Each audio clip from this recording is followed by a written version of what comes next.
Good morning, ladies and gentlemen, and welcome to our first budget workshop for fiscal year 2025-2026. City of La Marque City Council Special Agenda of August 4th, 2025. Notice is hereby given that the City Council of the City of La Marque, Texas will conduct a special meeting on August 4th, 2025, beginning at 10 a.m. The council chambers at 1109 B Bayou Road, La Marque, Texas, as well as via video conference hosted through Zoom. In accordance with section 551.127B of the Texas Government Code, the presiding officer and quorum of the La Marque City Council intend to be and will physically be present at 1109 B Bayou Road, La Marque, Texas. This location will be open to the public and the meeting will be broadcast at this location on Channel 16 and via YouTube. The council will meet for the purpose of considering the following agenda.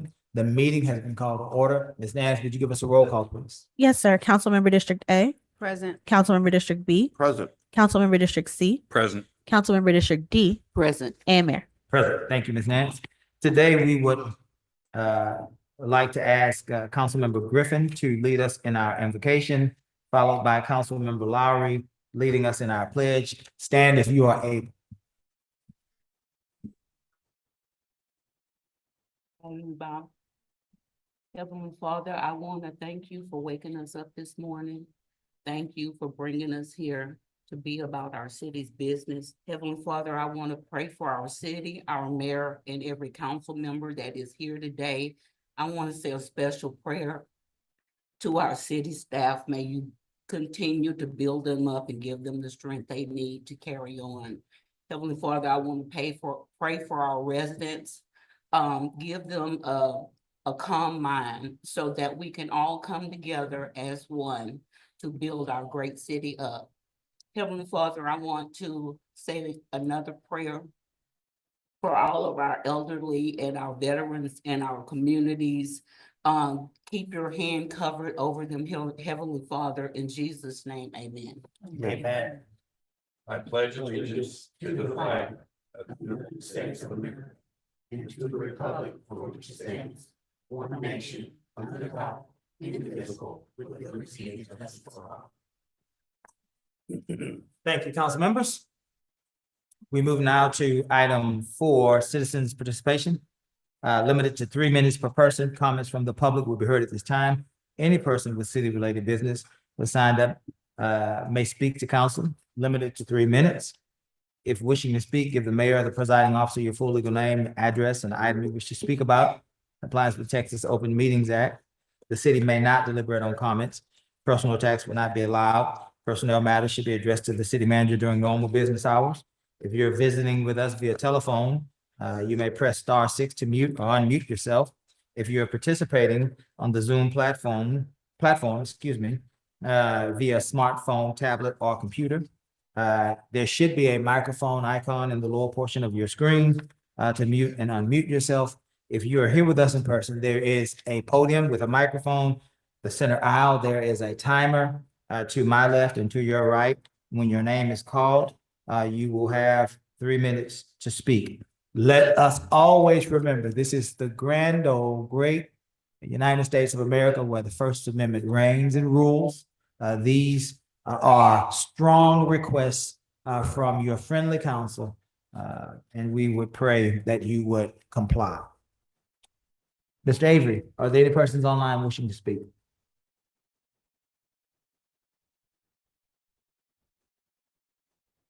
Very good. Ms. Nance, are there any persons in the room with us today that have signed up to speak? No, sir. Very good. Let's move now to new business items presented to council for discussion and possible action. 5.1 proposed fiscal year 2025-2026 budget.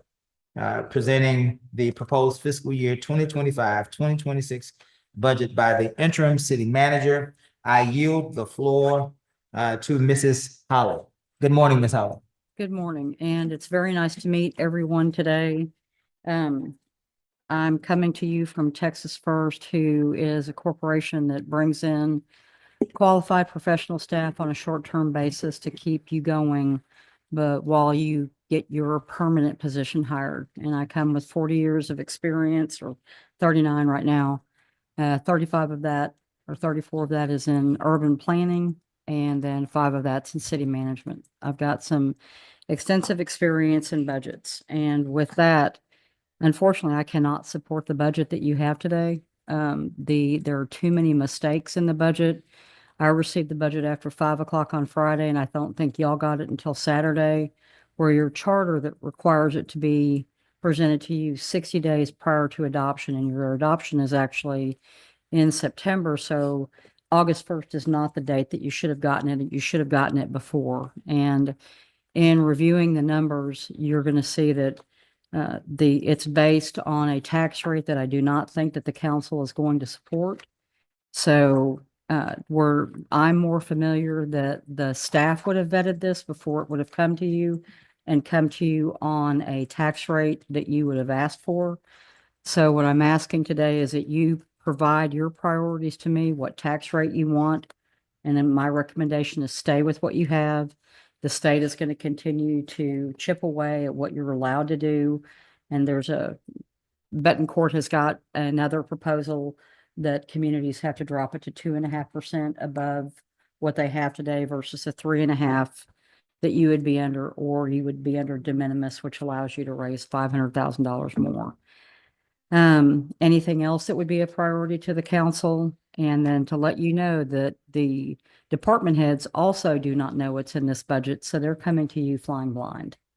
And I know that with IT that what they put in has not been faithfully carried over. So we're going to have some issues in reviewing the budget. So I'm going to have to be working behind the scenes with the department heads to cut roughly $2 million out of the budget that you're seeing to get you down to the current tax rate that you have. And that's a significant ask to do, but it needs to be done. And we've already set up a team. I've already got I'll be working with Monica and with Kiera to get that done. Because I think with both budget and with somebody who's got a good sense of the city, that we will be able to bring you the numbers that you need. But the ones that you're seeing today are the requests that they want rather than what they need to have. And I don't believe that you're willing to go to a 40, 44, 45-cent tax rate. So with that being said, I'm asking the department heads to discuss what they absolutely need rather than what their requests are, because typically that would have already been taken out of the budget. And unfortunately, what you're seeing is the wish list rather than the needs list. Very good. Thank you for that, Ms. Holly. Let's educate our community on how this process is supposed to work. Many of us remember that council, these 5 members, have no administrative duties. And so we took no part in the development of this budget. This was the function of the city manager's office in conjunction with the finance team. And so however we got here, let's be clear, this is not something that this council was aware of, nor is it something that this council directed or guided in any way. We are receiving this information at the same time that you have received it, very shortly before the public is now receiving it. And so this is something that all of us are having to adjust to and understand. And so that's where that sits. Let's now, it sounds like you're asking council to give you priorities. Yes, sir. In this immediate moment. Yes, sir. And so council, are we prepared to have a brief discussion with Ms. Holly as it relates to what our expectations were for the fiscal year 2025-2026 budget? Anyone? You want to start, Jeff? Mayor Pro Tem. Just thank you, Ms. Holly, for your honest evaluation. That's something that I look forward to. Honesty. Be straightforward. That's what we're all looking for as a community. And I got this, I printed it out, and I immediately recognized there were difficulties in this, what was submitted. Numbers just didn't make sense to me. And this is going through all these things. And Mayor, just want to tag on to comments you were making first for our community. This is a process that, yes, should have begun at the beginning of the year. That's why council last year decided to bring on a budget person and Ms. Monica. And then furthermore, working with the city manager. It begins with the city manager. And we all know as a community that we've had great change in that area. And so that is one of the, I think one of the reasons where we find ourselves today. And you, Ms. Holly, just coming in on Friday as your first full day here. And so in terms of the priorities, in my mind, I just have one mayor. And that is, we have to figure out, in my mind, how we can respond to the needs of our community when they say we have problems with our roads. And how we can develop a plan that is not just for this year. And council, I apologize if you've heard this from me before, but it needs to be at least a 3-year plan. I'm urging us to even go 5-year planning, financial planning, but a 3-year plan. So we can tell our community what's going to happen. It might not happen today, but it's on our books to deal with these issues. And so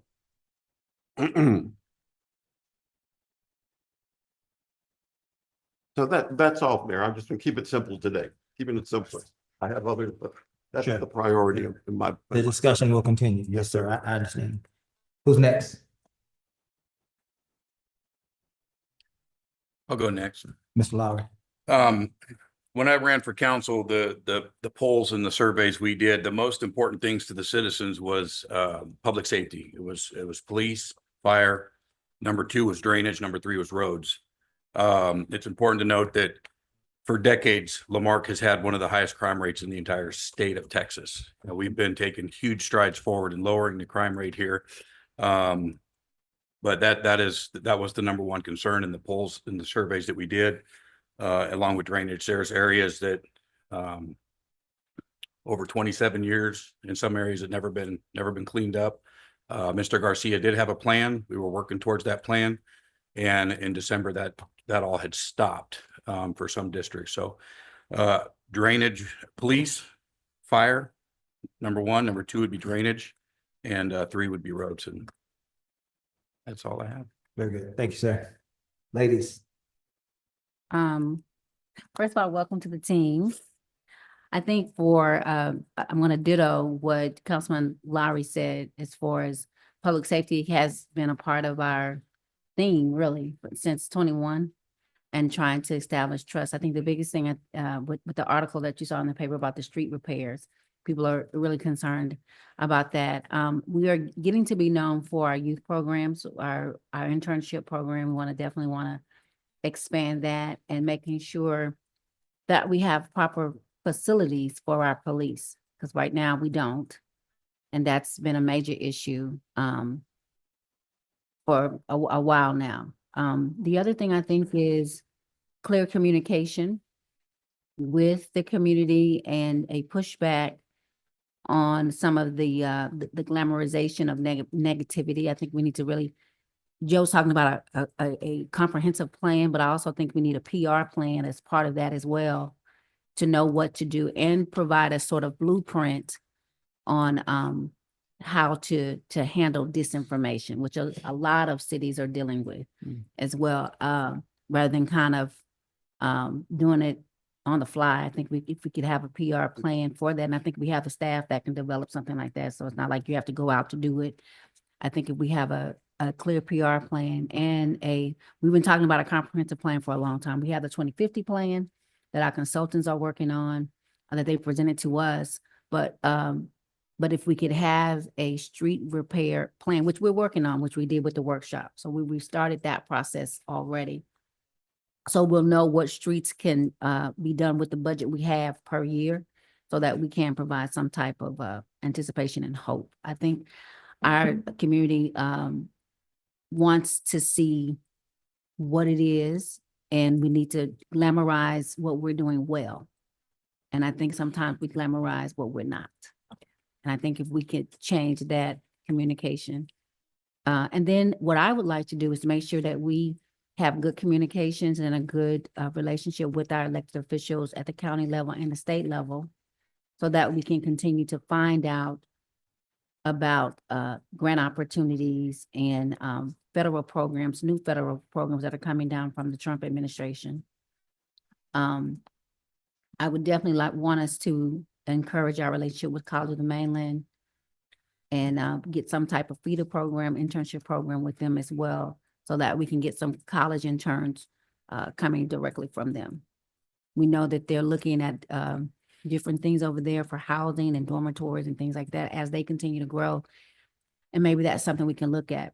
I also would like us to look at our ordinances to see what we can do to grow our districts, our historic districts such as A and D, to build housing in that area to encourage families. The good news is that our high school, which is being built for 830 children, they're already at 792 students already. So they may be building again one day, right? So we want to make sure that we are that place where families want to move to, right? So I think those are some of the priorities. I think we need to kind of clean up our own front door, right? Before we can really start to partner. I think we have legitimized that we're capable. We just need to control the disinformation and make sure that we're constantly saying what we're doing right versus what we're doing wrong. I think we need to lift up this city more than we have been in the past. And I think that's a priority. Thank you, Mayor. Yes, ma'am. Ms. Griffin. I am going to echo the sentiments of my fellow council members, but specifically for District D, the streets are the #1 priority.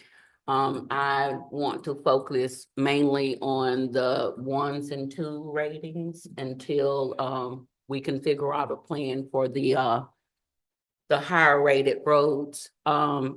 Drainage is an issue in District D. That's our #2 priority. And then the 3rd priority for District D is revitalization and beautification projects.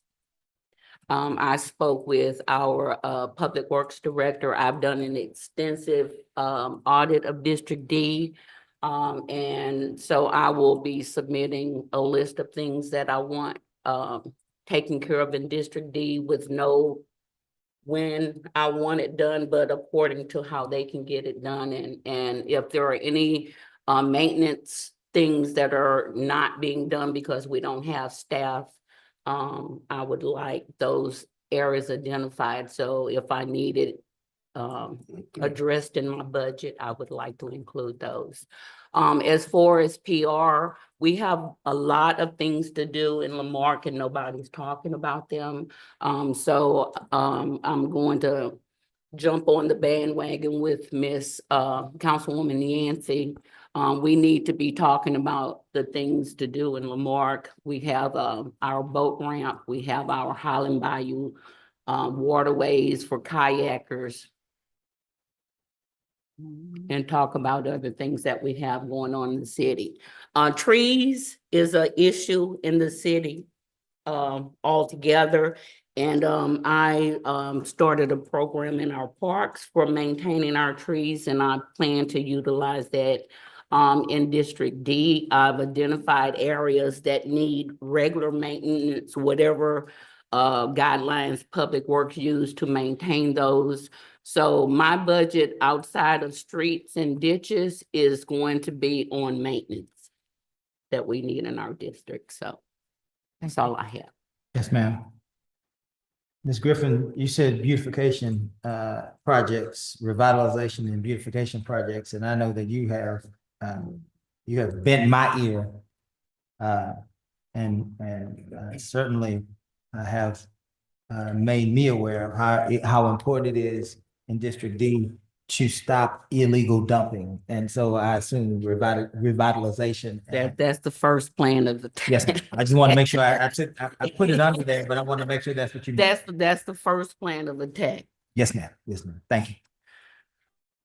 Let me say a word about the budget process. I was speaking with my friend Joe Compion, sometime this weekend, I believe it was Joe. One of the most important things about a budget process is the idea that you have to have a competent city manager working with a responsive finance team. And don't think that I personally am not aware that for the past few years, there has been some sort of a disconnect. That didn't happen. The result of not having two offices be able to work together in concert is things like this. This is not a blame session. This is us understanding how budget processes work, previous and today. The way that we move forward out of this is to have a competent city manager's office work with a responsive finance department. If one of those things are not, then the budget process is in peril. And the budget is in jeopardy. And so it is my hope that Ms. Holly, who comes from somewhere in Central Texas, where I think you raise goats. You raise goats, right? And lavender. And lavender. I hope that Ms. Holly would be able to work with our finance team in concert to help us move forward out of the situations that we find ourselves in today.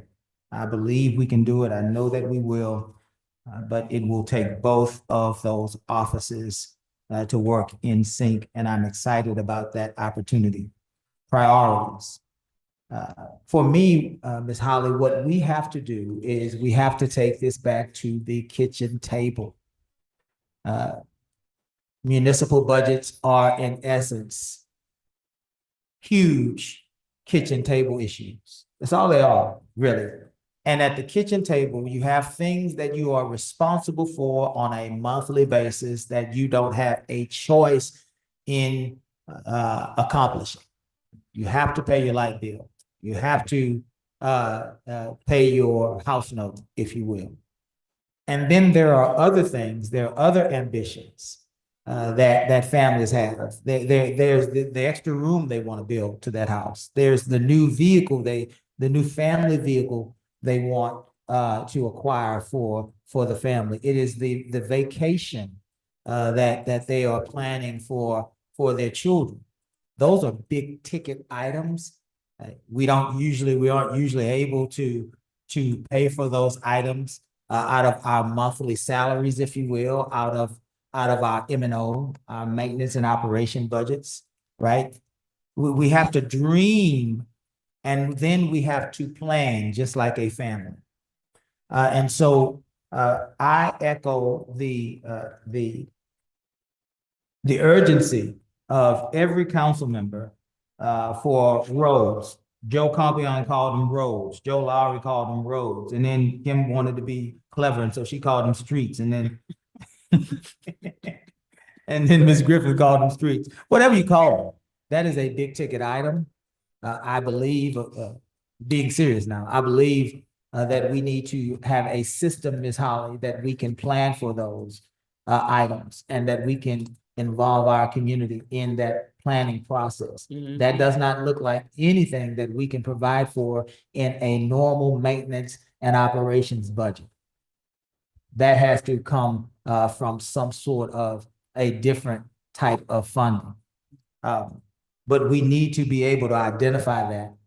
And we need to be able to have discussions about that. Roads are very important to this community.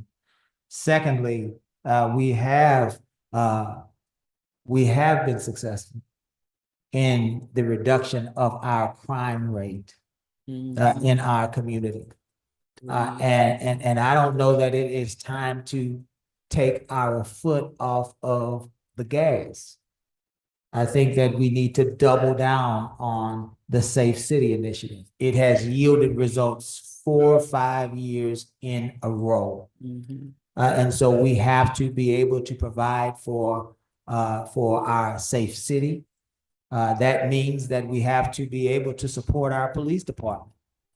That means that there is another big ticket item, Ms. Holly, that shiny new facility that our officers and that our community, more than our officers, that we need in order to continue to serve our community. And so that's something that we have to navigate as well. But Safe City is more than just preventing and prosecuting crime. It is also how we facilitate the lifestyles of our seniors, our children. It is part of it is our fire department and how they respond to emergencies, but it is also our sewer system and how it functions in and out of or with or without stress, as well as our storm mitigation system, drainage. All of these things provide for a safer city for our community. And so what I would say is roads and streets, public safety, drainage, and sewer would be those priorities that I would have for us. Now, the second question that you challenged us with, Ms. Holly, is the tax rate. And this, I believe we're at a 39-cent tax rate today. Thank you, Joe. A 39-cent maintenance and operation tax rate today. Ms. Holly, you may or may not be aware of the idea that the council voted, I believe, last meeting to continue the discussion of a $17.5 million general obligation bond for a new police station.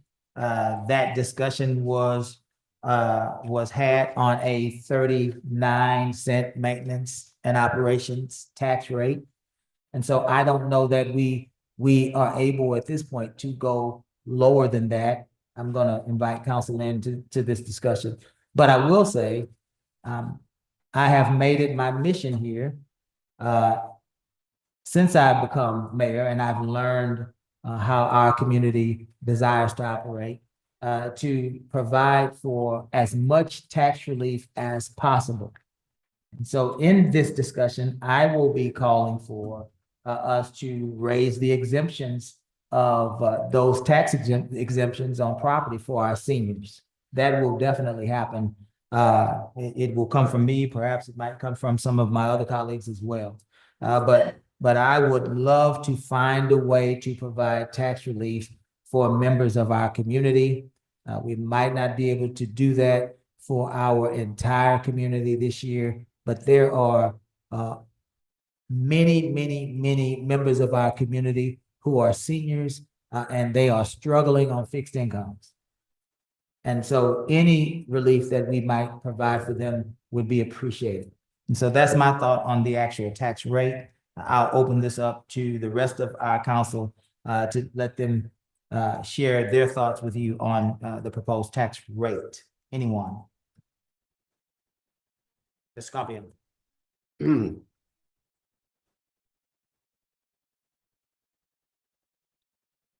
Hey, well, first, it's refreshing to hear that it's important to hold our rate. I share that view. I actually said it last year as well too, before we made the changes. But especially now, we need a bit of stability. And you're bringing that to us, Ms. Holly, by the way, right?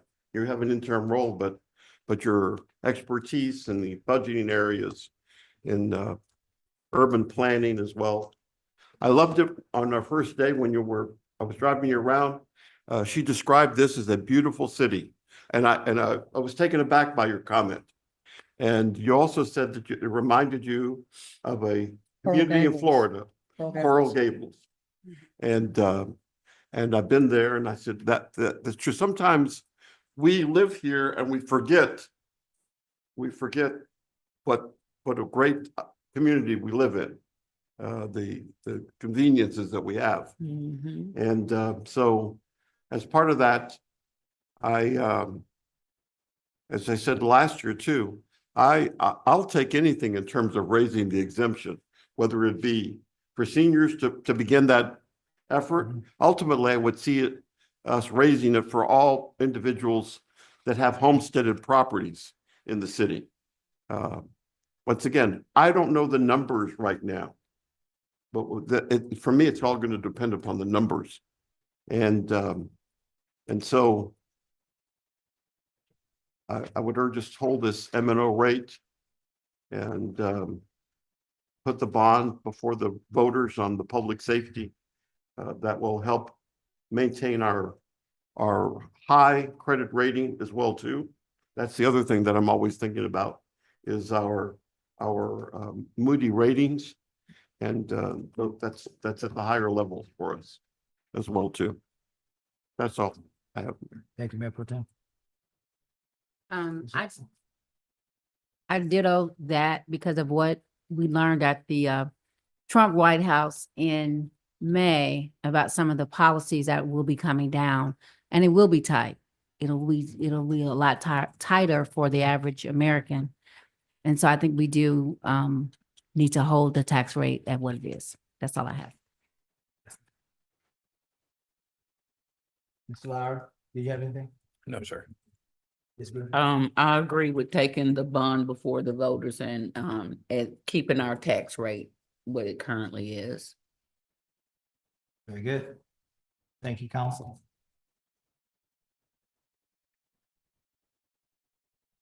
Now, where shall we take this discussion, Ms. Holly? We have several departments for you today that it starts with IT, and they have some additions that do not reflect in your budget, and to hear what they have to say. And again, asking them to talk about what is vital to the mission versus what would be nice to have. Have you reviewed the budget, Ms. Holly, enough to be able to advise council in these discussions? I can, to an extent. I have reviewed the existing budget line by line. What I found out this morning is the changes that IT had made are not incorporated. So they're going to be things that we're both seeing new at the same time. Mr. Conrad, you are the your position is the guinea pig today. And I think you should probably have a seat. Right, yeah. And I would, if I were you, I would bring that microphone with you. And when I say guinea pig, this is unusual. And so we don't know how these discussions will go. So bear with us until we can get a rhythm. Your first time, our first time, and hopefully we can get a rhythm and we can move through these departments. Mayor, Yes, sir, go ahead, George. just a question. One of the other things that kept me up last night was with this volatility that we've had on our staffing side lately. Mhm. And the fact that, let's remember that Ms. Turner, our former finance director, is acting as a part-time, Consultant. and this is her last week as well. And I thank her for her time with us.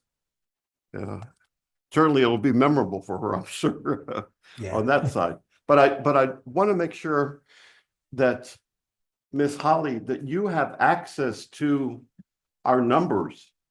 That's a concern of mine, that you as the city manager also are able to not just have this in front of you, but are also able to access our software systems that permit you to look at any IT questions you have. gave me access to one of the systems this morning, and so I'll have to figure out what the second one It's like MSDS or MDSS. MDS, okay, MDSS, make sure that I've got access to that so that we can physically go in and manipulate the numbers as we are discussing what needs to happen. Do you have the ability to do that from here, from where you're seated? If they, okay. So Monica can also do it on the fly while we're here talking. And Mayor, just one other comment to the council. I've said this actually last year. At some point, Mayor, I would urge us to have this council, as others have done, to have a subset of the council, which is a finance committee, so that we're also part of this engagement and on that side. And more so now that we have an intern being available for any questions that Ms. Holly may have. Kind of, we know where the bones are buried too. So areas of concern in the city, things of that nature. I also urge us to consider that option. And that is a normal way to do budgeting, where you have a subset of the council who is providing advice.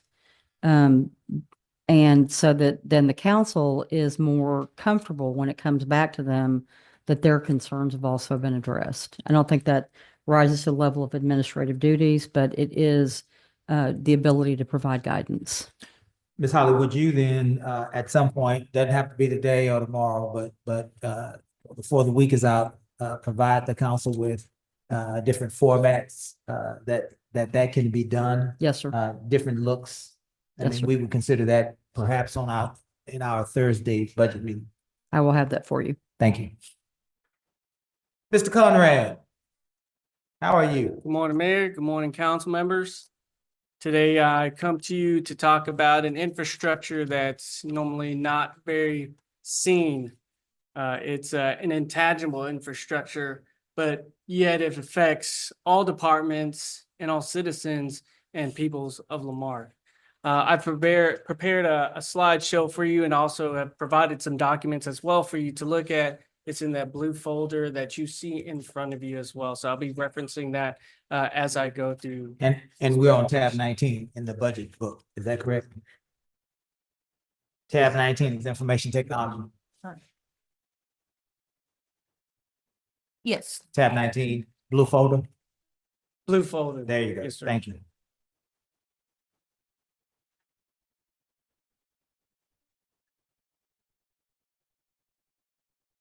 Next slide, please. You're not.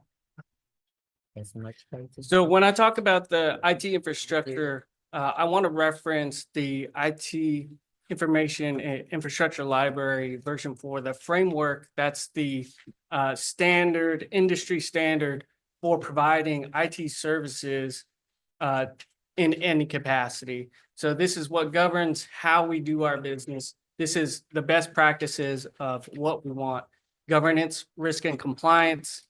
And previously, I talked to you last week about confidentiality, integrity, and availability. So within this service management, there are 4 dimensions that we really want to focus on as far as providing value for our services. We want to make sure that the IT department provides a commensurate value to the city in order to get your money's worth. Mayor, just a Go quick ahead. question. Yes, sir. As I'm listening very carefully, I listen carefully to everybody. But your comment about best practices, I'm curious about that. Is it best practices for the industry, or is it best practices for municipal government?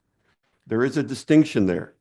Yes, that's correct. There is a distinction because normally most companies are looking for value for, getting their money back and value of making money. You're right. Here, we don't. And when I speak here, I'm talking in the preference of what is best for the safety and security of the data and of our network, and not in the aspect of how we can make the most money, because that's not what we do here. Best practices in municipal government would be the answer that Mayor Pro Tem is seeking. Yes, sir. Okay. Proceed. Moving on to the next slide, please, unless there are any questions on that. So this is currently our organizational chart, which we've finally gotten to just after a month or so, we've hired 2 new technicians. Next slide. This is the organizational chart that I am recommending to the city council. This is what we direly need. On the left side, you'll see communications with an audiovisual technician. That is a want and not necessarily a need. It would provide a lot better service to the city having an audiovisual technician, something that we are not trained on. Yes, sir. Let's get some clarity here, Mr. Conrad. You are the IT director, That is correct, sir. and in the current organizational chart, you have 3 IT technicians Correct. in the chart. Do you have 3 IT technicians on your staff? As of now, yes, I do, sir. Do you have an administrative assistant? I do, sir. Is that administrative assistant shared with another department, or is that person primarily assigned to the IT department? That person is primarily assigned to IT, but also holds fleet duties. So assisting managing the fleet. Okay, thank you. You proceed. So this proposal on the next slide here. So again, in green, what we see is definitely a want and not necessarily a need, but the rest of the portions that are highlighted in red, those are new positions that I need to create within the department in order to be more effective and to provide the best value to the city as possible. And you'll see I've also added 1 technician that moves to the police department. With the amount of technology and infrastructure that just the police department alone has, they do not have a dedicated IT technician, which they direly need. So what assignments do the 3 IT technicians have currently, if they are any of them assigned to the police department? None of them are assigned to the police department, sir. So we manage the whole city together as a team. And they, if you'll note that the network administrator, systems administrator, and information security systems manager, those all are things that we ask of our technicians currently. We are asking these entry-level technicians with 0 to 1 years of experience to do these types of tier 2, tier 3 level IT maintenance functions, which they may not have that experience, knowledge, or training to do.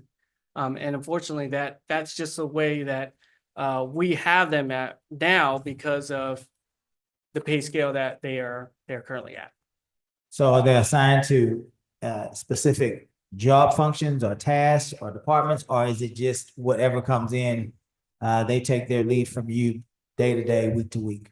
Yes, sir. So we have what's called a help desk support system. So when issues come around in the city, employees or citizens can, submit a ticket into that system, and that system we look at and we decide what is the highest risk that we need to address first. What is critical that absolutely has to be addressed first? If it's something that, let's say, the 911 dispatch center, that's something that we're going to prioritize above others, and everything else comes down after that. So it's not exactly first come, first serve. It's more of what is the critical risk right now that we need to address at the moment, and those rest of things like my printer doesn't work at the moment. Those are things that will obviously go down on the list, but we try to make sure that we approach everything in a timely manner in order to give that service to everybody. So they're not assigned to any department. They're assigned to projects. They are assigned to tickets, Gotcha. to help Gotcha. tickets, sir. Thank you. Mayor Pro Tem. Some clarity, please. Under the proposed organizational chart, you have this IT technician that you're suggesting would be dedicated to the police department? Yes, sir. Dedicated strictly to the police department. So my question is that sliding the fire department? No, that's, so within our police department, that's our main hub for the network. So a lot of technology comes out of the police department, more so than the fire department, to be honest. So they have the 911 dispatch center within the police department, which has different types of technologies. Then you have our criminal justice data and information that's housed within the police department. We have, the different technologies that are in police vehicles, as well as body cams and different aspects of technology such as those. So those are all contained within the police department, which is why there is a need for a dedicated IT professional that needs to be within the police department. And my follow-up, have you discussed that with the fire chief? I have not Any discussed needs it of the with fire department on the IT side? I have not discussed it with the fire chief. sir. I would ask that just as a courtesy even, that occur. Yes, sir. And then you mentioned something. The city of La Marque historically operates under pay rates. We like if you create a position and we're going to say this is what it's going to earn. It's $20 an hour, and that's what we go out and advertise it as such. My question to you is, I know we struggle to get qualified individuals, and I say this respectively because I come from a family upbringing that we lived on dollar stores, but sometimes the city of La Marque has a dollar store mentality. And for me, and we've heard it here, the gold of our community is our staff. So my question to you is, do you feel that it would be helpful for the city, us as a council, to take a look at our pay, but structure it as a range, a pay scale, so that say what is it, this network administrator, and I'm just throwing numbers out. I have no idea what a network administrator does, but or the pay, but I'm just saying the pay would be between say 20 to 25,000 or something like that. I'm so sorry, Mayor Pro Tem. I know later on this afternoon, we have a presentation by Human Resources, and I believe she's going to present a pay scale proposal. Okay. At that time. Oh, very good. All right. So we're going those lines. All right. Yes, sir.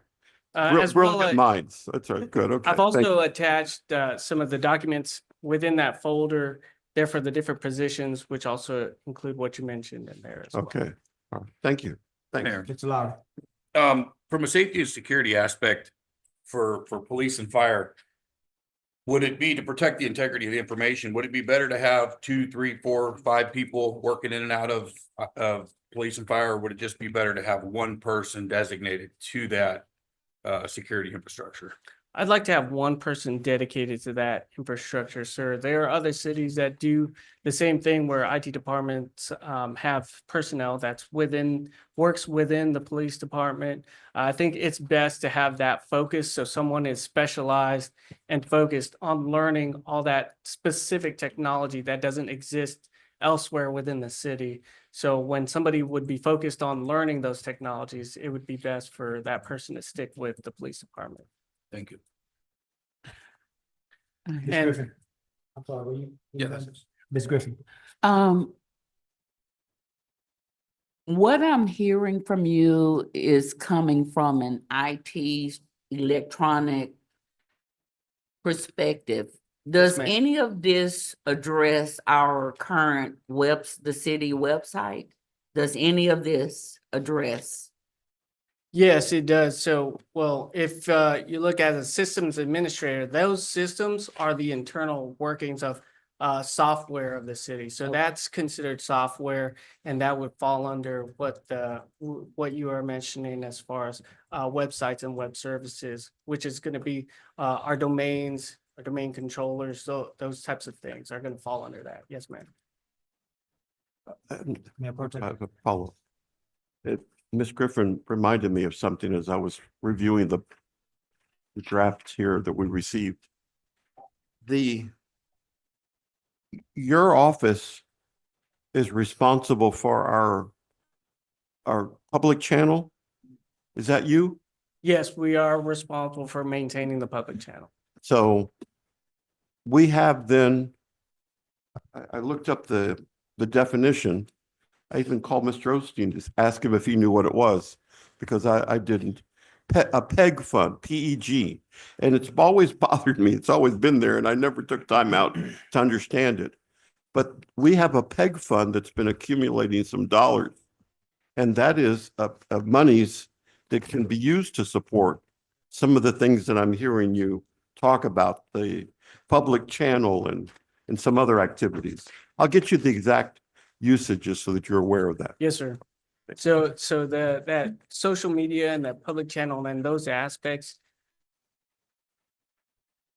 aren't necessarily an IT function, but it does fall under us because we don't have the type of communications department that it would normally fall under. Again, with an audiovisual technician being one of those aspects that you see here. So that's an actual profession, somebody certified and dedicated to running those types of things like TV streaming and online streaming and whatnot. So the IT department has been flexible to learn those technologies, but typically that is not something that would be taught in a curriculum for IT. Mr. Conrad, Yes, sir. I wanted to go back before we move from this. You are recommending 4 new staff positions? Recommending for the Are those audiovisual tech, 4 additional people? that is 4 additional positions. Yes, sir. And that would make your department have 9 folks? Actually 10, you, 3 techs, an administrative assistant, and 4 additional. That would be 9. Yes, sir. You may not know this, but perhaps Ms. Holly does. For a city our size, what would be the average staffing level in the IT department in 2025? Does anyone know? So I looked at 2 cities, There you sir. I've looked at City of Alvin and I've looked at League City. League City, obviously a little bit larger than us, 13 people in their department. The city of Alvin, I believe it's 6.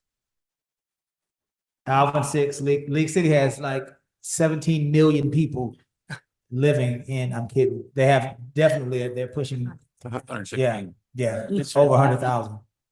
Alvin has what, 50,000 folks? I know you're not funny. Upwards of 20,000, sir. Alvin only has 20,000 people? Very good. I just. That's the research that I did over the weekend. Okay, I just wanted to make sure I understood. So Alvin, which is more similar to us, has 6. Correct. Yes, Okay. sir. Thank you. And moving on to the next slide, please. So those are the positions that I'm requesting to create. Again, audio visual being definitely a nice to have. But I do want to talk about the adjustment in the market salary and something that we touched on a little bit. And I will say that one thing is, you know, our most senior technician here, Avery, he is leaving the city for a higher paying position.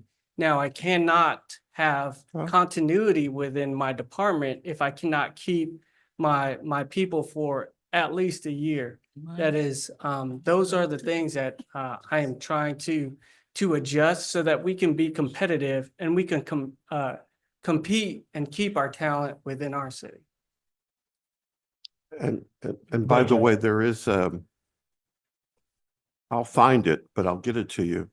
There is a document produced by the Houston Galveston Area Council of Governments that sets forth pay ranges for different positions. And it's an excellent tool. I think all of our department people should have. That's part of that's going to be coming to you this afternoon. Okay. Human Resources has Very used good. that. All right. Thank you. If there are any questions on this slide, How many people do you have in your department right now? currently, including Avery, we have 5 people. That's an administrative assistant, myself, and the 3 technicians that I have. And again, those technicians are not robust tier 2, tier 3 level technicians. even though we are training towards that, that's something that is difficult in the front end, obviously for training and experience. So you want 4, but if we're trimming the budget, what would you, if you could do 2, what positions would those be? If I had to say that there could only be 2, I would say that an information systems security manager, that person would be dedicated to cybersecurity. That is probably the biggest focus that I've talked about last session with you, as well as a systems administrator, because our network is what's vital, what's important, and needs to remain running at all times to create that availability for the city. Yeah, Oh. I'm sorry. Go ahead, Ms. Griffin. Okay, I'm looking at this, and so it looks like you have them prioritized, and so this is the expected salary range on the job descriptions for these 2, That is, and I've provided an average of the according to county Galveston. on the bottom of each of the descriptions. as well. Okay. What was the second, Ms. Yancey asked you, if you could get 2, you said information system security It's 1 manager? and 2 Okay. on his page. Oh, number 1. Yeah, Thank 1 you, and thank 2. you. All right. Yes, sir. Joe, do you have? Yes, I'm looking at it says, this is the slide. Yeah, this is the one you're on, budget changes. Or maybe it's the second one. It says operating. Is that the one you're at? No, Can't see he that on up there. salary. Are you going to the It next says slide? salary. Go ahead and Oh, move to the next slide, please. okay, This is operating supplies. yes. What's established disaster recovery site? What is that? Last session, we talked about having a secondary site outside of the police department, because the police department is our main hub. And it's our only main hub that we have. Establishing a secondary backup site in case of disaster would definitely be a huge priority for the city, because let's say there's a hurricane or anything natural disaster in the police department. If we're all working out of the emergency operations center in the fire department, Right. there's no way for us to maintain. You said that to us in the network. previous discussion. Yes, sir. You did. Is that what, when we hear that? I don't think then the term disaster, the recovery is what's throwing me off. Because when I think of recovery, it's probably something entirely different for you and me. It's normally, And especially when there are federal declarations, when I hear the term disaster recovery, that for me immediately signals we've got to keep track of all hours. We've got to Yeah. see that sort of thing. I think he means that if in an emergency or a natural disaster, if our systems go down, Communication. right, we have to be our systems should be in the same location that our emergency management center, our emergency operations center would be, right? yes, sir. That's part of that. That's what you're saying? aspect. That's Yeah. what you're That saying. is part of that aspect. Disaster recovery is a term that's normally used inside cybersecurity when an attack happens and your entire system on that one side goes down. You want to have a secondary system, a backup. Let's say you're ransomware and they lock that entire system. If you don't have a secondary system or a backup to that, then your entire system's locked down by ransomware. So that's where the disaster recovery. Maybe I would need ask comes that from. you just kind of clarify that so as to avoid a layperson looking at this, the language in government, Yes, it sir. gets kind of Maybe convoluted. put it in parentheses, parentheses what he about- means, yeah. Hacks against our system, things of this nature. Yes, sir. Understood. Proceed. This slide specifically mostly pertains to what we talked about last week about the vulnerabilities, and then the need to overhaul that digital infrastructure, that IT infrastructure that we have within the city that I know is intangible, but is still just as vital to everybody within the city infrastructure.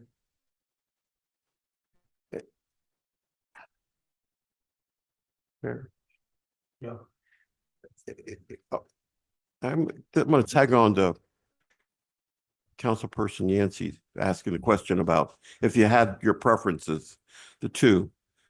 These budget changes and the requests that you're making, is it possible to set those forth in a 5-year plan? So when we talked last week, council member, there were changes that were required to be made as soon as possible Immediately, because yeah. of the compliance Right, issues right. as well. So this falls underneath underneath a lot of that.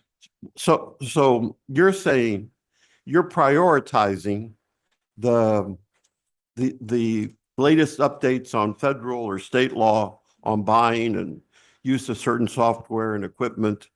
That's at the top of your priority list as you make this presentation.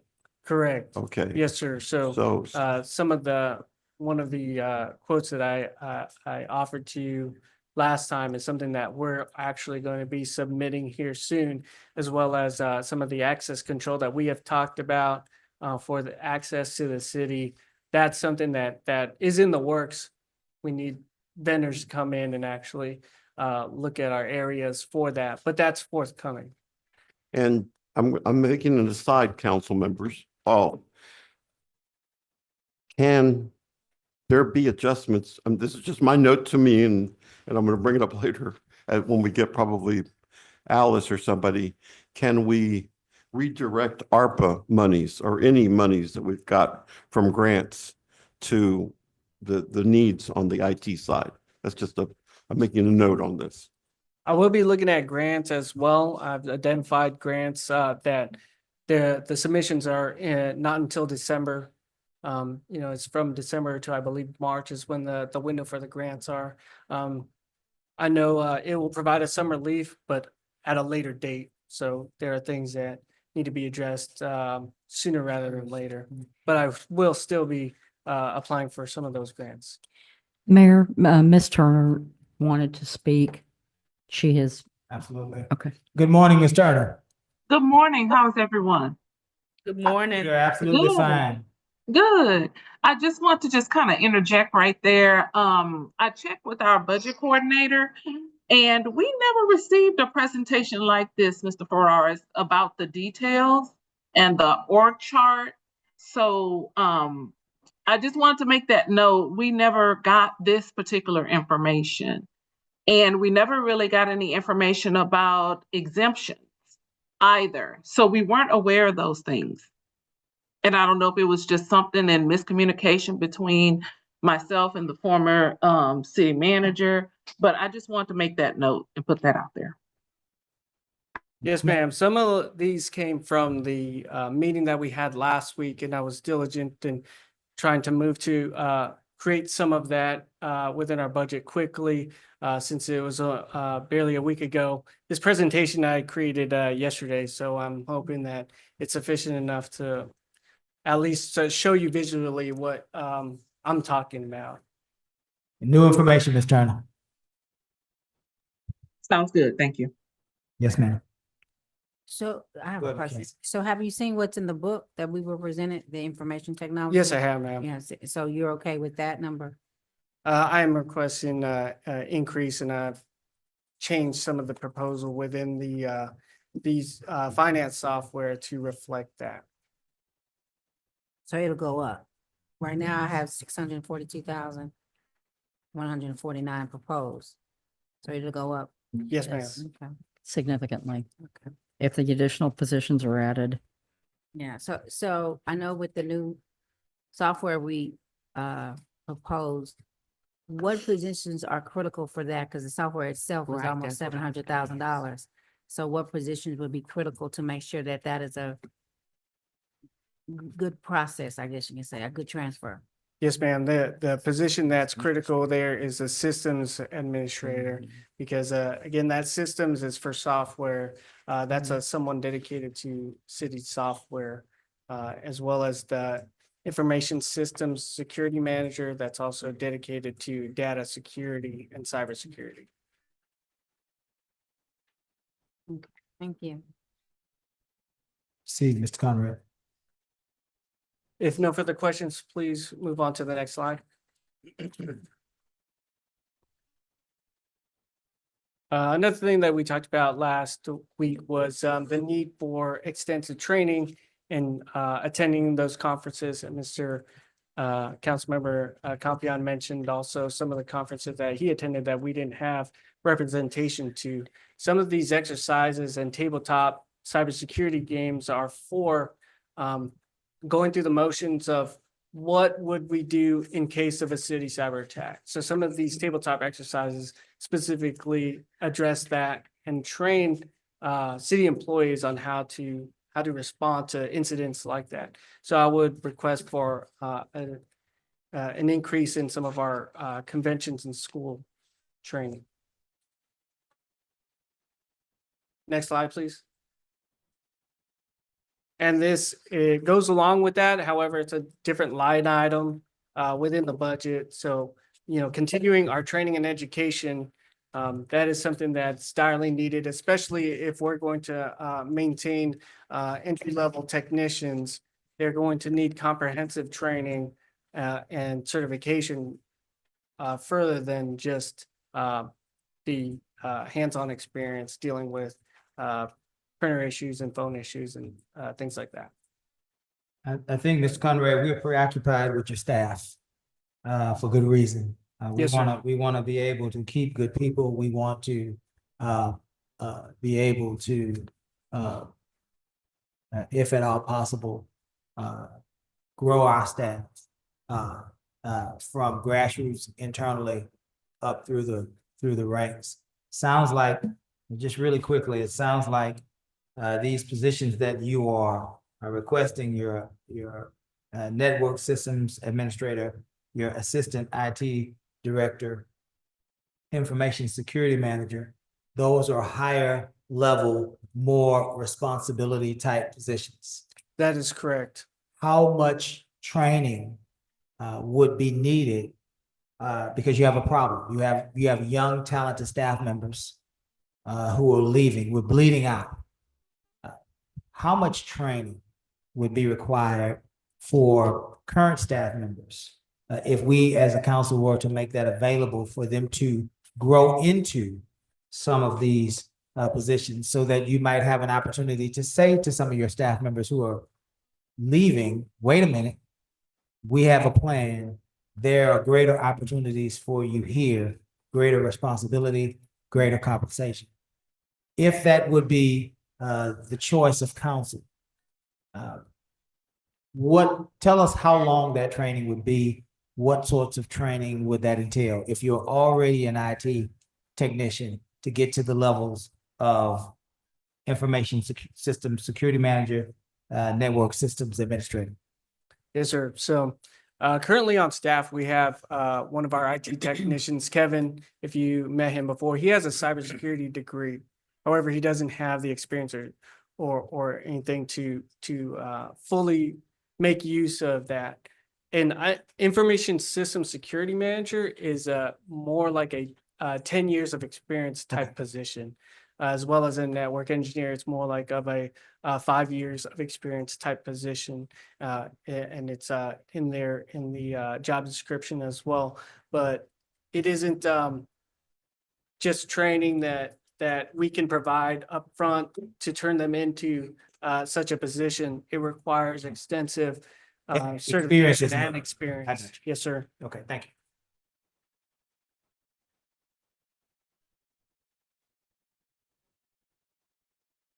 Does the council have any more questions on? Mayor Pro Tem. So it's accurate to say that the numbers that we're seeing in front of us under IT don't, because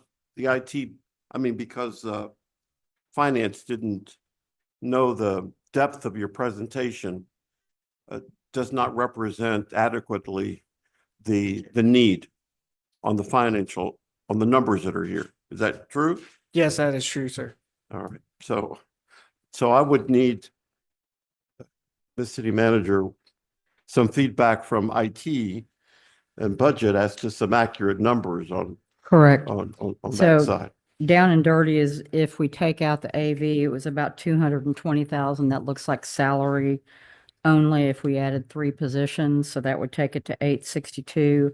I've got to call out to my IT professionals of what staffing is appropriate for 20,000. And so I should be able to get that answered. I don't know if it'll be today, but because they're also reaching out. The numbers that are being proposed here are high for a community this size.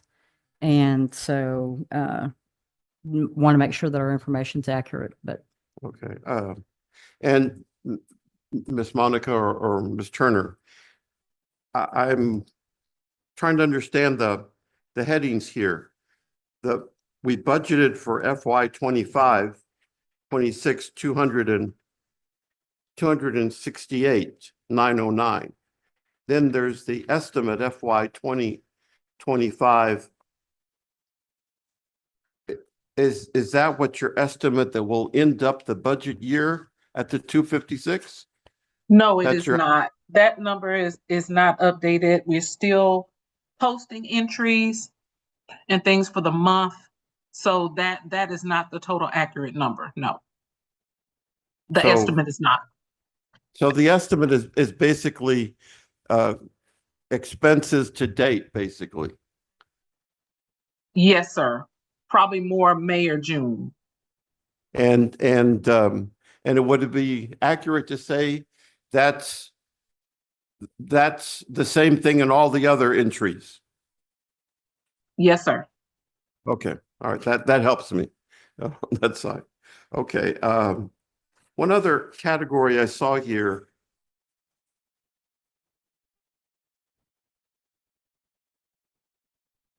That was the overtime amount. We had budgeted 7,500. But you've utilized 22,500 so far in overtime costs? For the year, yes, sir. So that is when Avery himself was here alone. He alone, okay. And working as a one-man IT department. So he accumulated significant amounts of overtime. Okay. And I understand that, yes, I remember that. You done? I think, well, here's the other one. And I don't understand this category. Repair and maintenance of motor vehicles. It was only allocated for the budget 2,700, but then it shows an expense category basically for 2025 to date of 12,500. What vehicles are we? I don't understand that category. So in the past, the fleet program fell under the old IT director. So that and facilities was also included into the IT budget. So those are two things that are also included into the IT budget, but will not be in the future. So those programs are not going to fall under myself. They'll be moved to a different department. Okay.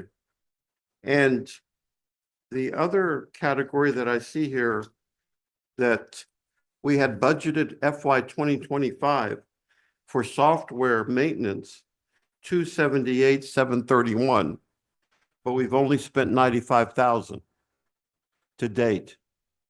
So those things are annual based. Some subscriptions require payment once a year. So there are payments for subscriptions coming up towards the end of the year, September, which are significantly high. Some of them different types of software such as Mimecast. Those payments are significantly high, but will only be paid once a year. So you should see that get close to the maximum once a year is over, because those are getting paid once a year. Well, and I know you come from us with a military background, but take it from someone who comes also been involved in nonprofit work and my experience here on council. You've got that allocated for this budget year. Use it. Now, it's got to be booked in before the new budget season comes. So the September, at the end of September, that has to be utilized by end of September. Are Yes, the sir. licenses coming due in September? There are two licenses coming due. One is Mimecast and the other one is CrowdStrike. Those are both due at the end of the year. Yes, ma'am. Okay, so is that going to bring you to the budget? We can submit it now so that way it remains in the FY25 budget. Okay, thank you. Very good. That's all I have written in my, thanks. Mr. Lala. Couple things. There's been globally an increase in cybersecurity at businesses and everything because of it's an epidemic of stuff. And just recently we were breached and it cost the city almost $20,000. That's just the direct cost. I think it was $17,000. But then you have the indirect costs that you got to think about, all the investigations, what IT has to do. So I think that if we get in front of this stuff, we can hopefully prevent some of that. Currently this morning, there was and I had this last week. If you go to log into the City of La Marque website, it says your connection is not private. Attackers might be trying to steal your information from cityoflamarque.org. So I think our infrastructure, our cybersecurity infrastructure is very critical, and we got to get in front of this. We got to take it seriously. Thank you, sir. Just to echo that, I have the same sentiment as someone coming from the outside looking in. It is vital that we start investing into the IT infrastructure. And I know it may not be roads and I know it may not be visual and things that people can see, but again, it's just as vital as anything else because everyone in the entire city, from citizens to employees, we touch all the aspects of it. And we don't want to just be catching up. We want to be a city where we're ahead and that we're leading the way in technology. And this is what I'm recommending that we do as a city. Sure. Were you still on dues and subscriptions or did we need to turn? Next slide, please. Final aspect of this presentation, sir. So last week, we talked about the end of life assets that are needing to be replaced. That is one of the things that I'm requesting in the next year's budget to conduct a phased approach of replacing older assets within the city and then refurbishing and renewing some of the hardware that we have that is at end of life. Very good. Next slide. And that's all I have for you, council members. Mayor, if you have any questions. We do. We're going to turn to tab 19 in the Budget Council. If you hadn't already been reviewing that, look through to see if you have any questions for Mr. Conrad. Mr. Compion, I saw your hand up. Yes. Quick question for you. Yes, sir. What is the useful life of a computer these days? Say a laptop? 5 years. 5 years? Yes, sir. How about desktop? Desktops are slowly going away, but again, 5 years. Yes, sir. Oh, so desktops are going away. They are considered being some older technology. That sir. store. Huh. I feel older now. And how about what is it, the notebooks and Chromebooks? Is that also considered like a laptop? Yes, those are considered those devices with 5-year life. Also 5 years. Yes, I mean, if you really look at, say, Apple, for example, they nearly come out with something every other year. But those, just for argument's sake, these machines here are what we want to renew because the technology is just advancing so rapidly, and we're trying to keep up to maintain and update and upgrade the computers in the city. That's the 5-year asset. If they're not maintained properly, if they're not updated properly, it could be less than that. And final question for you, and I'll sit back and listen some more. Do we have the capability to repair our computers and equipment in-house, or are you contracting that out for repairs? So asset management is one of the vital aspects of IT. We are not tracking the assets well enough, but from what we do is look at the warranty. So if the item is still under warranty, then we submit it for warranty. And that's how we can get some of those items repaired. I do have the ability to repair in-house myself. My technicians don't have the robust capabilities as yet. But if it comes to a point where we have to actually repair an item, that item is probably close to the end of life and it's probably out of warranty. We purchased a significant warranty for our items, 3 to 5 year warranties for our technology, which is best practice. So that's what we try to do first and foremost is submit for warranty. So the 5-year life assets, where it says equipment, that's budgeted 8,800, having spent 1,000 so far. Is that referring to IT or is that back to the fleet maintenance that you had talked about earlier? That's referring to IT for the 5-year life assets equipment. That is referring to IT. That is IT. Thanks. Council, let me say this to us, Conrad, I'm sorry, this has nothing to do with your department, but it's just on my mind. Ms. Holly said one of the things Ms. Holly said to us in her initial remarks was that this council will be tasked with cutting about $2.5 million, ouch, hold your ears, Conrad, out of this budget. And so which I believe we need to invest. So I'm saying this has nothing to do with you, but you're the first department. I believe we need to increase the IT budget for all of the reasons that we've just discussed. But while we are making that adjustment upward, remember that 2.5 million that Ms. Holly said we're gonna have to cut is now moving toward 3 million, and somebody's gonna have to be really sad at the end of this. And it's okay, but this is what's gonna happen. Conrad, you're gonna be sad? I know I'm sad already, but that's okay. Rapid fire, I just need to know 2 or 3 things. Yes, sir. And then I'm probably gonna ask a question that Ms. Holbrook is gonna have to answer in a minute. Simple questions. What is the difference between extra help and overtime? Extra help is a contractor, third party. Overtime is our own employees. What would a contractor third party do that we can't do? That's a good question. So when I'm not sure how it was used out of the IT department, but I know that the police department has a IT contractor. Since I have been here, I've not used a third-party contractor out of my budget. The police department has an IT contractor Yes, that sir. we don't know about, that you don't know about. I know about it, sir. You know about it? Yes. And you are paying for their, I am not. so, but It's not in your budget. the budget, your budget says that you're proposing $4,000 for extra help. Is that for the police department's IT contractor? No, it's not, sir. It's for your extra help? It's for our budget, but I look to remove that Okay, from our budget. okay. I'm just curious. Second, how many vehicles does your department have? We have 3 vehicles, sir. Okay. Okay, and there is an estimate for $12,500 in looks like this year's budget for repair and maintenance of motor vehicles.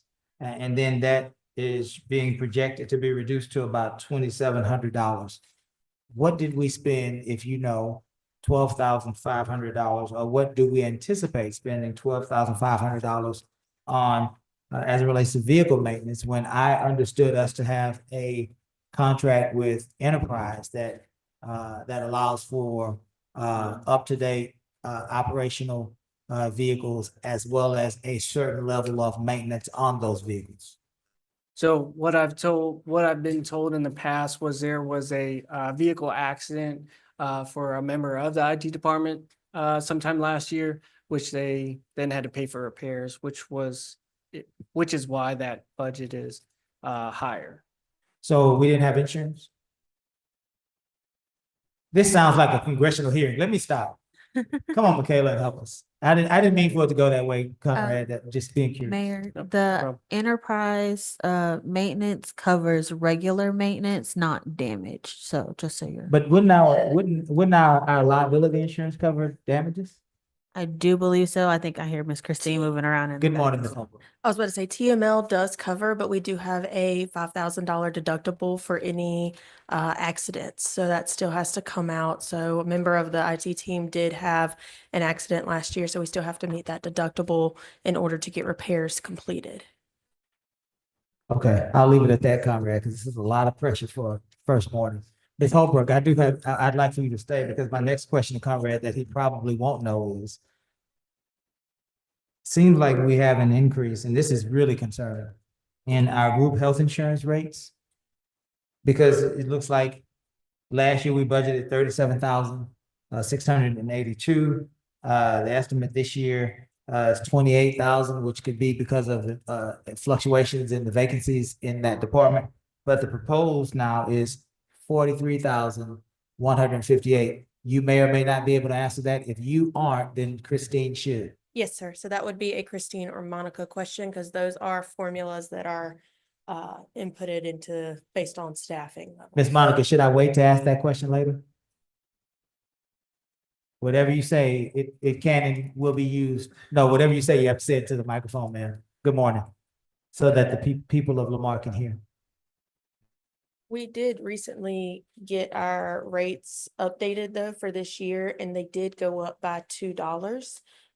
But that's about it. It wasn't a super drastic increase. Thank you. Good morning, Ms. Monica. I believe Christine would be the one to answer that question. That's just the number I see on MDSS. Yes, ma'am. Thank you. Ms. Turner, is that something you can ask now? I'm looking into it right now, Mayor. Okay, well, we won't hold up the progress. Whenever you get that answer, just alert us and then we'll bring it back in. Does that sound right? Thank Yes, you. sir. Yes, sir. Council, do we have any questions for Mr. Conrad as it relates to tab 19 of our budget book? I have a question, Mr. Mayor. Lowry. Do we have an inventory of cell phones, laptops, computers, iTabs, desktops, any of that kind of stuff? So I have an inventory that I received from one of our vendors, AT&T. I will say that we have AT&T, Verizon, and T-Mobile, and we also have Xfinity, Comcast. I'm in the process of vetting and auditing a lot of our technologies within the city. But to answer your question, sir, we do have a list. It may not be as comprehensive as I'd like, but we're working towards that. Thank you. You done, Mr. Lowry? Yes, sir. Very good. Ladies. I do Ms. have a Yancey. question about the software maintenance. Y'all may have already covered that. Is the reason for the drastic changes because it's purchased every 2 years? I'm on the first page of the information technology. In FY 2025, it was 278,731. The estimate so far is 95,000 for the year, and it goes back up to 162. Is that because there's a 2 years difference or something? Like every 2 years you guys are doing maintenance, purchasing maintenance? No, ma'am, that shouldn't be the case, but I know the budget had changed this year because police department went away from a program called OSSI, which had significantly cost over 100,000. So they moved away from that to get a new vendor, and then that was removed from our software budget. Okay, so that's why it went from 278 to 95. I'm just trying to see why there was such a big change. That's over $150,000 difference, and I was just asking that question. I think the 95, what Ms. Turner has told us is that estimate column is not accurate. It Okay. was only to a point in time, so I would be looking for the 2025 budget and then flip over to the 2026. And that would give you about $100,000 Difference. less, yeah. Okay. Ms. Griffin, do you have anything? No, I don't. Mayor Pro Tem. This is partially city manager, partially IT. Is it accurate for me to say as a layperson on the computer side, is it accurate to say that the city of La Marque has software and hardware that you don't monitor and you don't know anything about by different departments? Different departments do have certain softwares that they use within the departments. Not all of those payments I've seen. So there's no list that was left to say, here's all the software that we use in the city. Here's all the hardware that we use in the city. That type of list or records were not kept. So I don't have a comprehensive list, but I can say that I don't know what I don't know. So if there are technologies that are out there, we are discovering them, we are finding them.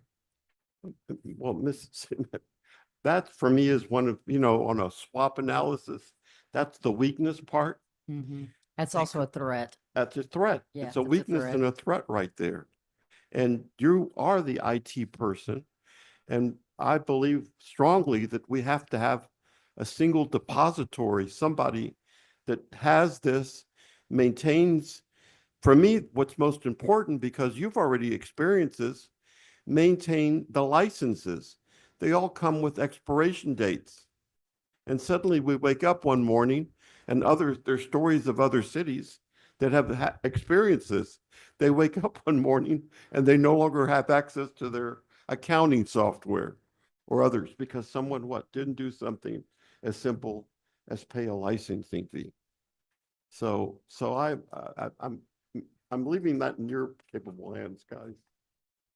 Mine? Yeah, you too. Ms. Conrad, Yes, sir. I'm gonna go back to the police department. You said to us earlier that the police department contracts with a company to provide what now? Tell me again. They provide extra services, IT services, troubleshooting and helping out where we were falling short at the time. So that process had started about a month before I got there. So once I got there, it was just us two. But previously, when Avery was here by himself, it was necessary for the police department to have a contractor because Avery could not do it all himself. So- And the police department is vital, so that's why they had a requirement to hire one. So before you got here, Mr. Avery, you were here by yourself. 2.5. And in those 2.5 months, the police department through professional services Yes, sir. contracted with a company to provide troubleshooting. IT troubleshooting and help desk support. Where did this company, Mr. Avery, come from? Or Conrad, doesn't matter. You wasn't here, so it doesn't matter who answers I that. was told it is a unknown contractor from other cities that they've used. So they went with them as well. Known from other cities that other cities use them to do what? To use help desk support For IT, for the for police department. specifically for police departments? Yes, So they have been vetted to provide services specifically for police departments. that is correct. When did that happen? Say between February and March of this year. End of February, beginning of March. Why would we not be having the conversation that is no longer necessary with our IT department? That is not efficient. I'll leave it at that. I could say a bunch of words, but I won't. I don't like that at all. At all. That was something, Conrad, I'm talking to your department, not to you. Yes, sir. That was something that should have been shared with our council. How much was that service And it wasn't your job, Mr. Avery. I'm not suggesting it was your job to share with the council. That's not what I mean. But the council, if we're dealing with security, especially security in the police department of any form, and we have to go out and get a third party to help us to administer that security, that's something that we should have known. We're going through an entire budget process, speaking with you about security and how vital it is in 2025. And this is something that's flying under the radar. And so I want to make sure, I'll leave it at that, but I want to make sure that your budget reflects the idea that we will take over again that responsibility.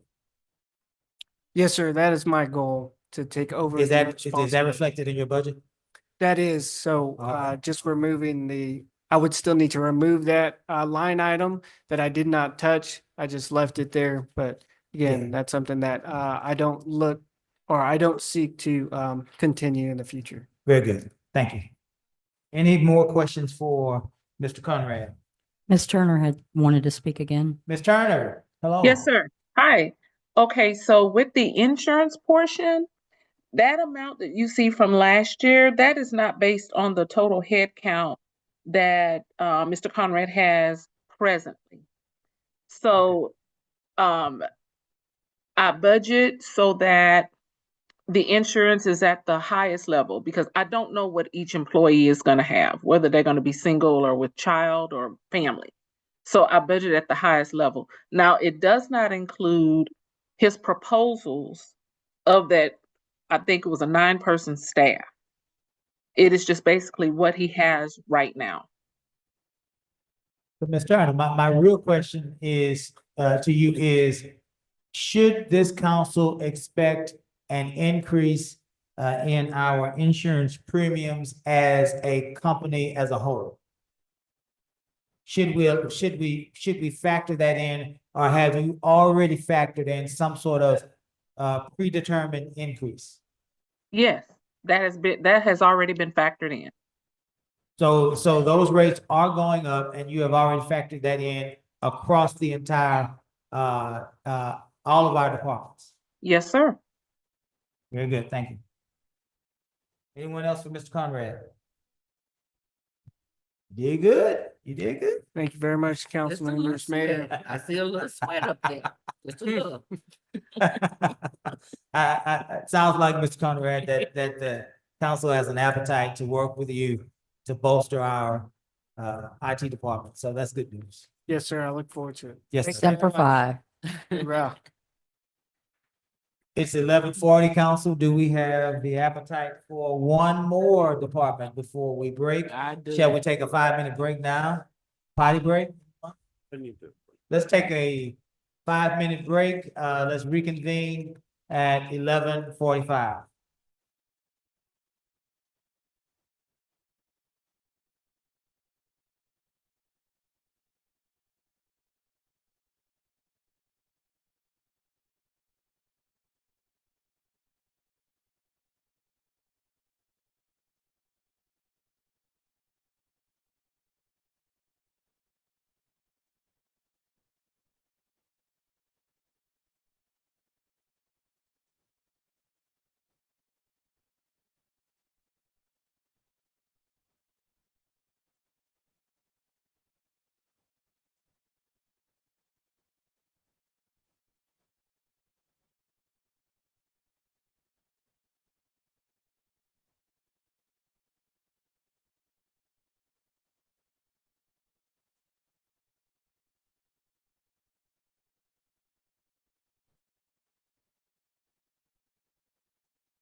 We are back in day one of our budget workshops.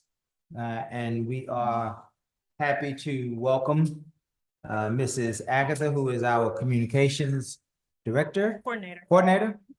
I keep mixing those titles up. Our communications coordinator, who works in the city manager's office. So council, we are directed to tab 6 of the city manager's budget. Miss Monica and Miss Holly will assist in this presentation, but you have the floor, Miss Agatha. So like stated, my budget is with the city managers as of right now. This is something that I'm hoping to change maybe by next year. I think it was just too much to do for this year.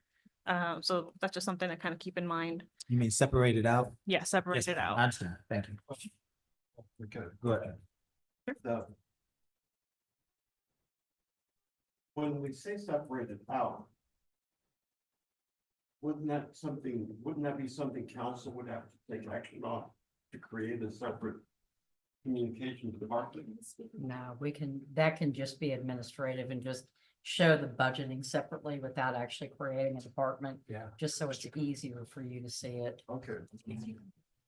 Oh, I'm sorry. Give what you need. Yes, sir. All right. Ms. Agatha.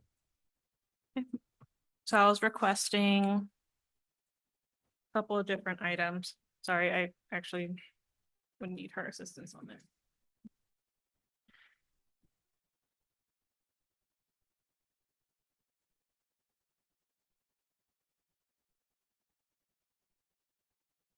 So for postage, we can start there. I was requesting for $100. And that's to mail out any donation request letters to potential sponsors. I'm sorry, I didn't hear that. I couldn't. I'm requesting $100 for postage, and that would be to send out letters to potential sponsors. So the proposed FY 26 150, is that? That would be sharing with the city managers. Okay, so I believe this is your own budget. I'm sorry, I well, got you. it's this, being it's included. split in there, if Okay. that makes So it sense. is It's a little split. confusing. So- So you wanna increase- additional 100. Mhm. I'm sorry. Just for Yeah. communications, I'm but with trying it to- being under city managers, I believe they requesting 50, so then it's 150 total. I got you. Yes. It's already in there. Yes. It's already, so you're good on that one. For fuel supplies, I did want some clarity from finance staff, if that includes day-to-day travel or if that would be under travel. And because I don't have a city vehicle, so I use my personal vehicle, I visit different locations throughout the city and other surrounding areas for work. And so that is something that I would like to be reimbursed for.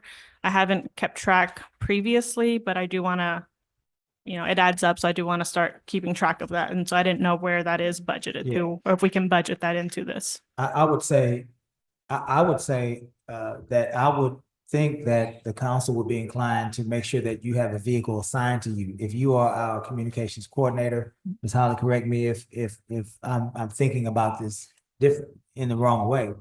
But we want especially our communications coordinator to show up with all of our branding. That would be what my first thought would be.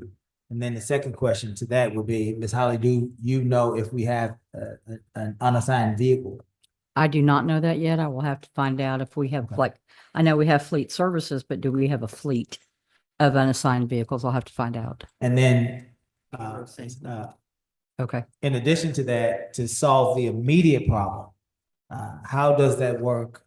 Perhaps this is a Gus question or a Ms. Holly question, or even a Ms. Turner question. How does it work in the interim for us to be able to Okay. allow for Ms. Agatha to travel in her vehicle and be reimbursed? How does that work? Typically, it would go under the vehicle allowance and under rentals, which is the next line down, the 2031-0101, because it would be an offset to the vehicle. It's not going to the gas station and filling up. It's actually a reimbursement that the feds establish Were you looking? for mileage. Yes, sir. Absolutely. So it wouldn't be an increase to fuel supplies, but in Agatha's case, we're gonna look at the vehicle allowance for her, Yes, ma'am. personal use of her vehicle. Okay. And that's the category we have nothing on right now. Correct. That is correct.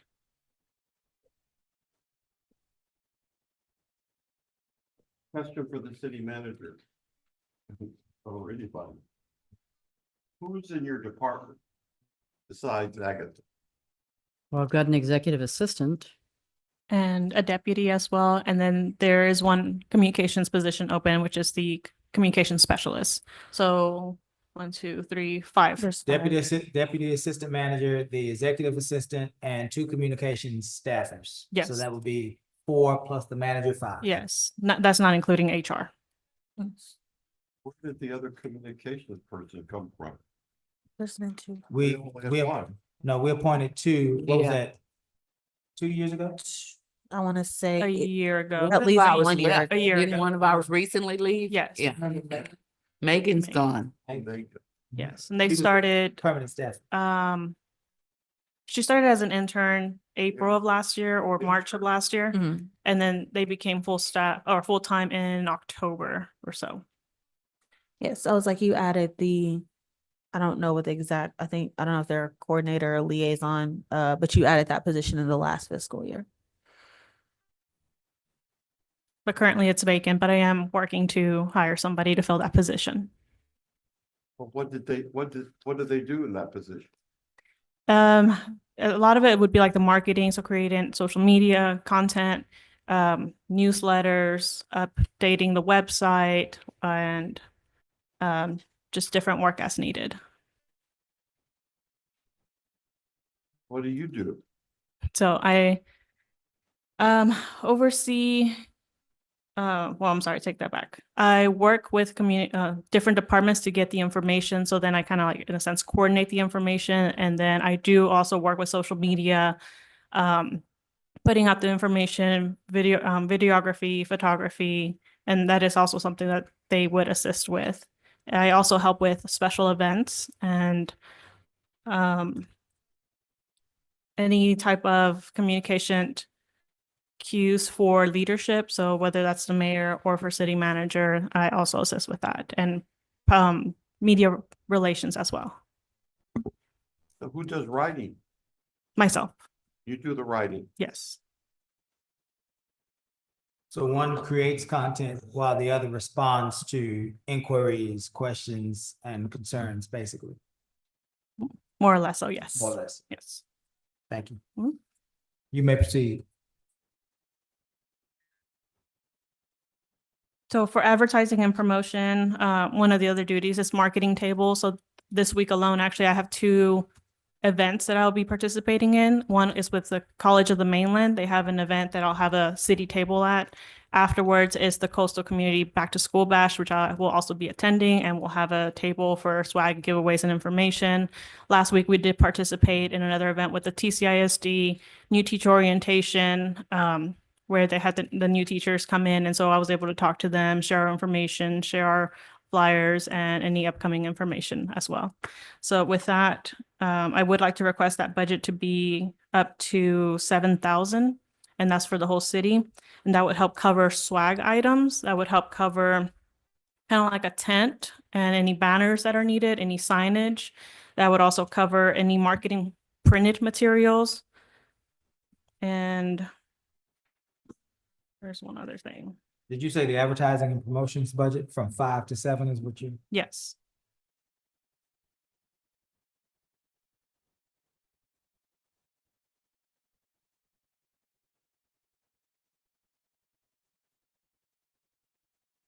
That would also cover any ad. So we do currently advertise with the Galveston Daily News.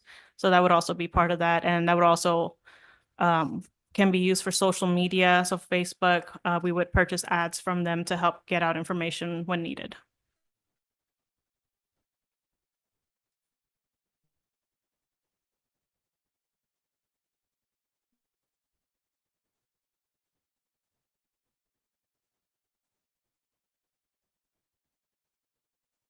Any comments, questions? My only comment on that is in a city of 100,000, when I was working in Tyler, we had 2 communications people, but generally it's been handled by one person.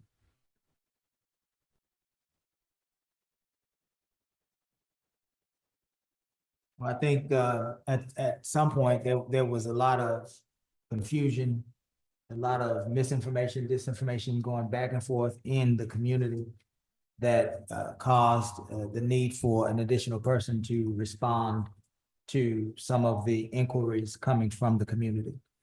And if we could find a way to clean that up and make that more efficient, certainly we would be open to that.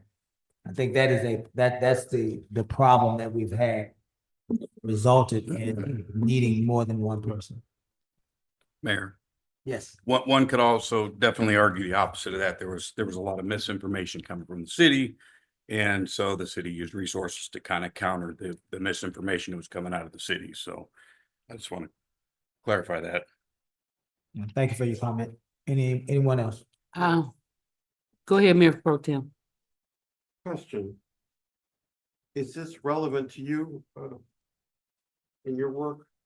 The line that says advertising and promotion, is that the swag you're talking about? Yes, So that 4, you're saying to 7. yes. And if you know, isn't it true when I say that, and I noticed it at the Hurricane Huddle, we've got swag from all different departments. Public Works is buying swag. The Parks Board at times. KLMB has more. People of Marque, Yeah. beautiful swag. Correct. And EDC has got swag. I'm just wondering if really just comes down to savings, right? We're counting our pennies here. Mhm. And is there some sort of generic swag that we can all utilize? Yes, so all of my city swag is all generic. It doesn't label one department. Yeah. And that's the swag that I would use to go to community events. Uh-huh.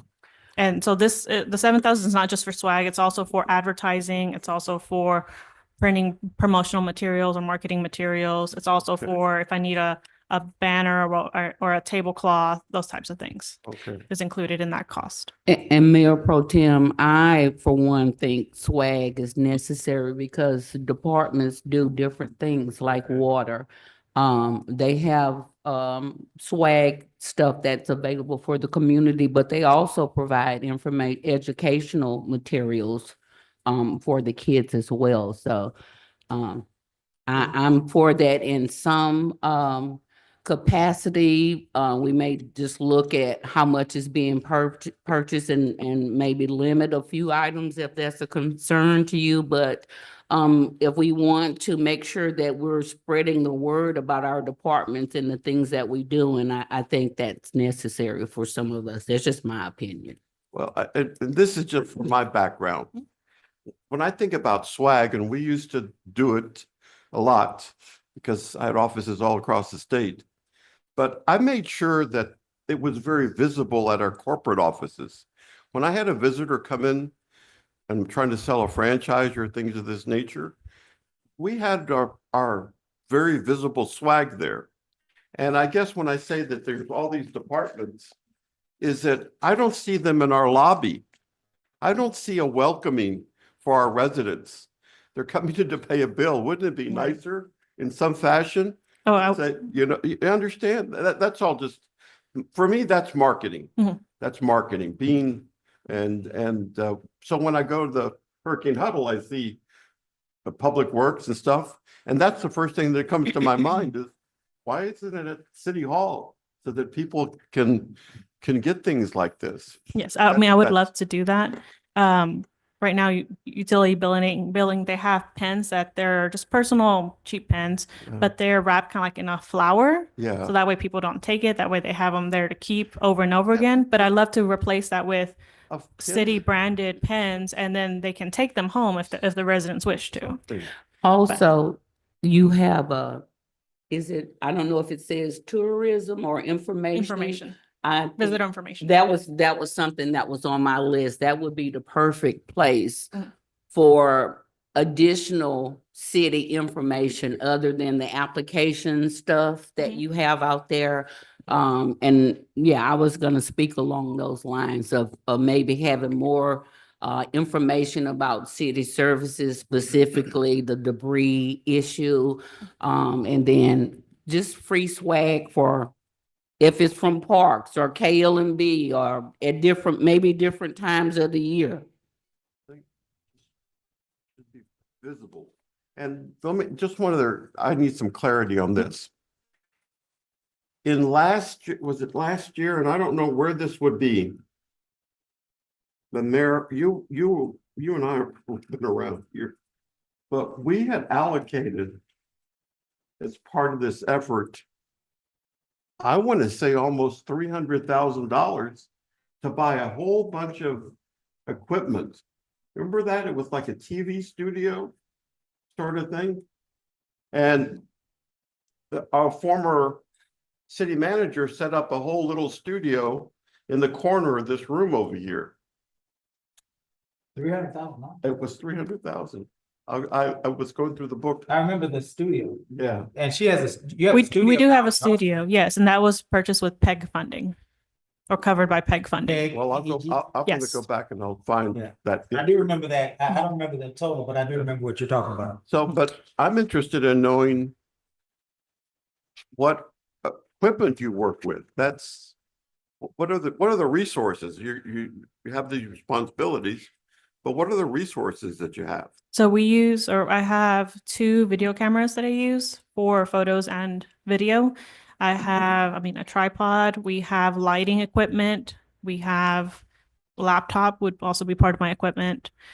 And we just do that all using software like Adobe. So we use Premiere Pro. We use Canva a lot, which is actually one of the next items is for subscriptions. And I know you mentioned it earlier with IT. We do have our own subscriptions that we use. We also use Envato. That allows us to use audio free from licensing so that we can use it for our videos. I think that might have been the rollback year, Joe. Or maybe, because it was one of my, I've got 23 and 23, 24, 24, 25. It's in there. Yeah, we'll figure it out. Do you need any other equipment besides that? No, a lot of my equipment is purchased with PEG funding or can be purchased with Not PEG. one of those flying things. A drone, I would like to have a drone. That is something that previously Mr. Pritchett did use, and I do hope to get my license in that so that I can be able to shoot some video. Okay, Talking about a UFO? yes, 'cause we need a UFO. I'll say that you definitely you need that in my humble opinion. You need that second person because we live in a day and time that the city needs to be very loud in the information we disperse. There's so many different ways that people receive information and simple things. Street closures, emergencies. Doesn't just have to be proving or disproving assertions or comments. It's just basic communication. The way that we receive information now as human beings is very cluttered and very clouded. Right. When I was younger, and probably Joe can say this better than me, when he was younger, there were 3 channels, 11, 2, and 13. And Dave Ward, in my day, it was Dave Ward, but I'm sure Joe has a whole nother person in his day. I'm teasing Joe right now. But Dave Ward would share the information, Miss Tanya, and you knew it was the law, because Dave Ward said it, right? Isn't that right, James Osteen? You know Dave Ward, don't you? You know. Don't forget Marvin Zinn. And Marvin Zindler would come, that's a whole other story, right? But nowadays it's cluttered. And we need to be able to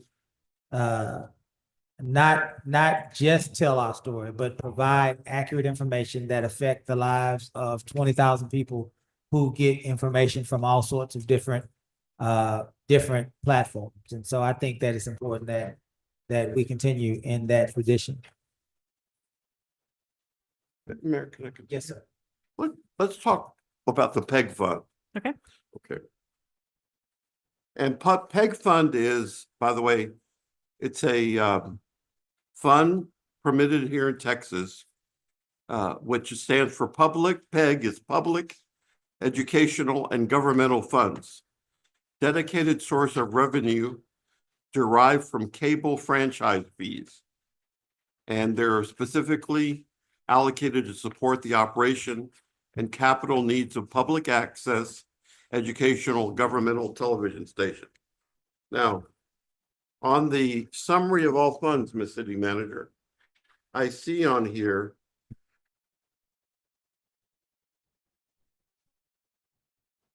that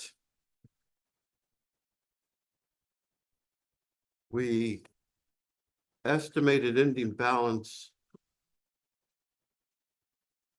proposed expenses.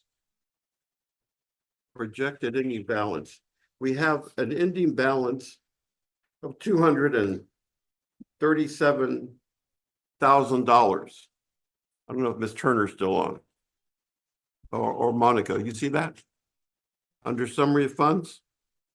Which number, Joe? It's on, this is on page 22 of Tab the, three. Under tab 3. under tab 3. And what number in the fund number? It's 88. 88. Fund 88. Thank you, sir.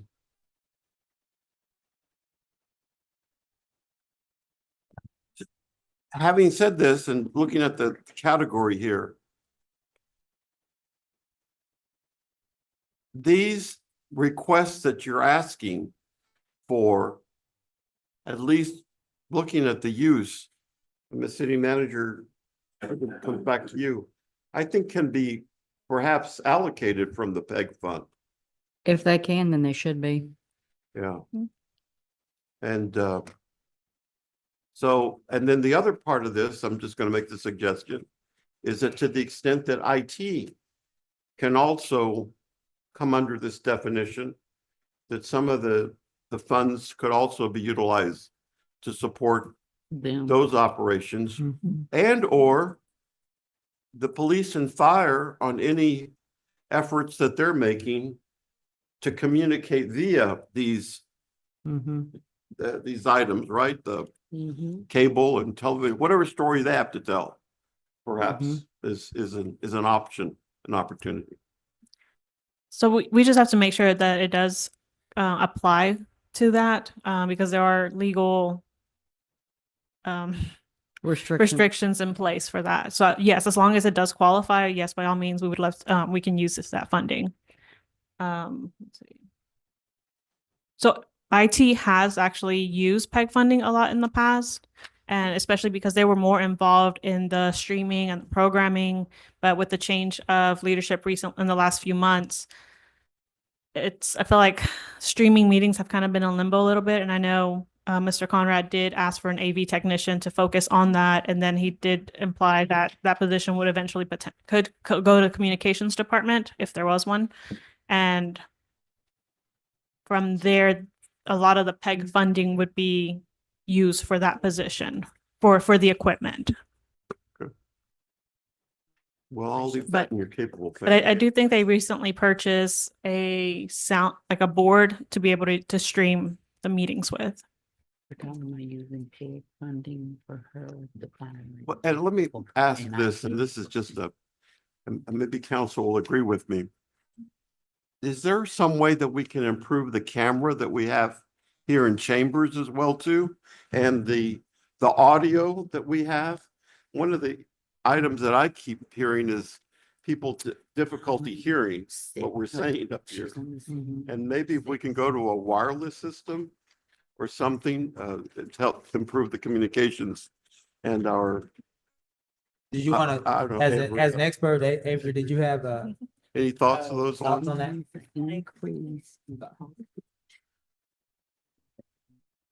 Yes, sir. So I guess on behalf of the IT department, we have purchased some new audio equipment. I think it was discussed last week with Ms. Amy.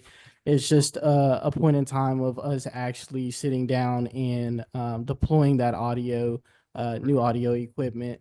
Day to day is just kind of random for now. Obviously, we know like overtime is another thing that we as a department are trying to watch. So we know the best time to do it would be maybe on a Friday after half a day or on a Saturday or some sort. It would be a process for the department, again, considering that, we don't really have the, the kind of knowledge and experience when it comes to AV, but obviously you put multiple heads together, we'll figure it out.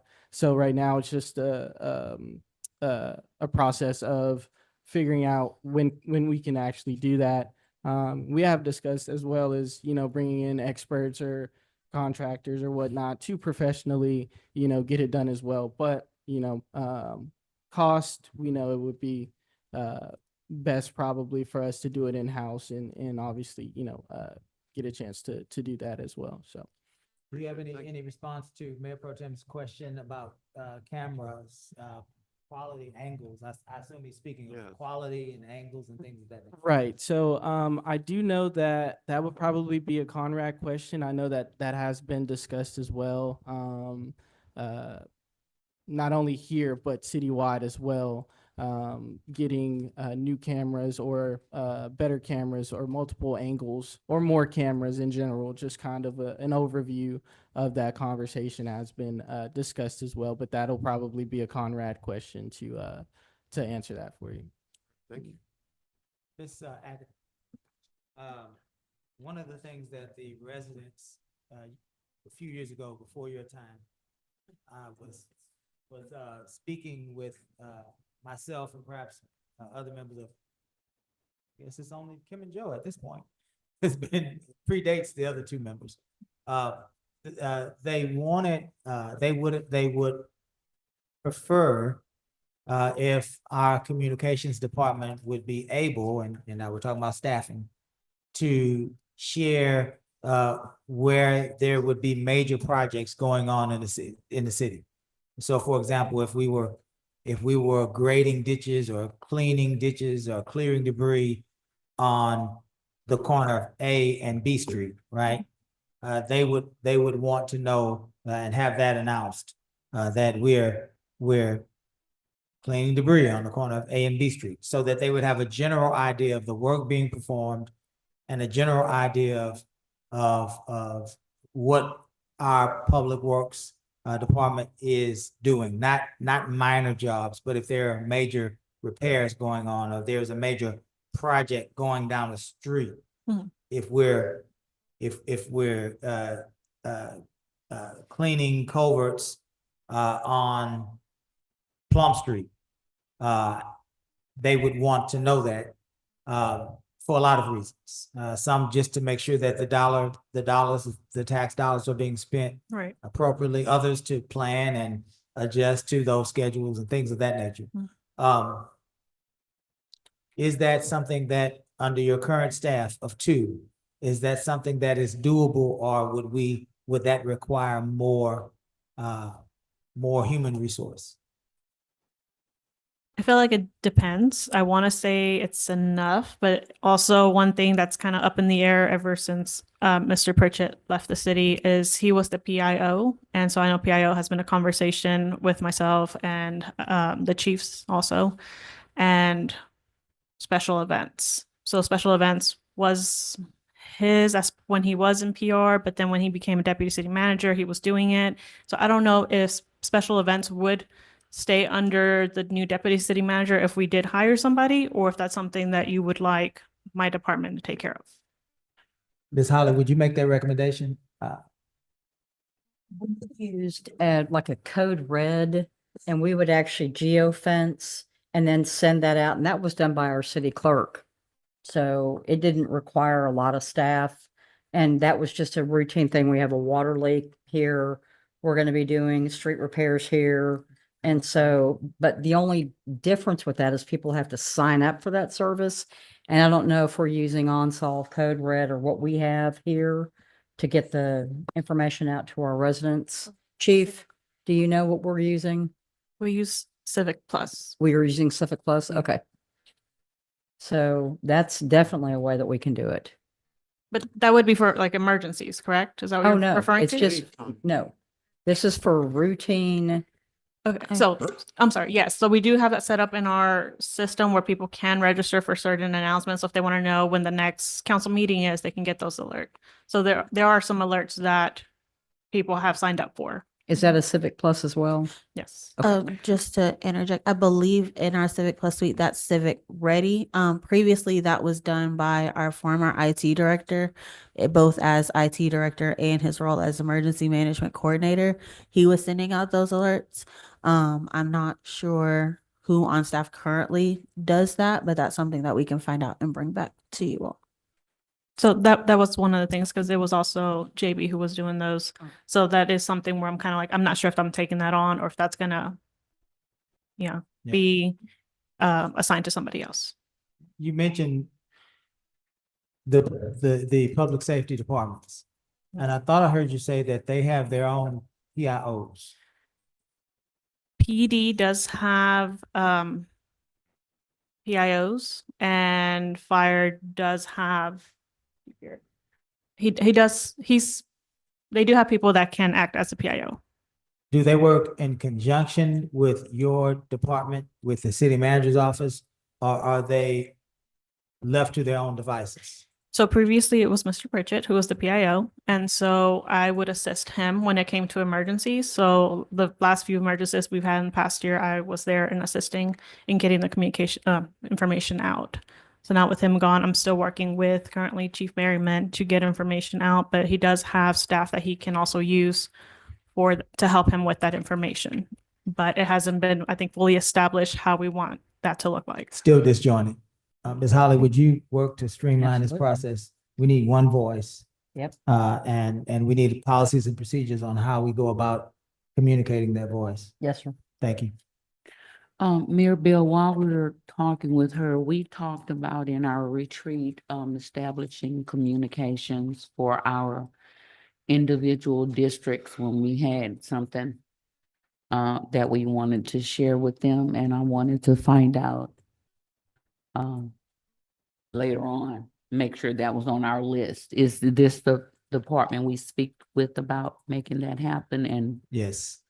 that question you asked about, do we have staff to Yes. take care of those things? So So it's at some point, Miss Agatha, the council in our retreat heard, and I believe we were interested in the idea that each council member would have 1 week per month to visit with you and share the news, city business that is happening in their district.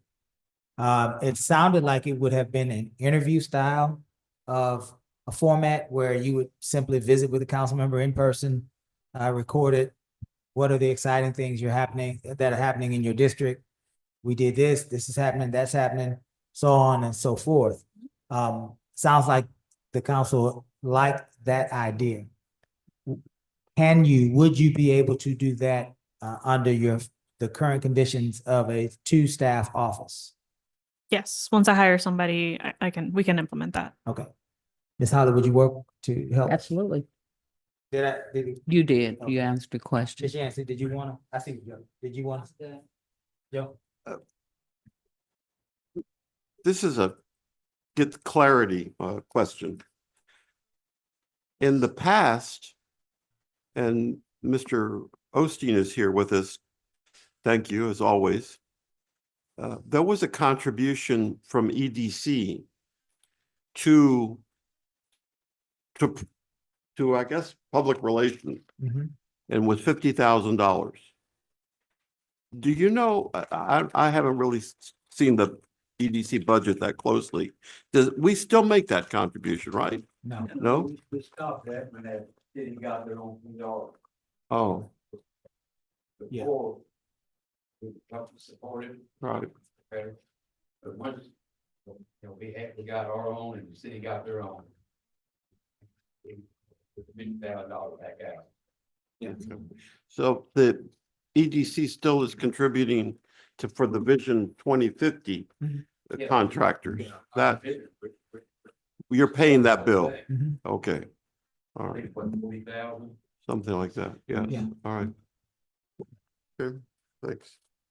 And, just for clarity, public information officer as opposed to make that distinction, you know, our word here. Yes, I do. So they are two separate processes. The public information officer is usually the one that does most of the speaking for the community. And whereas you're thinking of the public information request, or the state of Texas usually calls it open records FOIA for the federal government, that's a separate process. Now, often both of those are housed in the same office, usually housed in our office, but the city has as far as I know, have always had those distinctions. So that is why the communications has that designation as public information officer. Because if anything were to happen and there needs to be any type of media relations, that would come out of their office. Okay.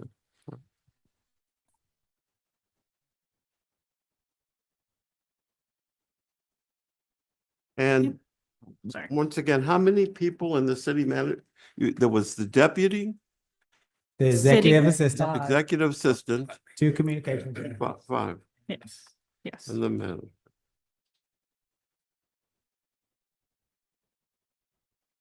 So for the next line item, I was looking at school and travel. There is 16,000 in place there, 130, and that's for potentially up to 5 people. With these new, I don't want to say new responsibilities, but ultimately new responsibilities now that JB is no longer here.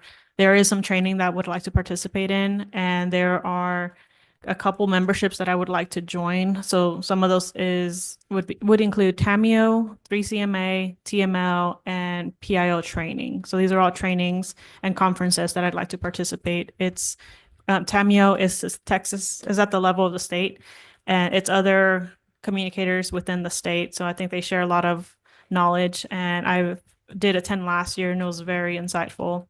3CMA is more national, and they have podcasts and webinars that I do participate in, and I do gain information from there. So I believe it's very beneficial. TML and PIO certification. It's the PIO certification. It's through FEMA or Preparing Texas. So that is a certification that I would like to obtain. FYI, there's no charge for that. We do that. You can go to Red Cross and just sign up there. We provide that training as well. You're talking about the last one? The last part, the last, The The PIO. yeah, Yeah. all that. I think it's also included for travel purposes. Oh. Getting They're back all- and forth. It's all online. It's online. Okay. The FEMA, The 3-day course? all the courses Okay. are that are online. Gotcha. Now, there's the higher level, but to begin, you start at the Yes. 100 and go from there. But there are some, as you get up into the, what is it, 800s, 600, 800s. Those are some on-site. You're talking about FEMA courses. Yes, FEMA. You're talking about basic FEMA courses or communication specific FEMA courses?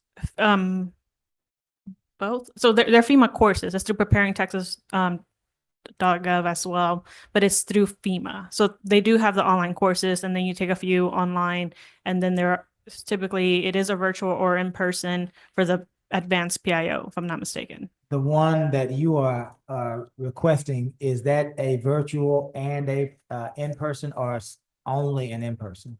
I'm requesting the in-person because it is a 3-day course. It's 24 hours of training, and I would prefer to do that in class. In a class setting? In a I class got you. As opposed to virtual.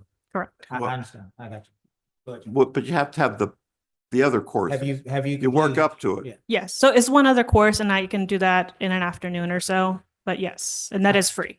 And I It's also virtual. repeat, if you go redcross.org, anybody, public, what they're, just register there, and you have access to PIO training, public relation, everything is there as well too.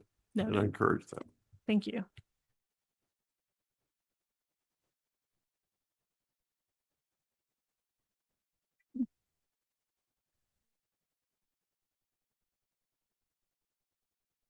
And any other questions, comments, concerns? Questions? Thank you, Miss Agatha, for everything you do. Oh, no problem. Thank you. And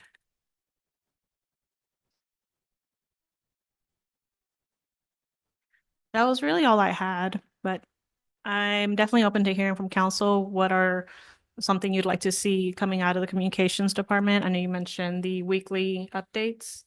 And I am looking to hire somebody within the next 2-3 weeks. And so once I have them acclimated, I would love to reach out and start scheduling that. I don't know if we have a layout of what we want that to look like, timing. Does everybody get 5 minutes? Like how would that work? Yeah, we want to give our council more than 5 minutes, but we definitely watch this, Miss Holly, because I can't say it to you. Miss Holly, we want council members to only communicate real things that have actually happened or happening in their district. Things that the council has voted on, things that actually have happened, so that we don't move into a place of political discussion, because then it would be illegal.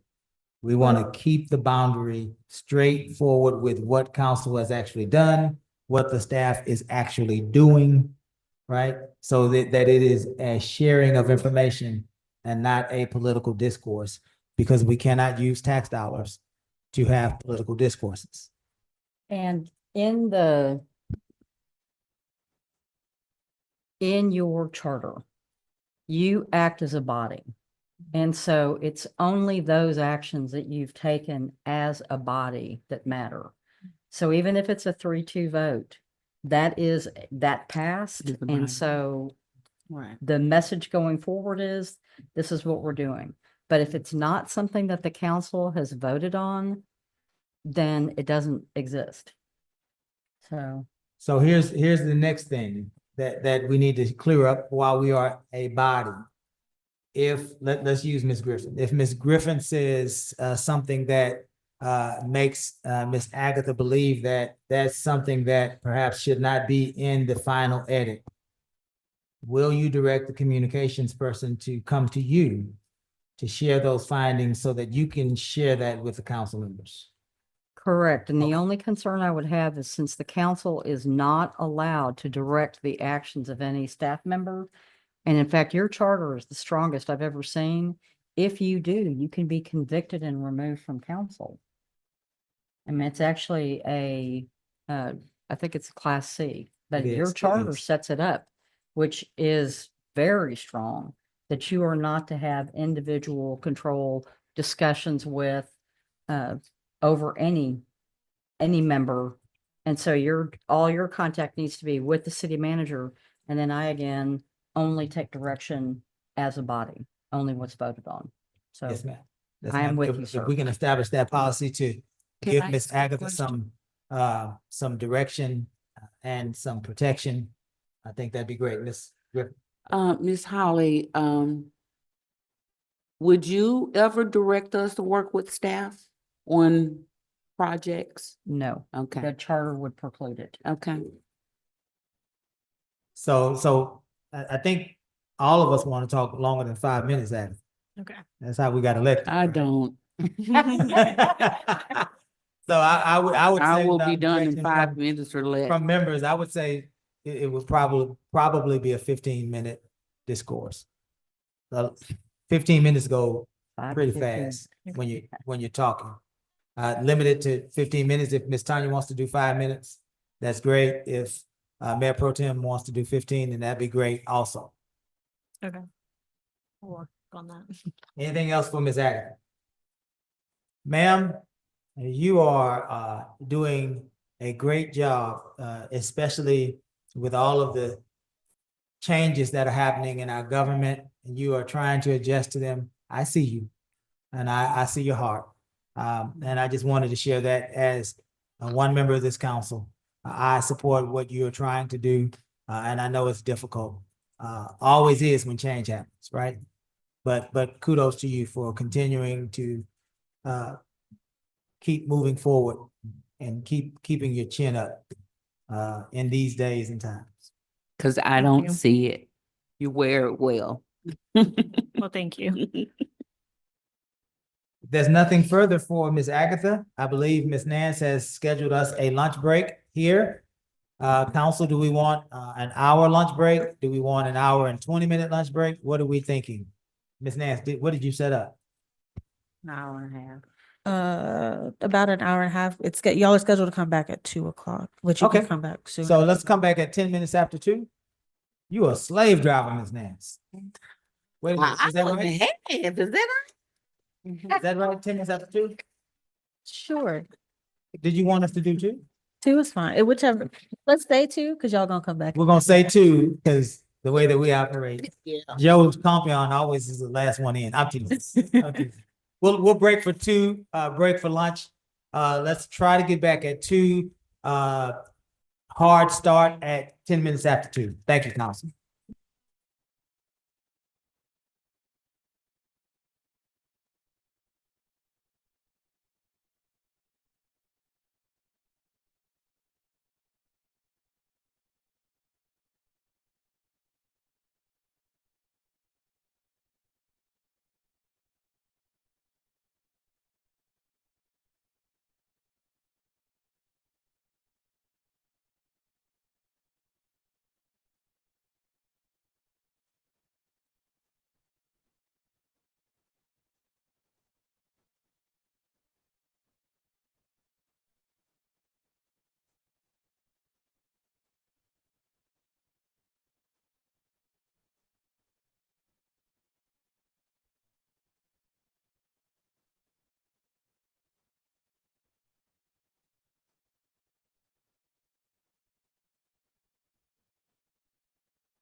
Good afternoon, good afternoon. We are back in day one of our budget workshop.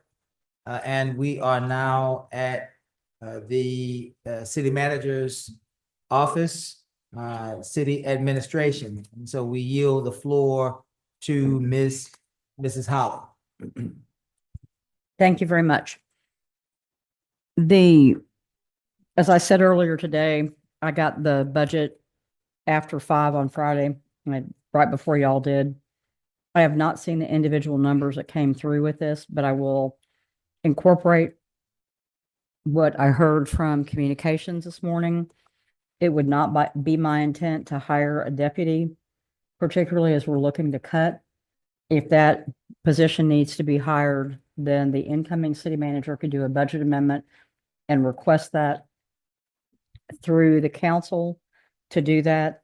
And at this point, I would say that I'm not sure what that salary is, but my goal would be that we come in as close as we can to our 2025 budget. That would be my goal.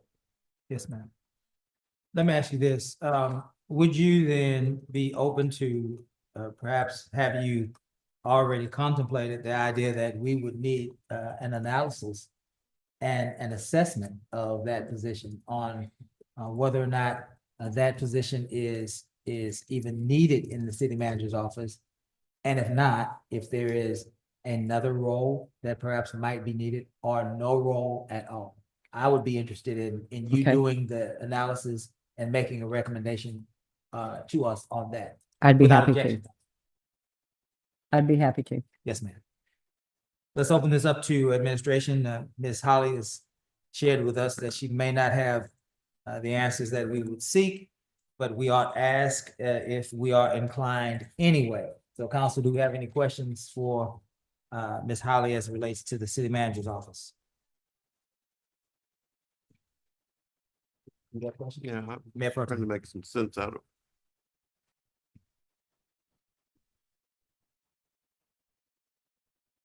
Is Ms. Turner still on the line or like Monica? Do you know? Okay, well, maybe somebody, Was she's okay, there you go. while Mayor Pro Tem is formulating his question, was she scheduled to be back for the PM session? Not necessarily right at this point in time. I could request her to kind of come in at the end Yeah, we'll say. for like a Q&A. Would you keep record for finance questions? Yes, So sir. so that when she does come in, we will have a memory of those. Thank you, ma'am. Mayor Pro Tem, you ready? Okay, yes. So I'm just tracking the adopted budget of 23-24. And our adopted budget in 23-24 was 304 on the regular payroll category was 340. Then our adopted budget for 25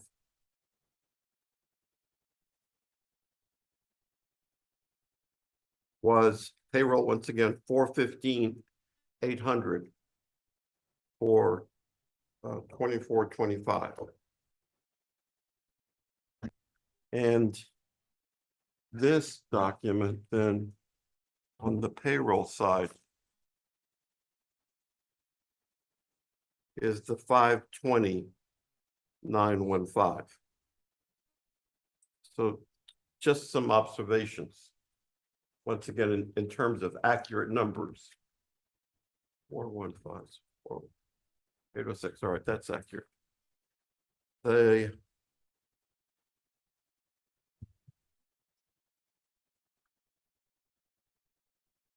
The estimate,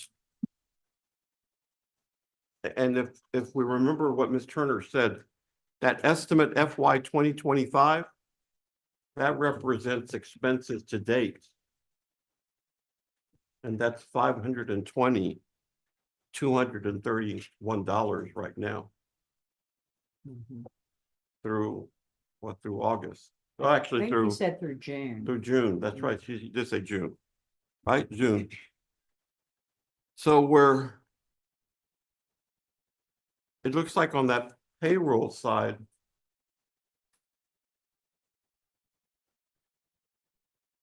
Well, let me think this out.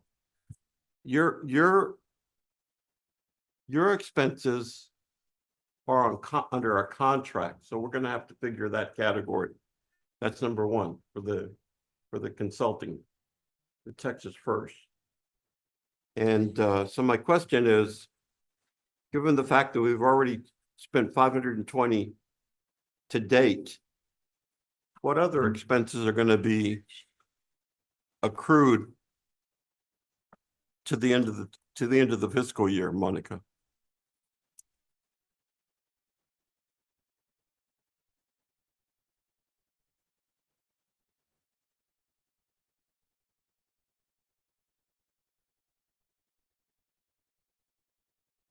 It would be the final 2 months of the fiscal year, just payroll It would be July, for August, and September, 3 months. 3 months. Does the fiscal year start September first? Yeah. October first.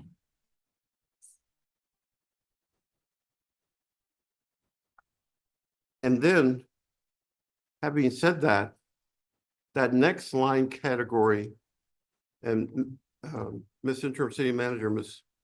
Holly, the Plan 457 contributions, that's pretty standard for city manager contracts. Is that true or not? To do 457s, that is standard. That's standard. Yeah. And there's nothing on that category. Correct.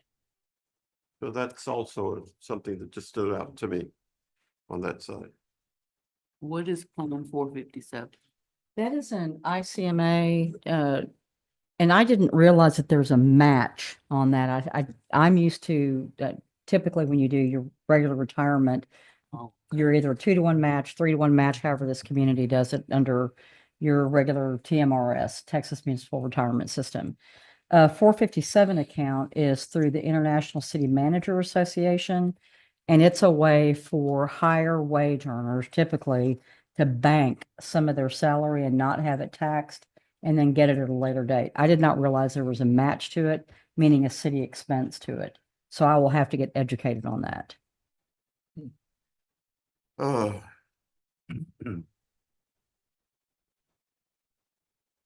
So I guess, Mayor and Council, what I'm saying is that we do need to massage all these numbers. Yeah. And on that side. Because this number will not include moving forward in the next fiscal year, a deputy city manager unless we come back. Correct. Is that what was Yeah, happening? I would recommend we at least freeze that position. Yeah. And to realize those savings. And then get an assessment. Okay. Because that's pretty staggering to have 415 budgeted and to blow that budget by over 100,000. That is never what you want to come in with. And I was looking at the professional fees, which are down 01, 40, 40, 01, 01, budgeted 20,000 and spent 60,000. And if you look, so where clearly in 24, 65,000 was spent. Mm-hmm. I think Joe is right to say we need to go back and look at all the numbers, because I don't know that as a council, and I could be wrong, but I don't know that as a council, we approved a budget with a reduction in professional fees to that level.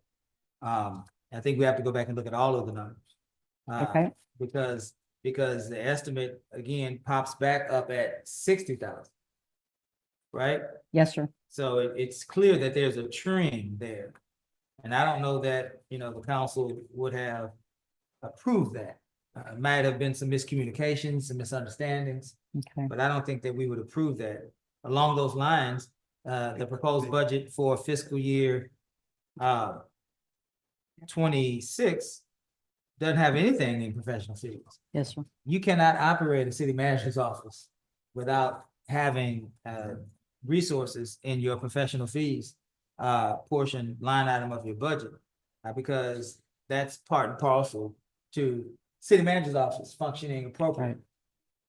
And that's one of the things, Joe, that I saw in this.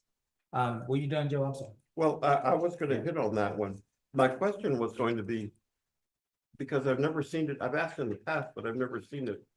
Our outside, our city attorney fees, wouldn't they come under your office, all of them? It depends on how this community does it. It can be department by department. The court should be pretty heavy in the city attorney. Monica, do you know how it's done here?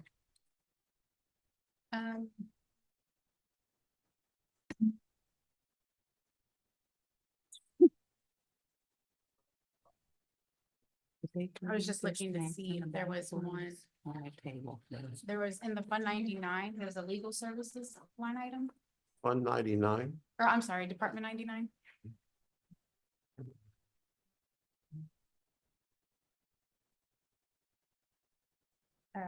Legal services, Mills Shirley. Where's that? Where is that at? It's under tab 21, sir. Tab 20, I'm sorry. 21. Yes, 21, fundraise. Bear with me, I've got all these books here, I'm sorry. I'm sorry, Mayor, what are we doing? We're looking to see if we can find where our city attorney's office is compensated. Because Okay. they are a contract law firm. Okay, They are compensated through professional fees. okay. And so we're trying to locate where that is. I'm Oh, looking at 01, 40, 42, legal 99, services. and it showed that it was 221, 780 and 24, budgeted for 200,000 in this fiscal. The estimate was 165 and budgeted for 200,000 in the next fiscal. Yeah.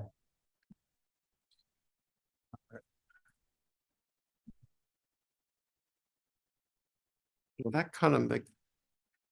Well, then, I guess, what's the professional fees under your department? That's what I was gonna.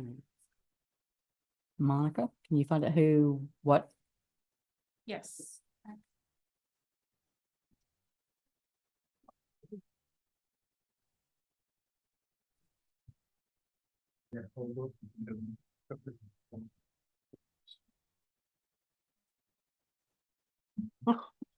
They got sugar-free, fat-free stuff back there. I hate it. They got the skinny popcorn and everything, so something for everybody.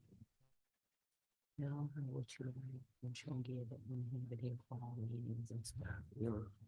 So we Just don't shows get it doesn't hangry. say that.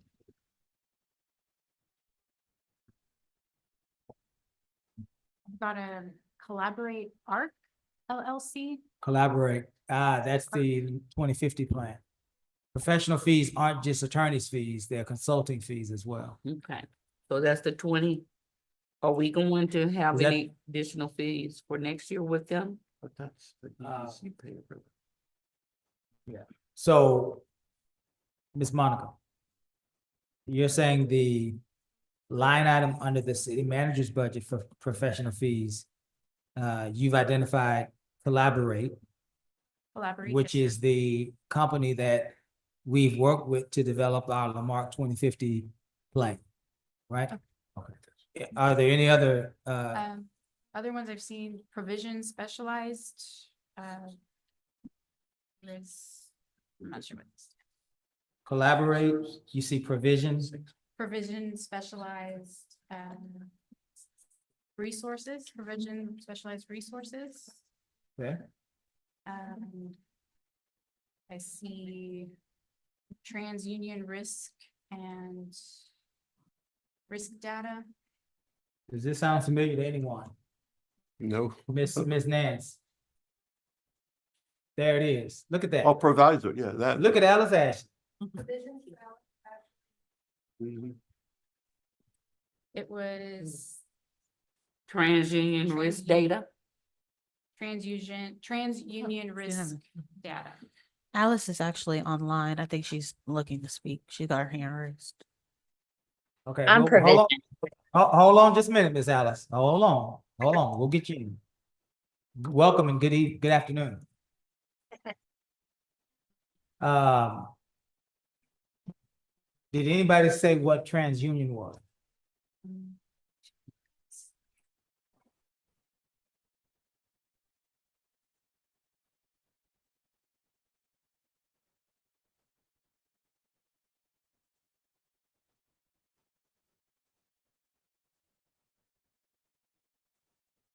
Pulled up a purchase order. It says look up customer information. It looks like it was La Marque Fire Department Code Enforcement. La Marque Fire Department Code Enforcement. TransUnion is La Marque Fire Department Code Enforcement. Is that right? Yes, that's what Okay. the purchase order says. So none of these, I guess what we're getting at is none of these under the city manager's professional fees are Mill Shirley's. In fact, Mill Shirley is probably Fund 99 is what you're saying. Okay. Any other ones under the city manager before we hear what Miss Ashley has to say?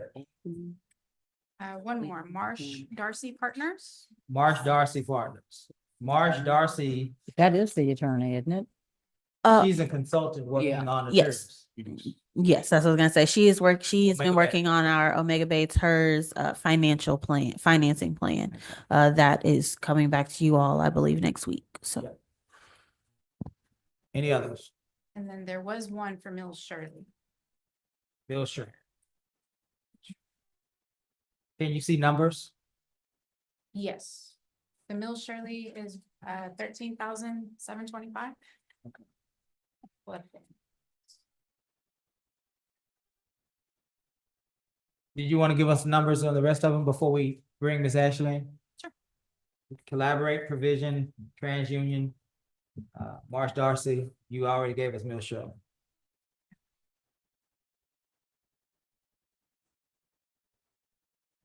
Marsh Darcy was $5,992 and 5 cents. Okay. There's going to be multiple for TransUnions.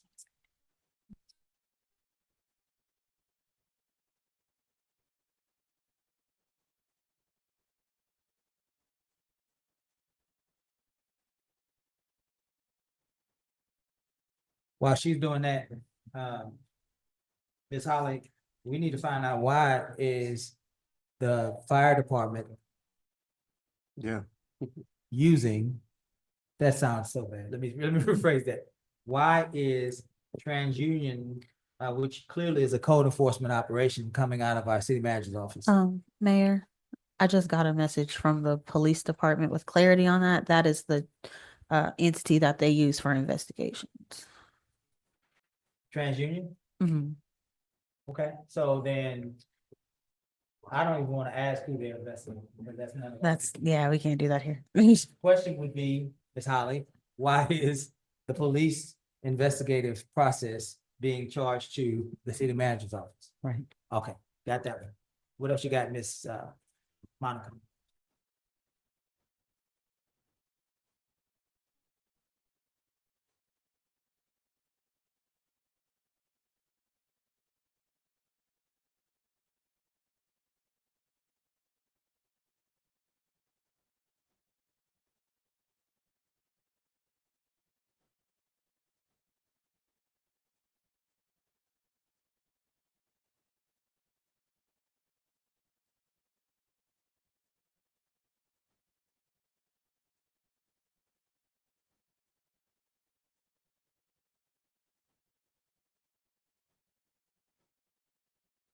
For that provision, Yeah. is 1,300. 1,300? 1,300, yes. And For TransUnion? No, provision. Provision.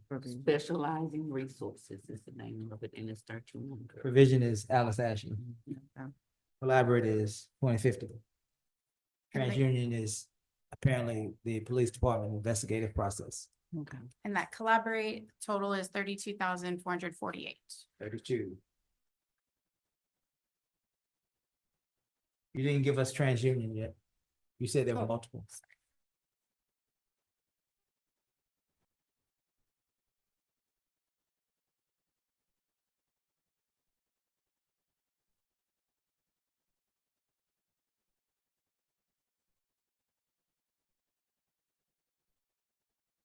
TransUnion is $2,090.95. Very good. Is that the only one for TransUnion? Yes, there's four of them altogether. Thank you, ma'am. Let's stop there. Miss Ashley, did you want to ask a question? No, sir. Y'all were asking who provision is. I just wanted to clarify that that was me. Yes, ma'am. You're looking good. Thank you. It's me. Y'all have fun. I'm here if y'all need have any questions. All right. Thank you, ma'am. Bye. All right. That answers that question. So we assume the rest of those Mill Shirley monies will be coming out of Fund 99. Okay. All right. Joe, did you want to continue? Yes, sir.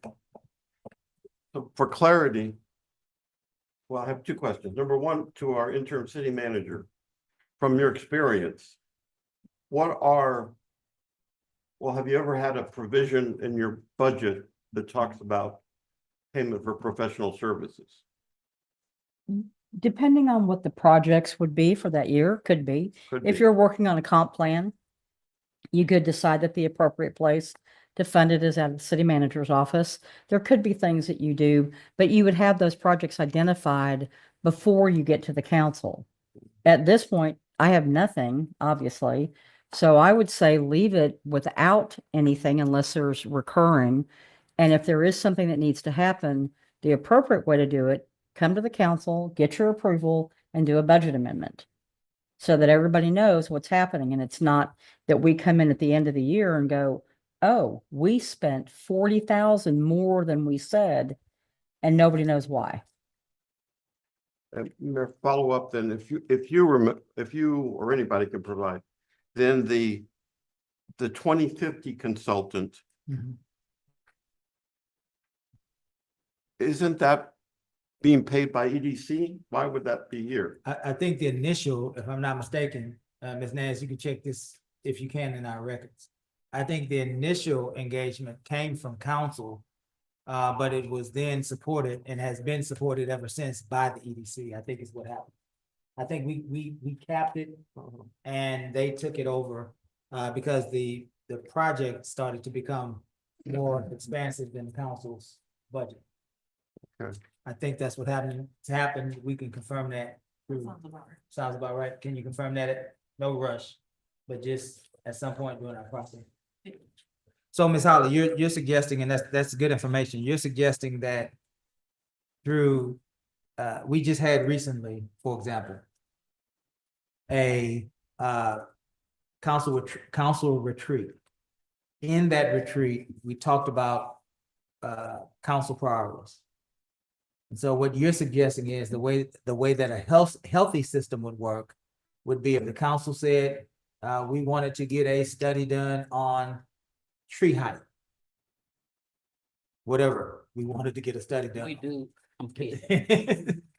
Then in the budget process, we would then fund the professional services because we now have a priority that we have shared with you. Yes, sir. If there are no priorities explicitly shared with you by council as a whole, you leave it blank, and then you can always go back and amend the budget. Yes, sir. That is a healthy system. Yes, sir. And Thank you do it with where there's always a paper trail. There you go.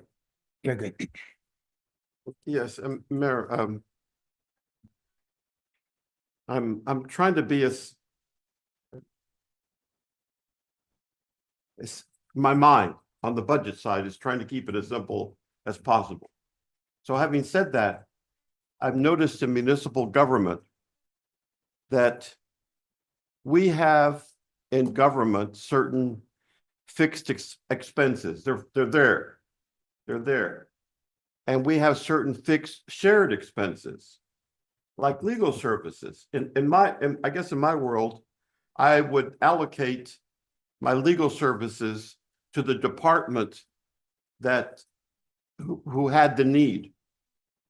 So in my franchising world, we had our IT lawyers, not IT, our intellectual property lawyers when working on our disclosure documents.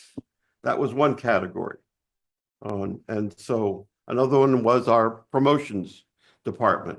if there were legal needs there. And it seems to me that I guess I'm approaching this maybe too simplistic, but I think that we should be allocating these legal services, or it could be accounting, whatever the case may be, but to departments,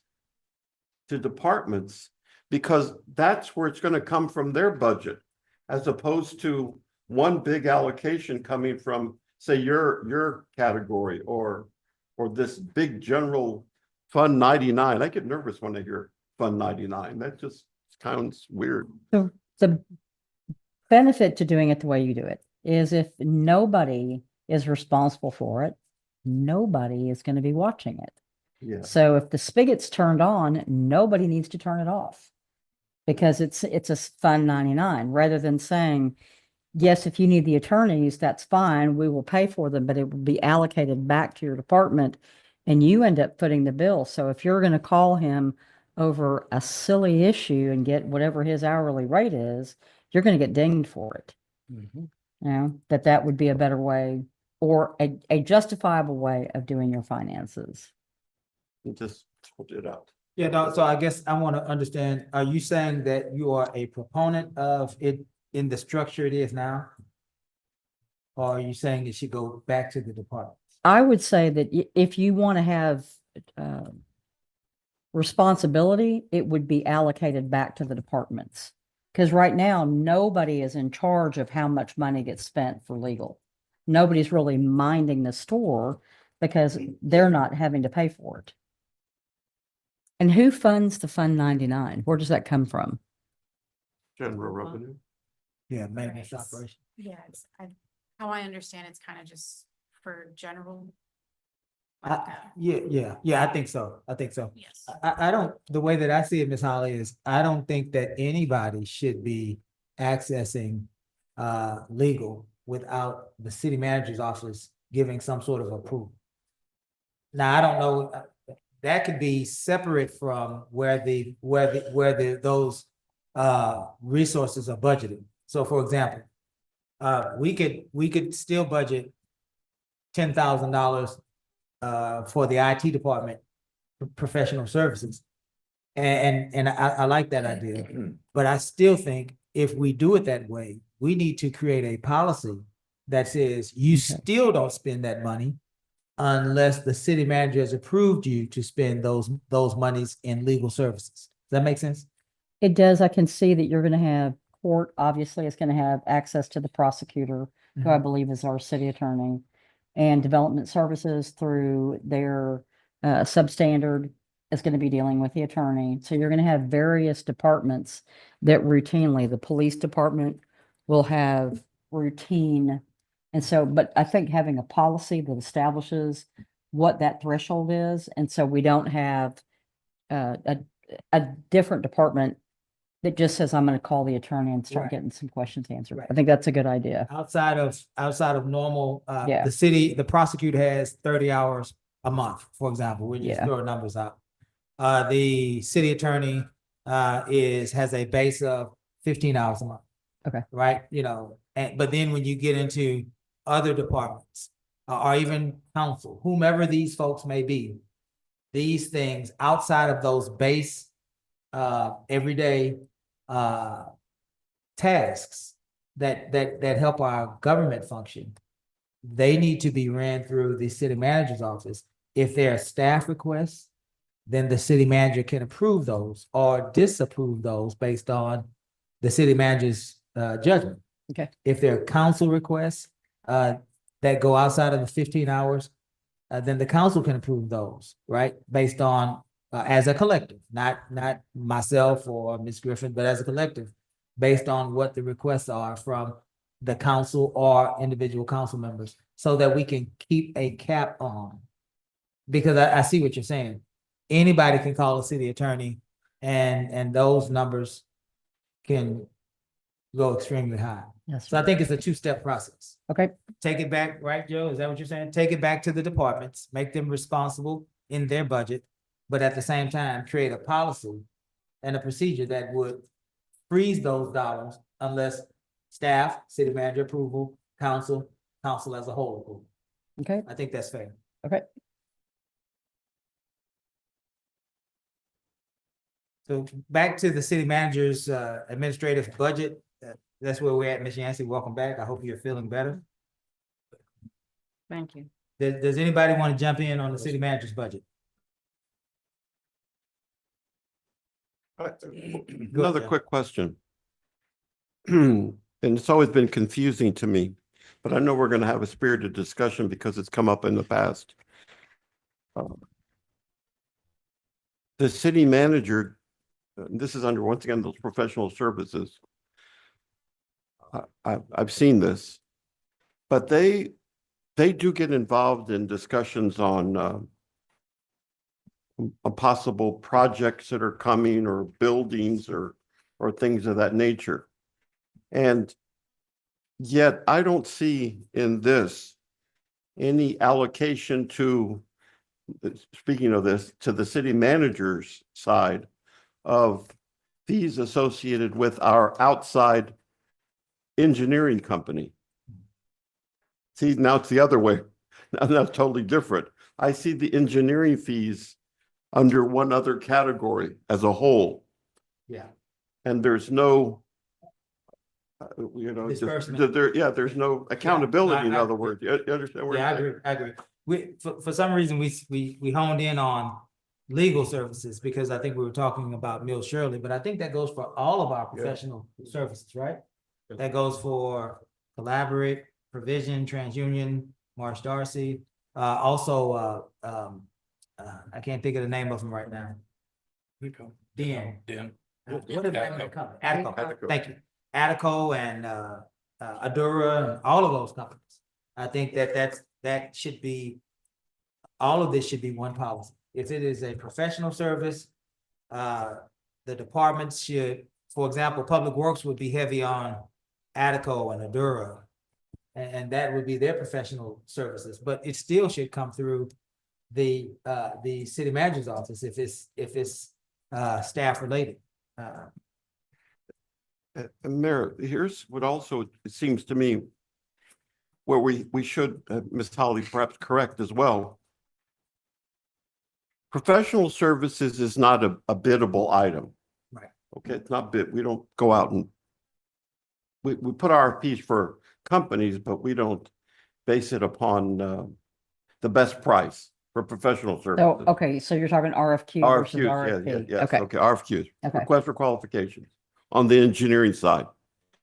But having said that, we also know that the individual projects, let's say the wastewater treatment, sewer, the treatment plant that we have over there. And we saw it on our water development. I have the sheet. There are certain expenses that are already incorporated in that distribution. And they go to Attico. And what I'm saying is that I think we're overstating our budget when it comes, because they're getting paid from a particular fund for those services. They're not coming from our general fund. Does that make sense? They Am get I paid making- from the grant. From the grant award, grant from award. I got you. the allocation. But And ours come huh? from parks. Sorry?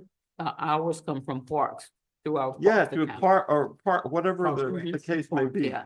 So when I see 800,000, say, whatever figure it's there, or it's whatever figure, the reality is it's not coming from our general fund, or maybe some portion may, right? But ultimately, there's a significant portion of that amount that's coming from a grant program that we've had. Yeah. And I don't know how you show that. How do you show that? I Is don't there a know. way, Ms. Monica, that we would be able to make that distinction for our community members? there should be, and if you go to tab 30, it'll give you all of our project listings with how much the project cost, who our consultants are.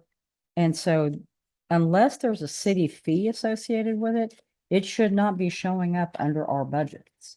There would be another document that you have to look at to see what the projects are. Now, what you could be showing would be city matches, that kind of a thing. Yeah. Oh, wait. You need to flip somewhere? Right here. Yeah, it's on 30. Page 30? No, on Oh, 30. tab 30. Here's tab 30.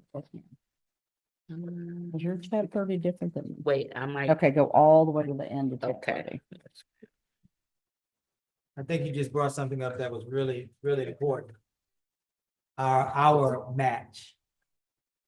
I think, that may be what we're seeing, Joe. Maybe, Yeah, but we need to, the point, I think Joe's point is we need to be able to split that out and say, this is the city's match portion. If we're seeing monies coming from our M&O, if you will, going to consultants that are administering grants for us, if you will.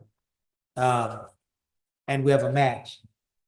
If it's budgeted, then we should be able to see in those line items. Yes, sir. This is a match to this grant, Yes, sir. which would clarify a lot for us and I'm sure for the community. Mhm.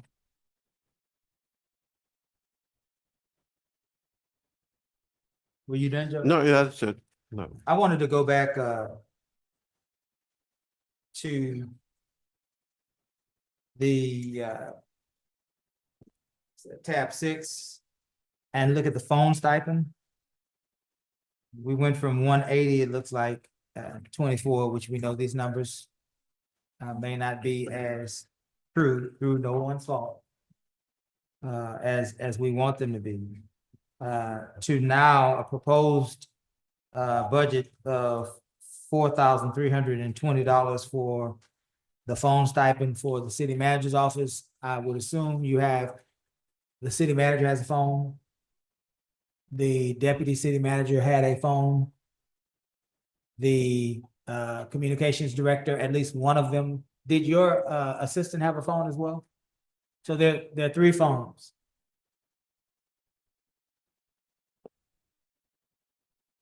Here on MDSS, it shows city manager, deputy city manager, executive assistant, And Ms. Galley, Ms. Galley, yeah, I'm sorry, Ms. Galley. There she is. I couldn't see you. David's beautiful face is hiding you back there. Hey, David, there she is. So we have 4 phones. So would that be an appropriate number? Ms. Monica, for 4 phones, $4,300? It's less than $100. How much they pay per month, you know? I believe, is it 90? I believe. That's about right then. Does that make sense? Yeah. Okay. So these other numbers don't make sense. Correct. We didn't get a T-Mobile bill for $20 a month or nothing like that. Exactly. Okay, cool. That makes sense. All right.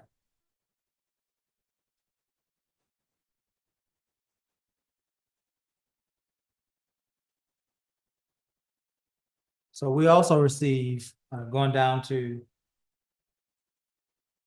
the internship program. We've increased the budget to $50,000. Great program for our young people, college and high school. We always brag and say before there was an internship program in Dickinson or in Texas City, there was one in La Marque. And it worked so well that other cities decided to duplicate it. But my question, for those of us that remember, I believe our contract with Waste Management grants us $25,000 for youth activities. At one point, the idea was to use that toward our internship program, but then we developed a summer program along the way. And so if the city manager's office is carrying the water for our internship program, don't have a problem with that. I guess the question is, surely our summer programming, our summer camp ought to be covered by that $25,000 grant for youth activities from Waste Management. Anyone? Does that sound right to anyone? Mhm. Sounds right to Ms. Holly. Mhm. I thought we used the 25,000 for the internship program. Well, that's what we just said, but now I think because it's the program has grown, I think the city manager's office is responsible for the entire internship program, which fits because, it's operations, summer operations. But I wanted to make sure that we're not double spending for our summer camp. If the city manager's office is going to, again, be responsible for the internship program, then that grant from waste management should be earmarked for our summer program. Without objection. Thank you, Council. Anyone else for the city manager? City manager's office. I'm sure we'll revisit this when Ms. Holly has a chance to look at the numbers. Mayor, Go ahead, sir. I'm catching up with you here on the waste management grant. Wasn't some portion of that also for our Bayou Fest? They give two grants. Oh, They there's give a two. $50,000 grant for Bayou Fest. Okay. And then they give a $25,000 grant for youth activity. Okay, all right, Yes. thanks for clarifying. Yes, sir. Anyone else? All right, let's move now to. Well, Mayor, I do have another, I'm sorry, go ahead. because I looked through it and I couldn't find it, and I'm mentioned to Miss Holly, but I kind of think that there are grants that we get that are not accounted for. And I don't know if you remember last year, as I said, we almost need separate, like Leak City does. It's separate categories for these other dollars. Because we received $50,000 from the Texas Rural Housing or Southeast Housing, Texas, yeah. Texas Housing. Southeast Texas Housing Authority. Southeast Texas Housing Authority. Mrs. Myers, who was the widow of longtime resident here, Bailey Myers Insurance. She's on that board, I remember. And that was intended to supplement the priority was to supplement any needs of La Marque residents that suffered a fire, and we would coordinate with Red Cross. We provide them individual assistance, and if there was something else to get them even a home repaired or things of that nature, then that would occur. But I can't find it anywhere in these contributions, even on the statement of funds. And so I'm just concerned about little things like that. That 50,000 is significant because, Kira, if I'm not mistaken, we said as an action item that we were going to go back to them as well. Yes, they haven't sent that form out yet to let us know it was reopened, but y'all did show interest in Yeah, reapplying. I'm pursuing that as well. So, And what we did with those monies is we donated, transferred, however you want to look at it, all those monies to the United Way to allow them to administer those funds for us on our behalf last year.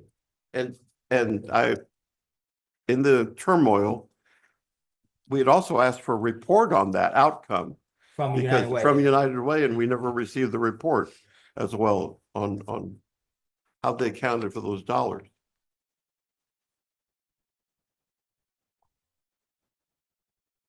Taking notes, Ms. Nance? Yes, sir. Thank you.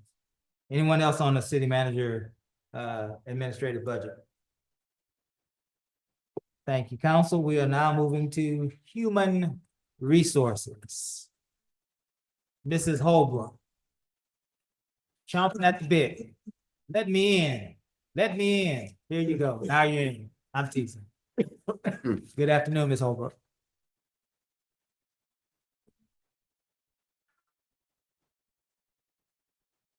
Good afternoon. I have some packets for you guys, just so that you guys have the documentation that I presented, but there are some wishes in here. So similar to Conrad's this morning, I would like for you guys to overlook the wishes. And we'll just talk about kind of the important stuff. But Avery does have a PowerPoint so that we can just have some talking points to go off of. Yes, ma'am. Thank you.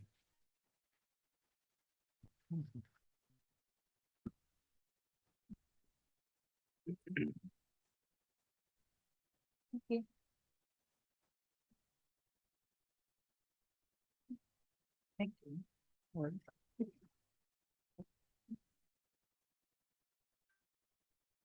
Good morning or good afternoon.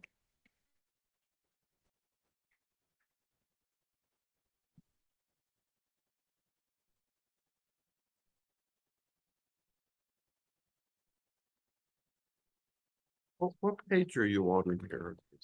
It is section 8. Section 8? Yes, sir.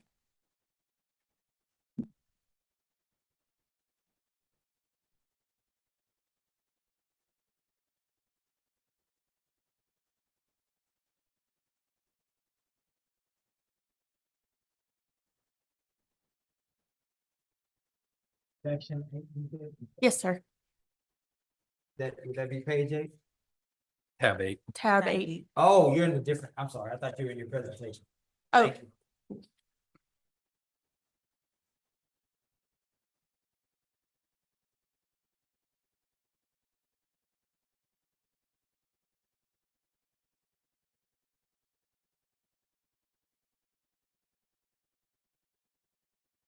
See, great, thank you. So one of the things we were asked for in our budget presentation was just kind of our objectives as well as our accomplishments for this year. So I just threw a couple of them up there. I know one thing that council had asked for is kind of a better way for us to evaluate employees, and that's something that hasn't been done before. So currently we are using software called Assess, but with NeoGov that we recently purchased with ARPA funds, that is also going to have its own evaluation system.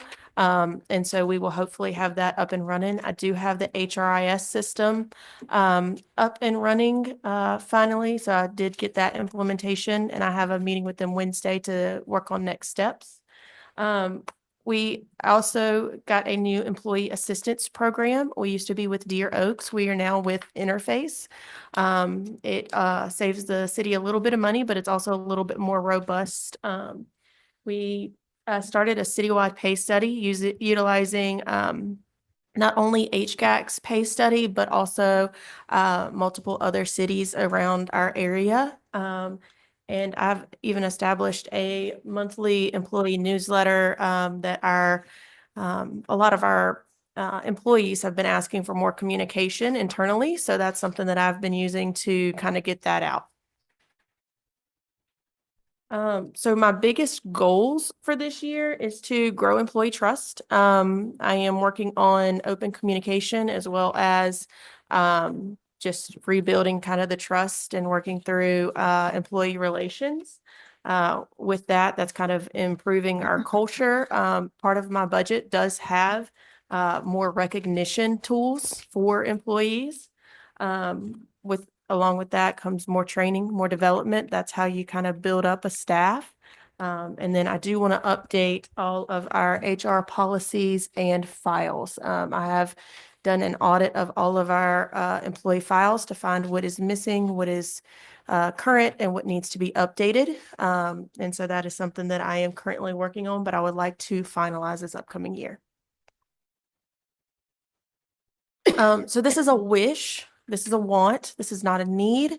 I am a department of 1. And so overall, I would really, and it looks like it is included in this, but this is not, this is one of the things that will most likely save us a little bit of money is to not have this HR assistant, but this is a want as I am a department of 1.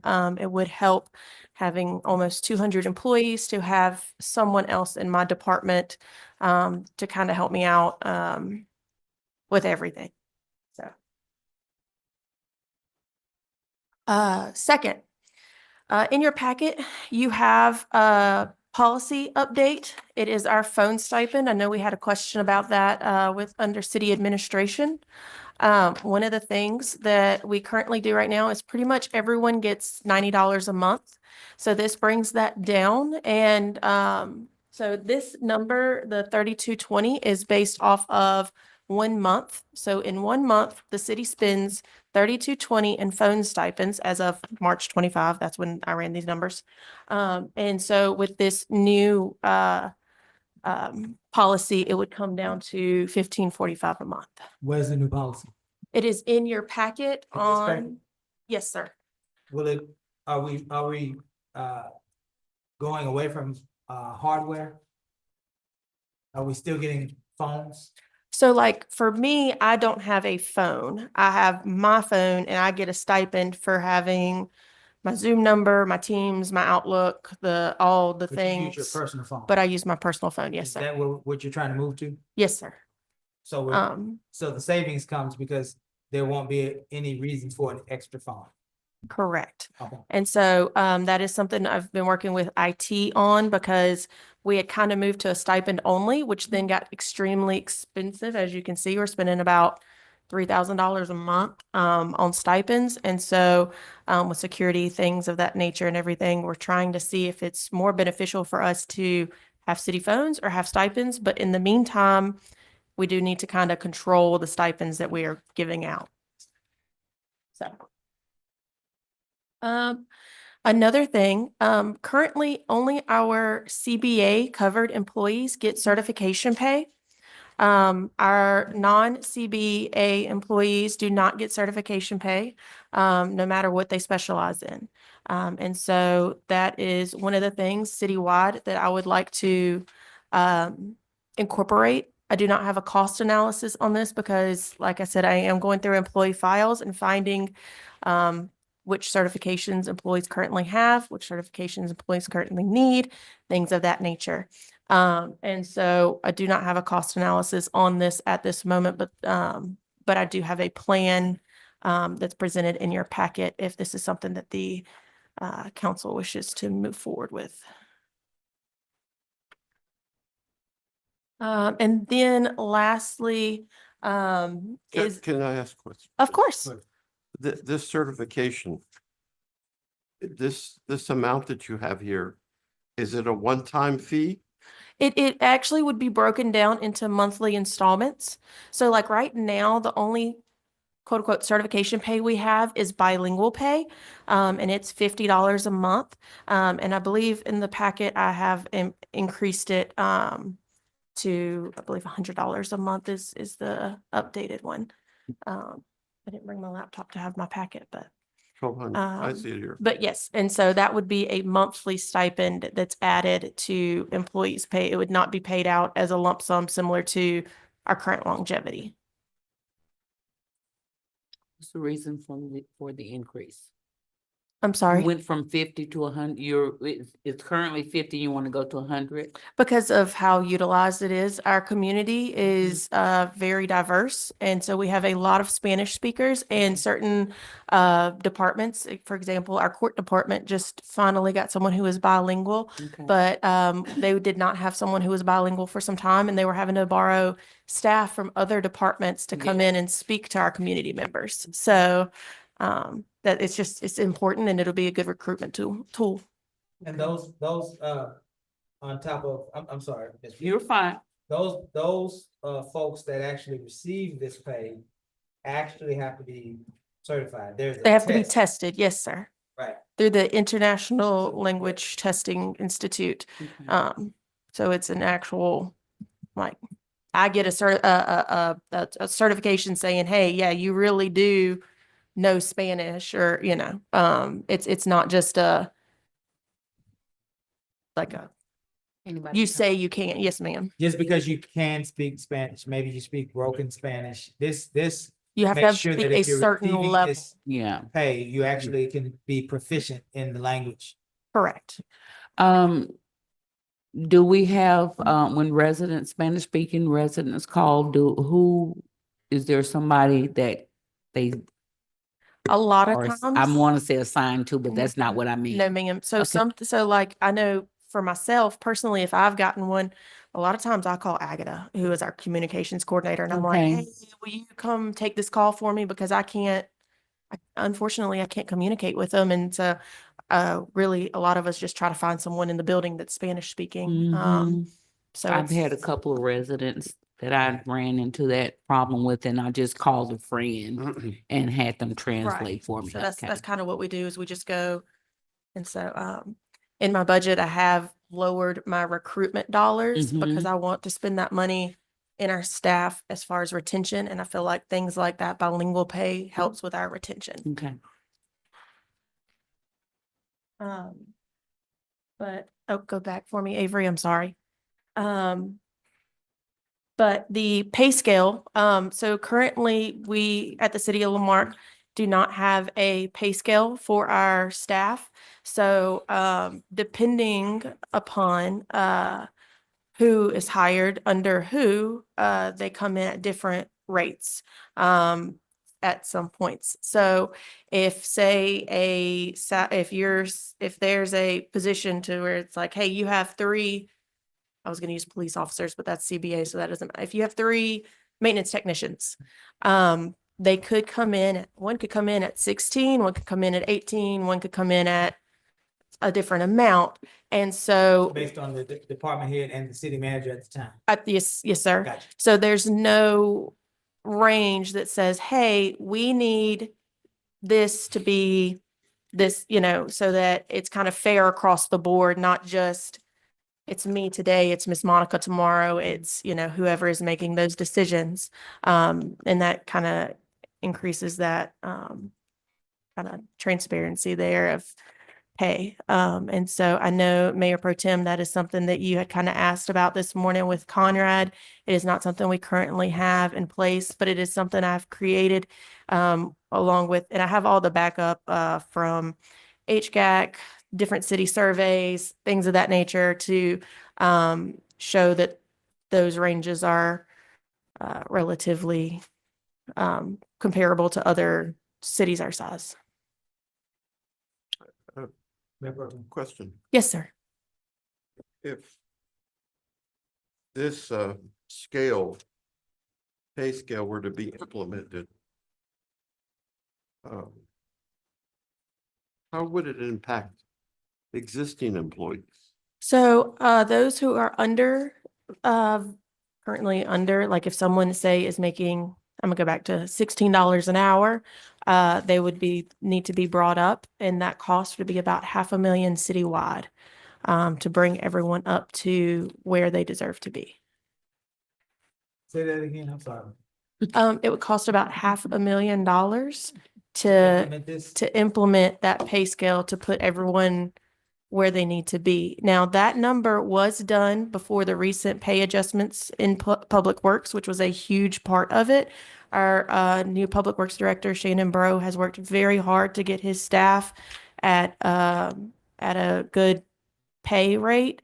And so I don't have the most updated numbers on that, but that is the number that we ran back in about March on this. So what I would recommend is that the concept is excellent. You need to have pay ranges, and the fact that you don't is a threat, also a weakness. But nobody's got $500,000 to make this happen. Mm-hmm. So what I would recommend that you do is let's start looking at these. We'll flesh them out, but we're not going to change anybody's pay at all until we can come through and figure out a way to pay for it. We could start implementing it next year. You could start saying, okay, you want the lowest paid employees to be the ones that are corrected first. Because if the city manager is too low, nobody's going to go home crying. So you want to make sure that you've got your line employees are taken care of, and then you have to have an implementation plan that works within the city finances. Maybe over a series of Series 3 of to 5 years. years. Yes, sir. 2 to 4 years. So along those lines, then do we have anybody in the city that's earning less than $15.25 an hour right now? I do not believe so. I believe we've finally gotten everyone above 15.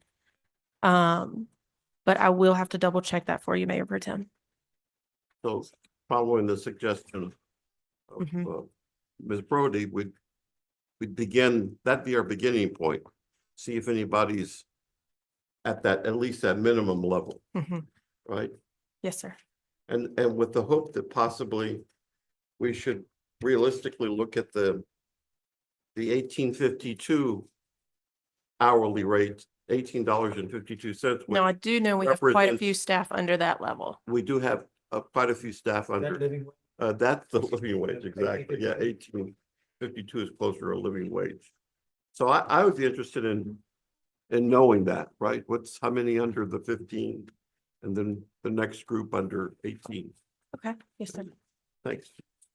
Incidentally, while we're speaking of this, I didn't ask you, Ms. Holly, and perhaps you don't know yet. Does this budget reflect a cost of living adjustment for our non-collective bargaining employees? Yes, it's a 2%. 2% COLA? Yes. Okay. I wanted to, Ms. Holbrook, you mentioned a few things here in your accomplishments that I wanted to see if I could get clarity on. Yes, sir. First thing that you said was you implemented assess team. This is an employee evaluation module to evaluate employees annually. Correct. Will department heads be evaluated with this evaluation module? That is the goal. It has not, it was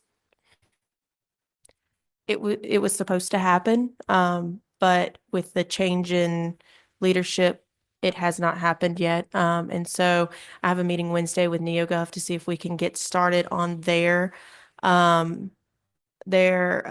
evaluation system so that I can get Miss Holly into that evaluation system and get and that way we can just have everything on the new system.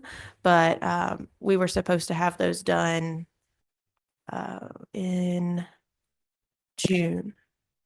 They did. So this system will allow for the interim and then future permanent city manager to evaluate department heads. Oh, yes, sir. Number 2 is number 4. Additionally, lower the costs associated with pre-employment background checks from $79 to $30. Mhm. Every day in La Marque, Texas, in any other year. we would high five each other up here, but not this year. Mhm. This year, I want you to share with us, because of perhaps some weaknesses in the way that we did pre-employment background checks and vetting of some of our staff members. That's great, but I want to also ask you, in this cost savings, do you feel confident that we won't lose any efficiency, any productivity, any accuracy in vetting our employees if we go to this reduced amount? So this reduced amount is through Continental Screening Services. And it checks a criminal background for 7 years by county of everywhere that you list that you've lived. It checks a driver's license check through Department of Public Safety. It also does a social security number trace, as well as it checks the National Registry for Sex Offenders. It also does and then I can add on different things as well. Now technology is only as good as the user. So currently how we do our background checks for civilian staff, this is not for our Upper level management. no, yes, sir. It's not, and then also our like public safety. This they do a different background check, but for them, it's only as good as the information that it is given.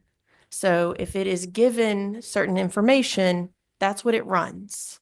So if it is given the incorrect information, it's not going to give me, it's not going to flag it, if that makes sense. It does, and I think I'm going to tiptoe around this one because all of this is subject to investigations. Here's what I would say. Hindsight is 20/20. Yes, sir. And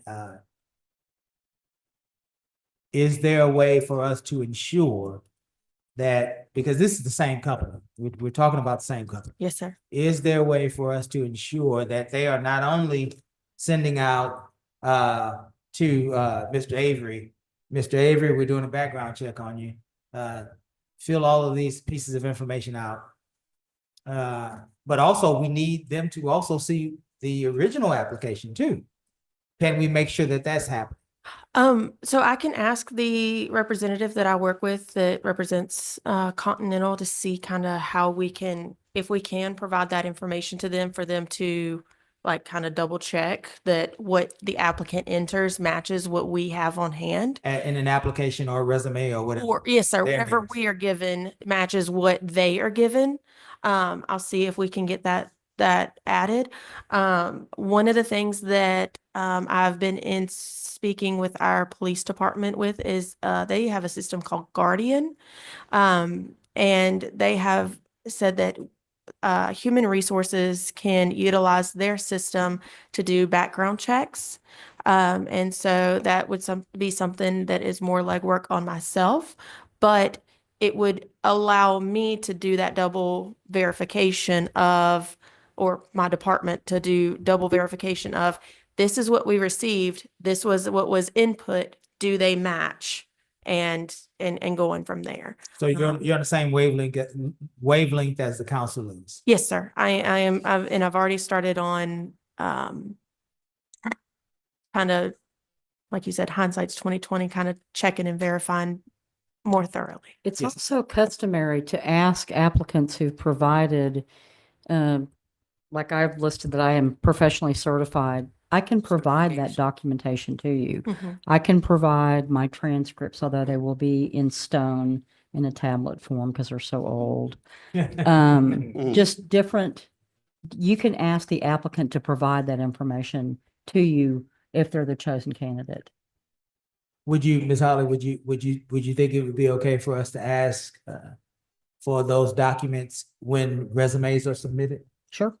Yeah, because If you're the king of I'll be the Utopia, if you're the queen of Utopia, then we need a certified copy of Utopia's. Yeah. Yeah, I got you. Yep. I got you. Miss Holbrook, Yes, sir. number 5, completed a full audit of all current employee files, creating new protocols for employee file management. Mhm. Did you So- audit whether or not these, the certifications, degrees, that wasn't what the So- audit was about? So when I say I audited, I went through and I created a checklist of everything that should be in an employee file. There are certain things that we should have on file of our employees. One of the things is like the Office of the Attorney General. Every employee has to be put in their system when they're hired to make sure that there's no child support, things of that nature. So that's just one example of the forms that are required.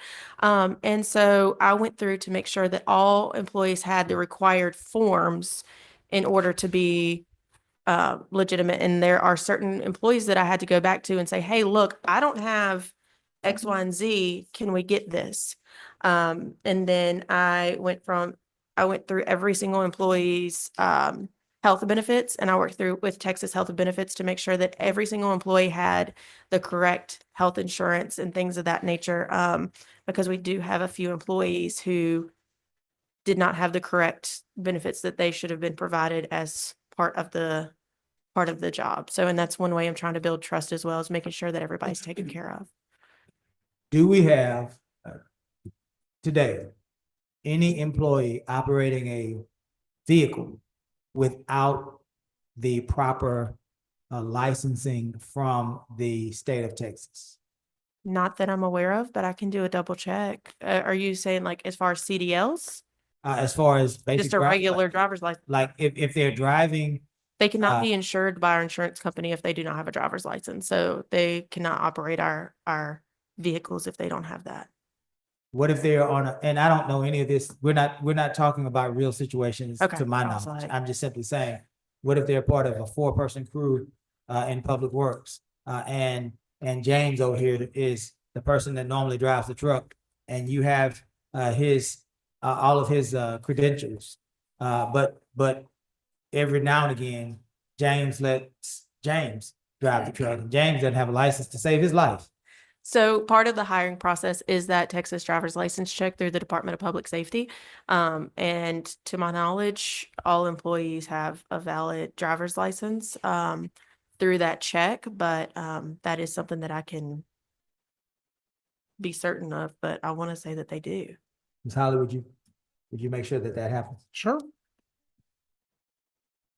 I think that's all I had for your accomplishments. I'll stop to see if anyone wants to jump in. I see you grabbing the microphone, Mr. Lodge. Yeah, also check with the weight of our trailers plus our equipment plus our dualies, if it's exceeding what's required for a Class A CDL. So you have a trailer, you have a truck, and then you have a piece of equipment. So what, you said that's Class 8 CDL. We do have a few folks who have our CDLs, but, our CDLs, not our CDLs, state CDLs. But there's a weight limit. It's the 26,000 pounds, I believe. 26,000. 26,000 pounds. Okay. And Class B is limited to Air brakes. air brakes, brakes. your fire trucks, things Mhm. like that. Okay. I can double check on all of that and get you guys a report. Now, you may, Ms. Yancey and then Okay. Beverly. you may have already talked about this, but can we get a third-party audit on that? On the HR files, just to make sure, because she brings up some important points of when she went through it, she saw some discrepancies. So maybe we can get a third party to do a full audit of the HR If files. you would need that, that would certainly, but I would say that if your HR manager or director Mhm. is comfortable with it, I don't know that it would be necessary to do that. I think that the issues that you're trying to get at would be handled differently Mhm. in a better way, Right. but we could certainly look at doing that, but I'm not sure, there are firms that do third party Right. work. And if we can do it in-house, I guess I'm concerned, when was the audit done? So I did this I pretty much finished it in, March or April. So it was recent because I took this position in February. If Um, that audit was to ensure that the file contains the paperwork it's supposed to, Right. not that the paperwork that has correct. been filed Was is correct. accurate. Okay. correct. So that's a different issue. Correct. And I guess that's the issue I'm talking about. Right. Get an audit like that. Right, Where things are verified. right, Because if not, you'll sit there. and Right. Say there's 200 employees, right? So, and that's just to ensure that the people who have the credentials have the credentials. right. Yeah, so Yes. I would be interested in doing something Okay. like that. And then hopefully we can put that in the budget for after October I would 1. think that on a lot of that, you're just asking the employees to prove up what they've stated. There should be no cost to the city on that. And if they don't have the Because they've documentation, already gone back and verified the criminal side of it. So you're asking for the educational, et Right, right, cetera right. side. Which And they most should be people able to do. provide that. Right, most people do. But so I guess there needs to be some safeguards if they don't. We would have to create a policy for that, just saying like if any discrepancies are found during this. And that's something I can work with Miss Holly on. So we don't have a policy. Normally that's in standard operating procedures. It Yeah. should be in our handbook, but I would have to double check. Okay. Yeah. And Councilmember Yancey and other members, recall that's our Schwartz and Associates. Mhm. We're gonna sit down with them and Mhm. before our next meeting to tailor whatever we need there with them. And I do wonder,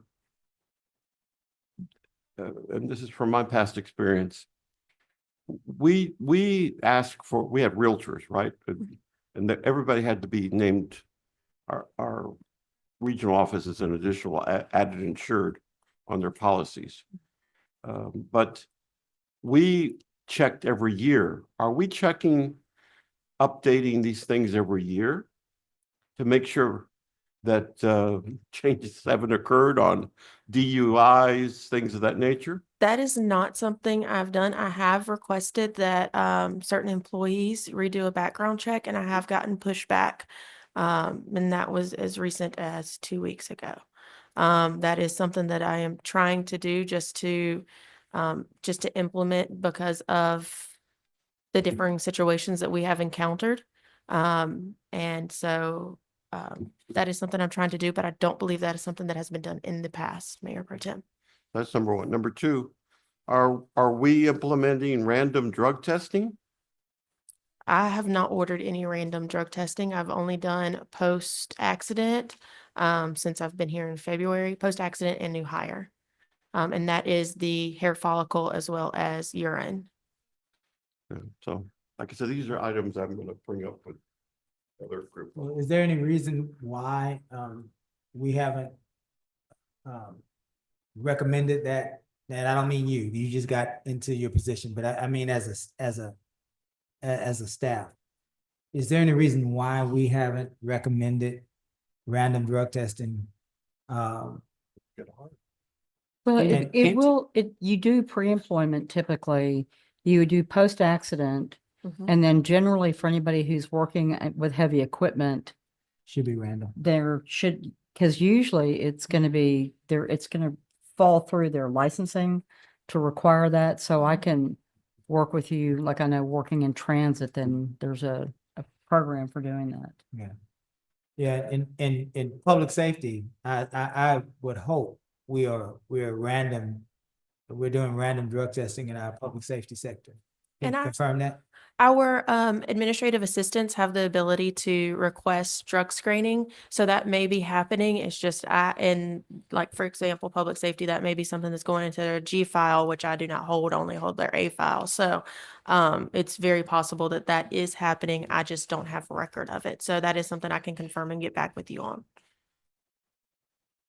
So I think the council would like to know whether or not there's random drug testing being performed in our police department, in our fire department, in our public works department, at least to Ms. Holly's point, with our heavy equipment operators, our CDL licensed drivers, at least. Yes, sir. Ms. Holbrook, it looks like your office fiscal year 2025 was budgeted for $105,000 worth of salaries, but your estimate is at $51,000.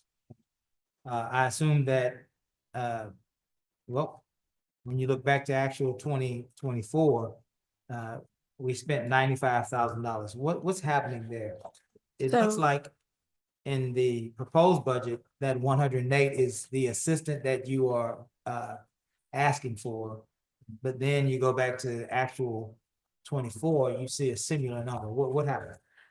So I believe in 24, that was because my current position was filled for the entire year, whereas my position has been vacant for most of this fiscal year.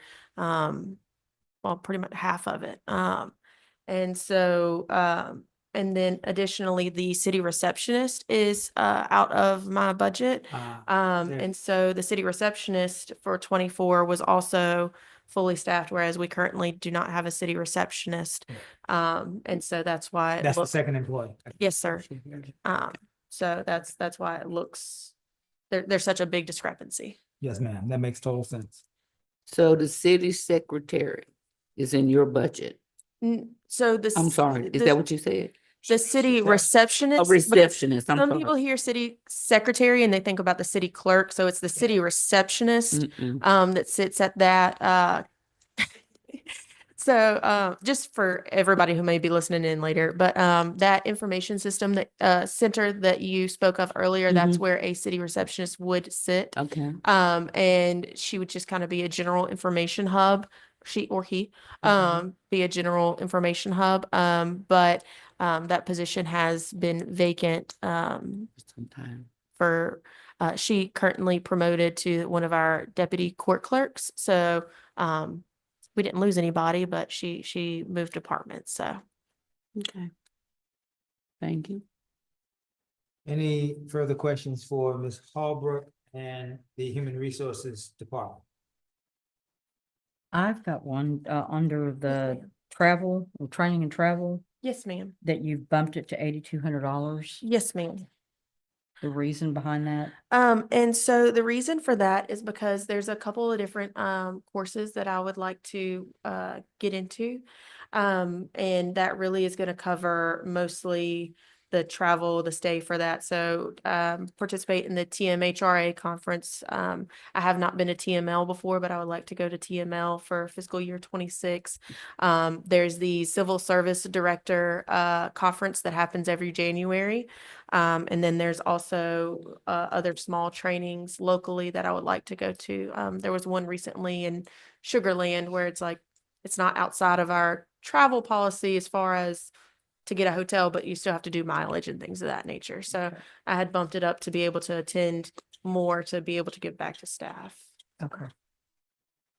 We're probably gonna be looking at cutting some of the travel and training as we're looking at Yes, the ma'am. 2 million. So Understand. just, so you know. Yes, ma'am. Anyone else? Well, again, Kayla, thank you. As with Agatha, this it seems to be ever changing. I'm sorry. I did have one question. ma'am. It's the dues, subscriptions and books. Yes, ma'am. It went from 570 to 5,000. I think that's a typo. Okay. Yes, ma'am. I believe that an extra zero got added. I believe that's a typo. Cause I'm saying I need some of that now. I was, I do not believe that there's $5,000 in dues. No, ma'am. Move it to the District D budget. Oh, wait, actually, Miss Turner made that change, actually, Monica, why is that there? So it looks like the turkey bucks got moved to that line item. I don't know why, but it shows that Miss Turner moved that item. What is the turkey box? So we used to do historically, every employee got like $25 to get a turkey or something, is my understanding. During November and to help with the holidays. And so I'm not sure why that would get moved there. But Can I answer the question? I am online. Ah, I moved it to Department 99 so that the entire charges hit one area instead of dividing it up by department. oh, okay. Okay. But it's currently under my dues, subscriptions and books account, the 40710104, What is the total there? 5,000. That's it. 5,007. That is where it's gonna hit then. It's gonna hit that line item for the entire city. That's not line 99. Okay, right. That was miscommunication. Sorry about that. But it's under that it's under the HR budget.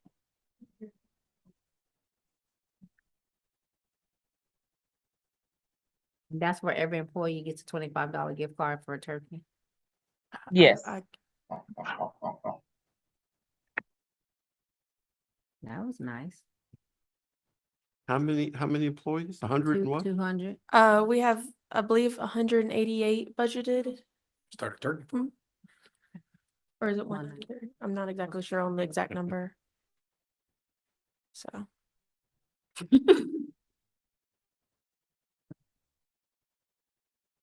Anyone else for Mrs. Hobart? Very good. Thank you, ma'am. As I was saying before, as always, this is a changing environment, a lot of moving parts. We as a council appreciate you for continuing to be steadfast about your business and about the business of human resources. I saw in your presentation that one of the things you wanted to do was stabilize and build trust and confidence back in our staff members. And I'm glad that you recognize that. And I'm proud of you for doing your part in that effort. Thank you, It's ma'am. not easy to be a city employee. I've been one. And I know what that feels like. Thank you. Yes, I ma'am. appreciate Thank you. Library, I can do library if y'all want me to. I can. Monica, no? I guess we'll let Ms. Holly do it. Don't have our library folks here?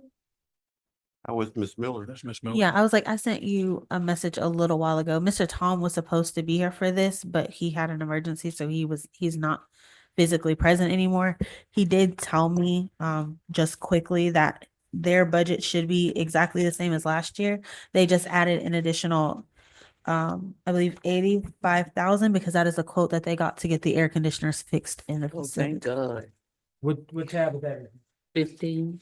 15. All right, well, we can all look at it together. It sounds like nothing is changing other than the AC. 2% COLA Right. and a new AC system. A new AC system for the library. Anyone want to comment on the new AC system? Second. COLA. Seconded and thirded and fourth. That's my comment. Well, Ms. Holly, what we can do is we can allow you to look at that when we are recessed. And if there are issues that you want to bring back, we can I just would like to see the quote. That's pretty high. Do you know the size of the building, how many square feet it is? Okay. Just 85,000 is a little high for new HVAC because they're just repairing the units. They're not doing ductwork or anything, are they? Are they repairing it or replacing? Replace. I think it's a full replace, and I want to say Kyle once said they had 2 units in that building. I don't know if that means anything. There's newer technology out Yeah. there that's less. They run like maybe 10, 15. So Yeah. I just want to look I at that. have no idea. And are they roof mounted or are they ground mounted? Roof. Roof mounted, okay. I was like, I do know that much. I do have a question on this categories. If I understand this properly, that the line item that's used to buy books is dues, subscriptions, and books. Would that be accurate? Or is it library materials? No, it'd be due subscriptions and books. And that's not spending very much on books. Well, that's what I'm saying. That figure looks low to me and Well, also remember that the library is not solely funded by the general fund. They also receive money from the state as well. So I know some of that is funded outside of us. So I don't know if that's reflected in here, if this is just their general fund amount, but I do know that they do receive outside funding from other governmental agencies. But that's a question for Ms. Monica. I will, like I said, I believe Mr. Tom will be back tomorrow. We can get some of this clarified and have him like just reschedule him if you would like.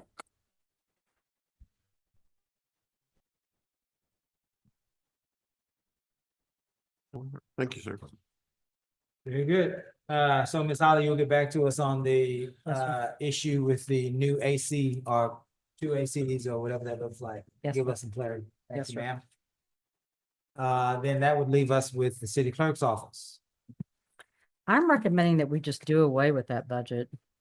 The city clerk's office? That's fine. So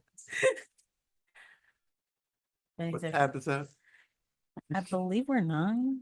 9. I'll Did give you you, have Nope, I was wrong. Kira, I give you my 5. $5? I was wrong. I was wrong. We are not 9. A travel budget, I won't travel. Where are we? You are Okay. 14. 14. Okay. Did you have a presentation before this or? Uh, we also have y'all's budget to go through. That typically happens in my discussion. I'm gonna move down there, so Okay, you wanna do yours first? we can. I mean, you're gonna move down that, right? Yeah.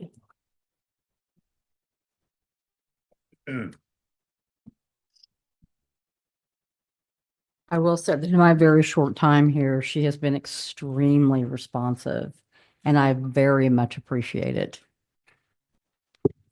Thank you for saying that, Ms. Holly. Thank you, Kira. Look at you, Karen. You got some flowers today.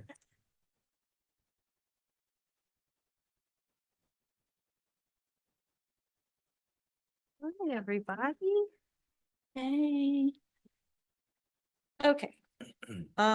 As with most people, this is kind of the first time I'm really looking through our budget. I remind everybody that we typically have a base budget, not much changes from year to year. One thing we did notice that you will notice a change in is our election cost, because you all are anticipating a bond election and I pay for that. So it is included here, as well as it is a regularly scheduled election year in May. So once again, we would likely be having 2 elections. Yes. So the bond and then The bond will be in November and Okay. then terms are in May. Yes. And then I'm kind of here for any questions that you all have. But FYI, if necessary, at this point, we could even call the bond for May. At this point, yes, Yeah. if that is something that you choose. At the time when we were putting this together, it was Yeah, anticipated to be in November. but- Right. But still, the timeframe that we approved, we can still meet if we want to push it back to May, we can. Mhm. Yes, okay.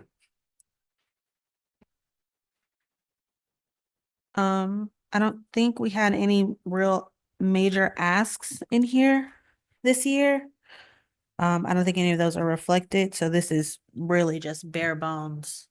Keep everything kind of how it is, for our department. Go ahead, Commissioner. now the operating expenses. I noticed that. I don't think that's accurate. I needed Okay. to, I'm gonna have that reviewed. Okay, I'm just gonna circle down.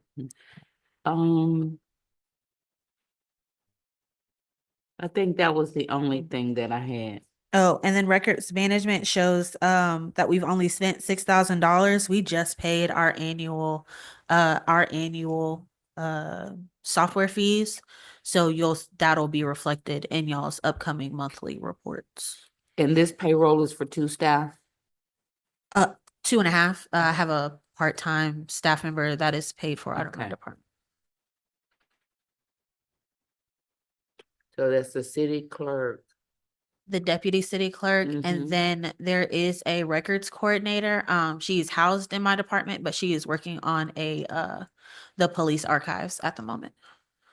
Yeah, I wanted to finish that conversation. Yes, sir. We started that conversation with you a few weeks ago.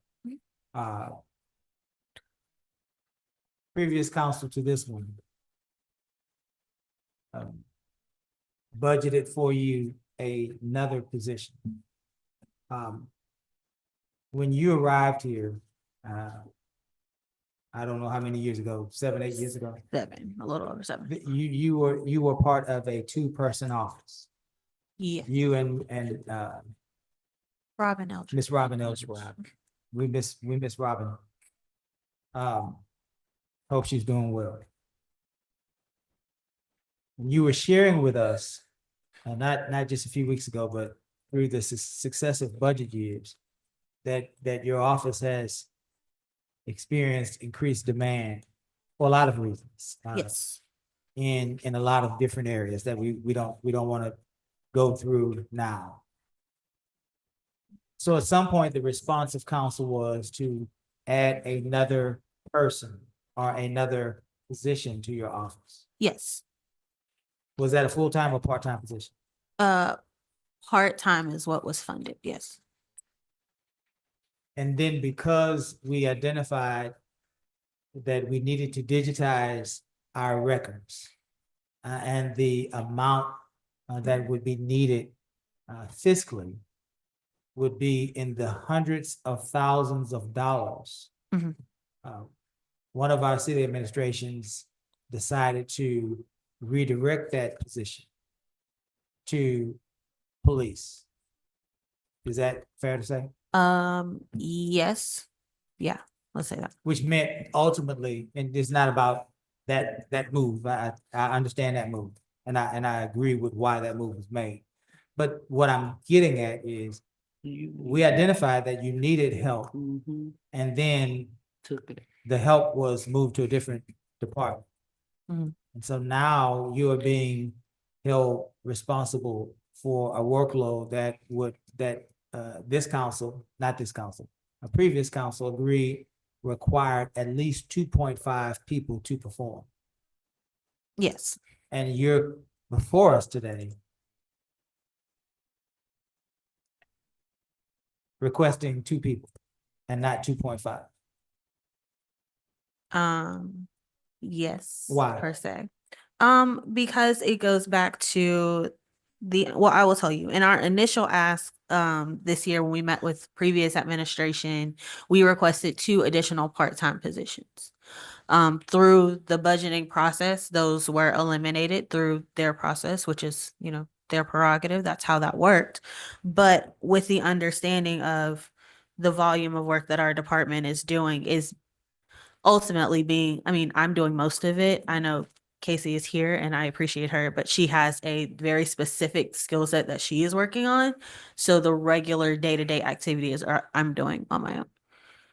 So why didn't you, you said you did, and it was removed by the previous city manager? Yes, like at the And when we beginning say of previous, we're talking about the most recent. I don't want us to be we're not trying to blame anybody. We're trying to get through this and understand. Yeah, just through the process of the budget process, somewhere along the lines, those positions got taken away. I'm not sure when, at what point, or why they did. That's just how it happened.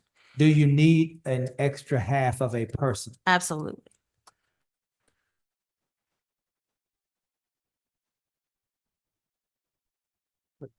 Mayor Pro Tem. This line item 404007, the professional fees, what are those referring to?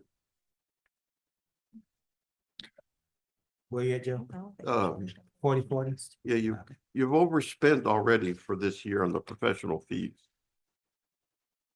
I just asked Miss Monica what Yeah. they are charging to that account.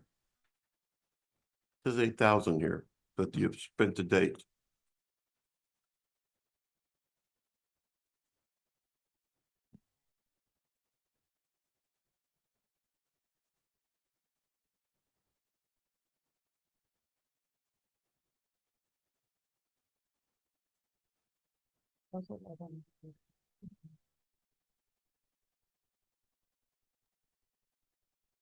That is legal expenses with Mills, Shirley, and Olson.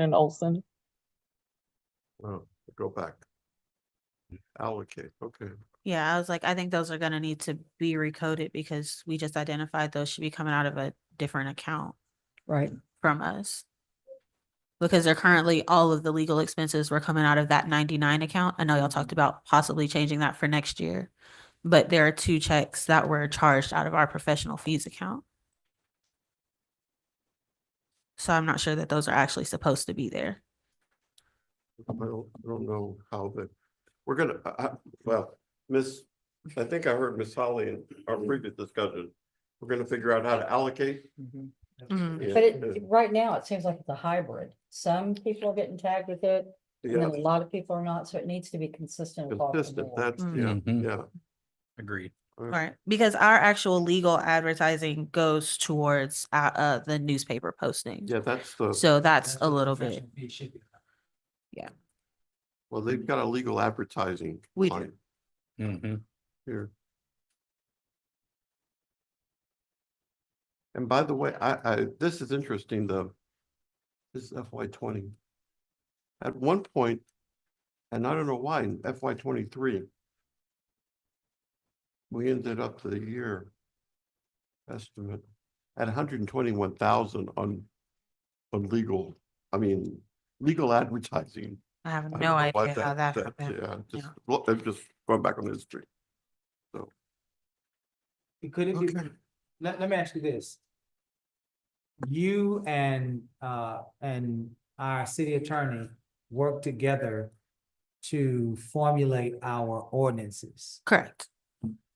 When our city attorney works with you to craft and formulate these ordinances,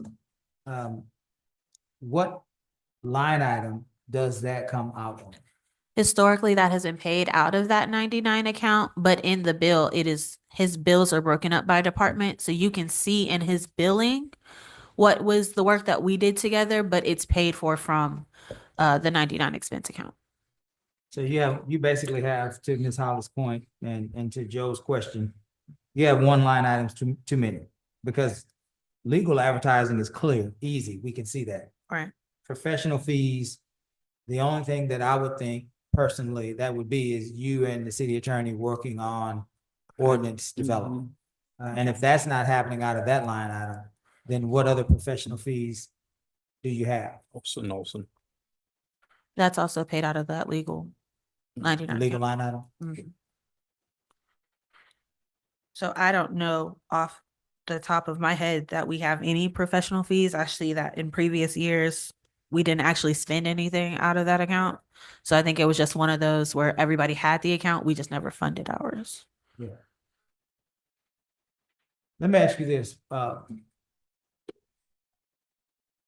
you said to us that your deputy has basically one job. Mhm.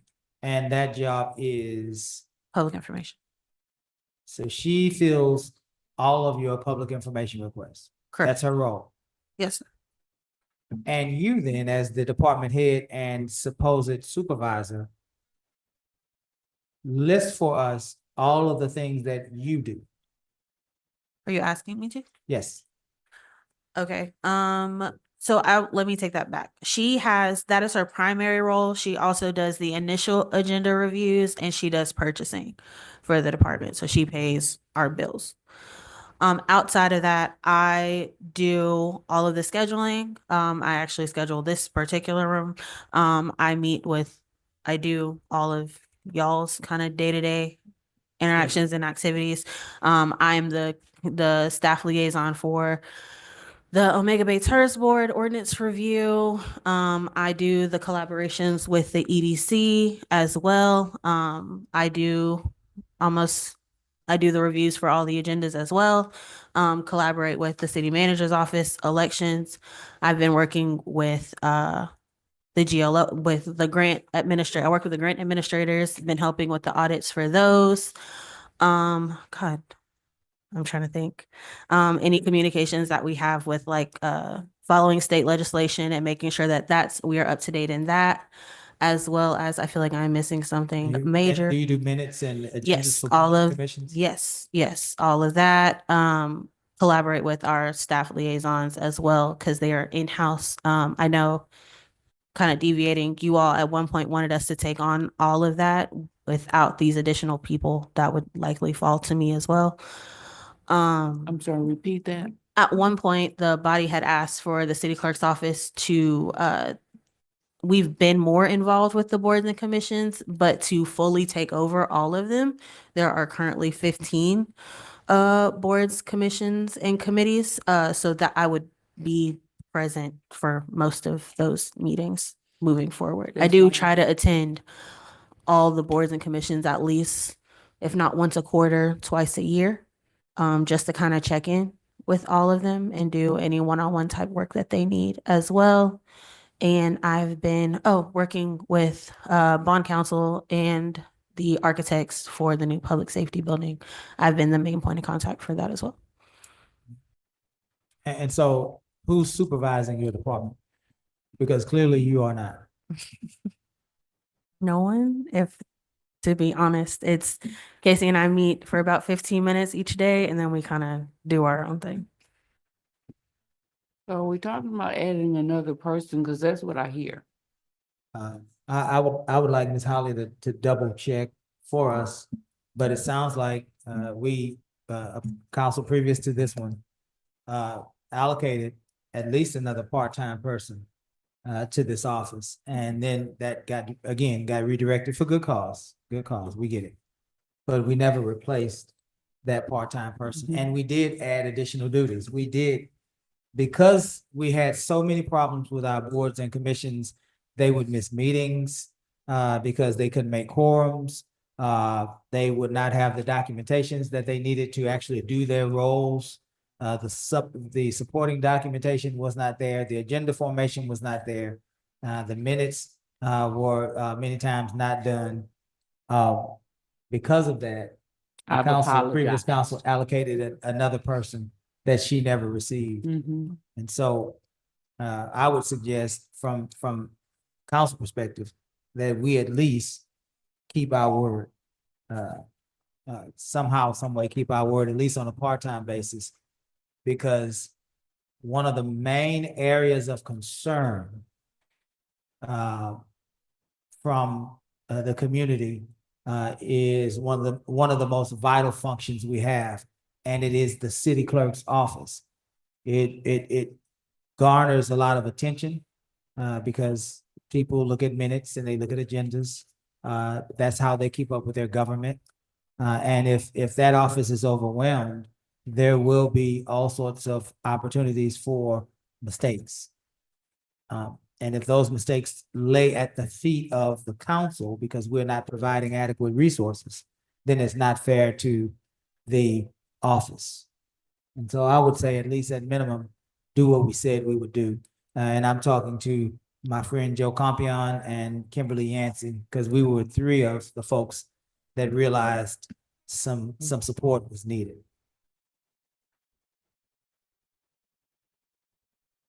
Anyone else for the city clerk's office? Just I see Mayor Pro Tem and I see Ms. Howard. one of the things to be aware is that this position is required by state statute.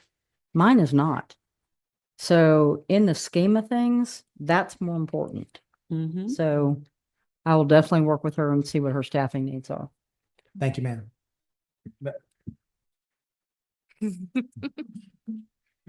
Mayor Pro Tem. Well, and thank you, Ms. Holly. That's what I was about to say. I would like to use the opportunity that we have to have your skills and talents here to give us that feedback on how we can improve the efficiencies of as you observe, right? I know you're in your observation period, but as you observe the workings, provide us that feedback. Is that it? Yes, that's Anyone else? Ms. Nance, it's been a hard, long road for you. And with the two ladies before you, I want to thank you for sticking it out with us through these changing times. It will get better. So young. Do you all want to go over your council? No, we don't want to go over council's budget. Yes, It's an ma'am. we do. easy one. What page are you on? You guys are tab 7. Tab 7. We got a whole tab, huh? A whole tab. Ms. Fitz, Feeling you do really that. special. Oh, there it is.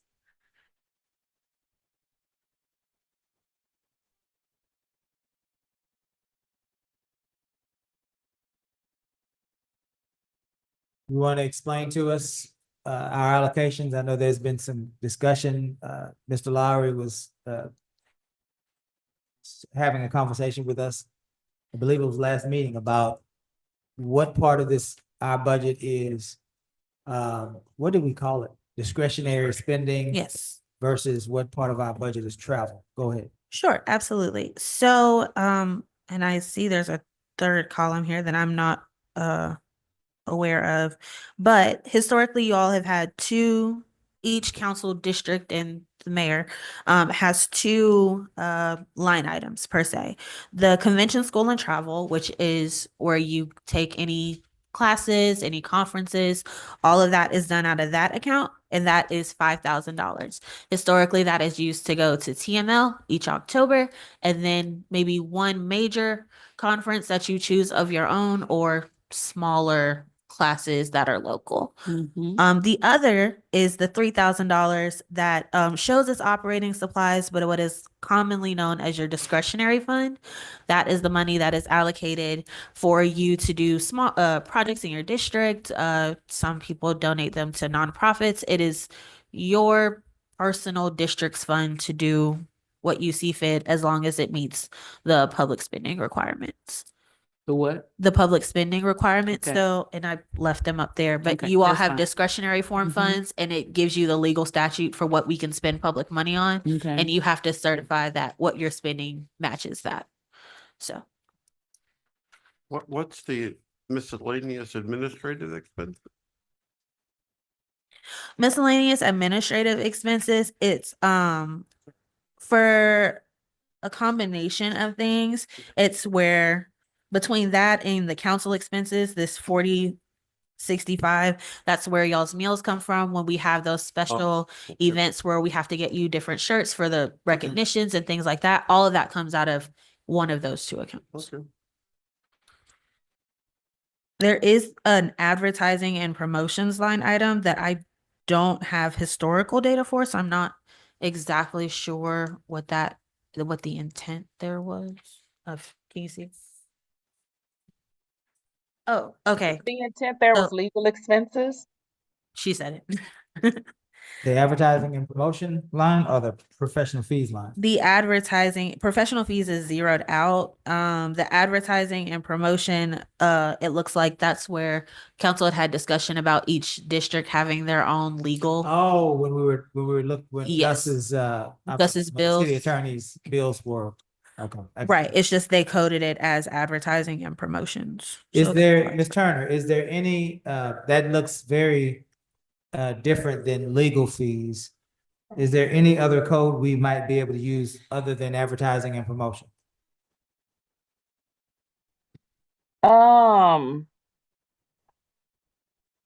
You can put it under professional fees, but we have to break it out per council member.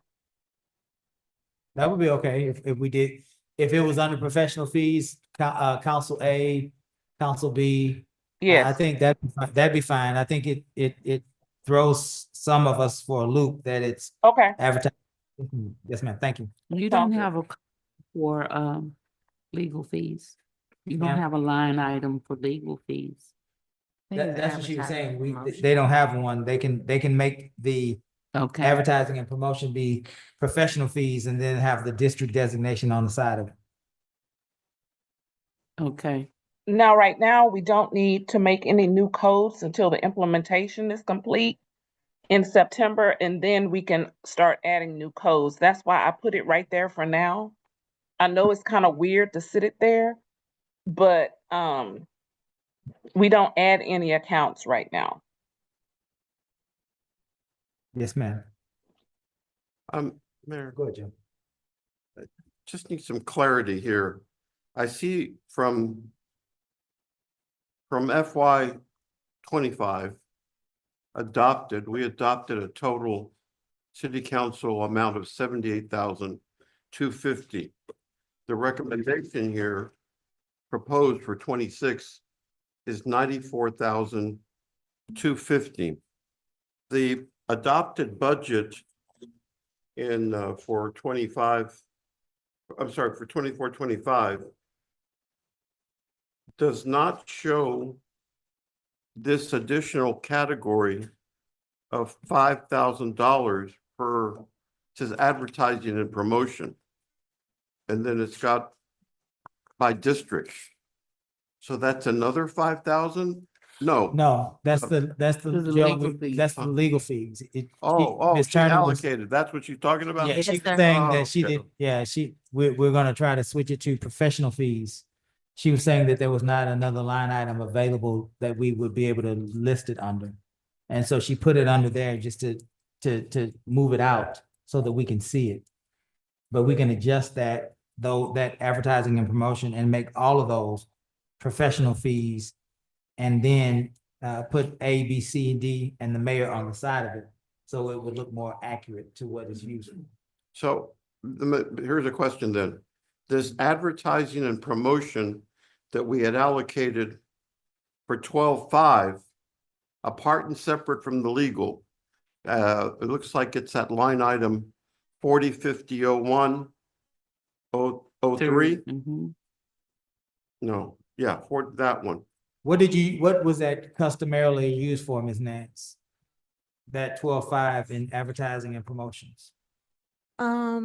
So originally it was for y'all's membership to the council associations and then getting the tables and events for attendance Galveston at County different, mayors, yeah, council Galveston County associations. Mayor and Council Associations. And then when the council was invited to certain events that you all decided to go to, if there was enough to purchase a table, we would purchase Chamber the whole gala. table exactly from that line item, as well as I know initially the quarterly updates were paid for by the mayor's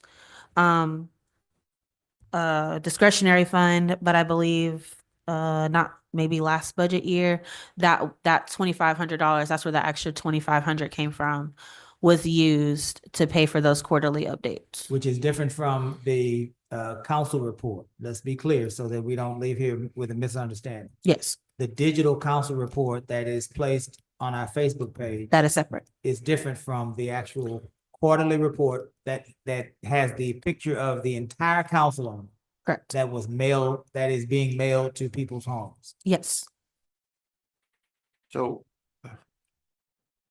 guess I'm still not, I understand, but we've only spent $3,500 year to date. Yes, because what happened is when we updated our chamber contract, a lot of those things that we were paying for individually are now included in that chamber contract. So whereas we were paying our annual sponsorship for the council, each event for the chamber, each event that we went to, we had to buy a table, a separate, sponsorship for that. When we redid the contract, a lot of those are already included. So now instead of paying that $10,000 in individuals, it's all lumped into one contract fee that we pay at the beginning of the year. If we just rounded that number to $10,000 as opposed to 17,500 for the year, would that be? I think that would that still would work? cover the things that you all needed to cover. Absolutely. I'm just putting that out. Ms. Kiara, Yes, ma'am. the events that you've included in the chamber contract, is there a list of those, or will you send us those? I can send y'all a copy of that But these contract. are already paid for, Yes, right? ma'am. Okay. Yeah, that would help to have a calendar. Yes, ma'am. I do believe that the chamber gala there are like 4 guaranteed ones to maybe up to 4. Yeah, let me just say let us- guaranteed, and then there's others where we have up to this amount of tables and seats per year. Okay. So I can get that to everyone by tomorrow's Okay. meeting if you want.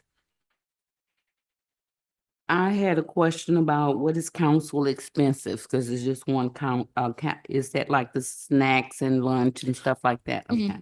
It's kind of a catch-all account. Okay. When we get together as a council and we spend long hours, Mhm. planned long hours, not like the marathon council meeting. the other night. You provide snacks for us, you provide lunch for us, or dinner, it depends on when we're here. Right, like these meetings will be catered for most of And that comes out of that line item. Yes. That's number one, Joe. Sorry. You're young. That was I know number that one. was number one. Well, we're fortunately at closing.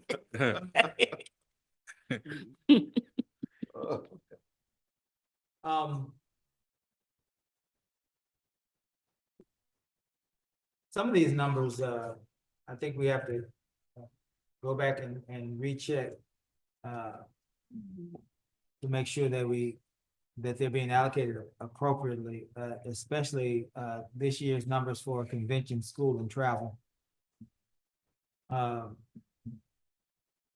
Because I hadn't went anywhere at all. And my line item is being charged 1,500. Okay. And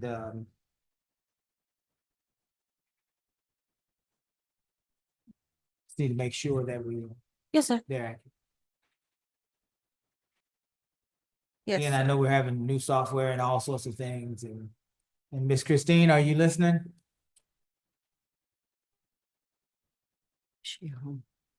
Yes, on? I had to switch between screens. Yes, I'm actually looking that up for you right now. We know that you're trying to turn water into wine, my friend. And we get it. So thank you also for continuing to put forth effort in this changing time that we have in our community.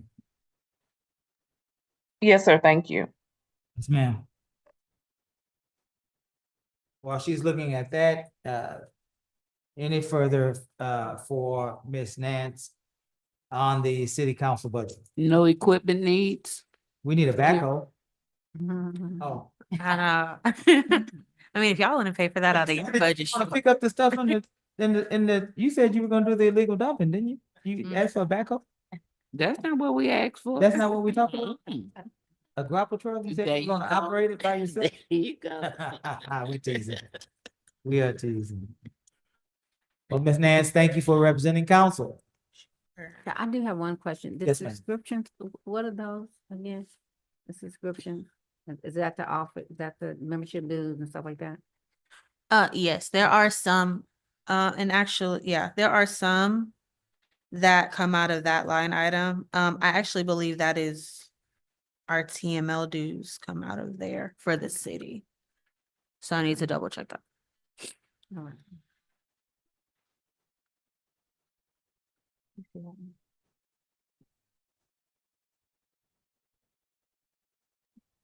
Mayor, do you Right. mind repeating to me the account that you needed me to look one more time, sir?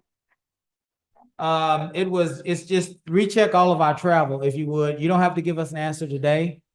Just recheck the travel figures because some of us went to travel to new orientations and things like that. Some of us did not travel at all. We just wanted to make sure that the numbers are going to the appropriate funding. That's all. I have a correction. I said that that was for your TML. That's actually the HGAC dues are out of that line item.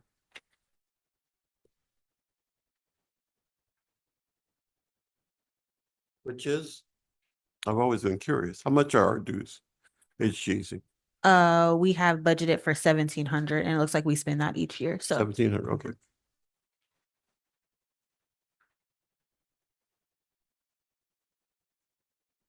Ms. Turner, if you can't come up with those figures today, it's not a rush. We can have them tomorrow. It's not a big. Getting a lot of stuff. Anything else for Ms. Nance? Very good, council. It is 4:15. We are 30 minutes to the good. And so we perhaps might allow Ms. Holly to come back in and give us her initial thoughts of today, and then we can have maybe a 10-minute discussion or so. Because Avery is telling me that he leaves at 4:30 no matter what we do, right, Avery? He didn't say that. I'm teasing. In your I'm budget. teasing my friend Avery. He is a good sport, ladies and Yo, gentlemen. in your budget. Ms. Holly. It is really nice to see the professionalism and the kindness that you are exhibiting to each other as well as to the staff. And from the outside looking in, that's a great sign. That also is a sign of health. Thank you, Ms. Holly. That is a wonderful observation and important to us as we move forward. Anything else? No, sir. Council, first thoughts? Final thoughts, first day?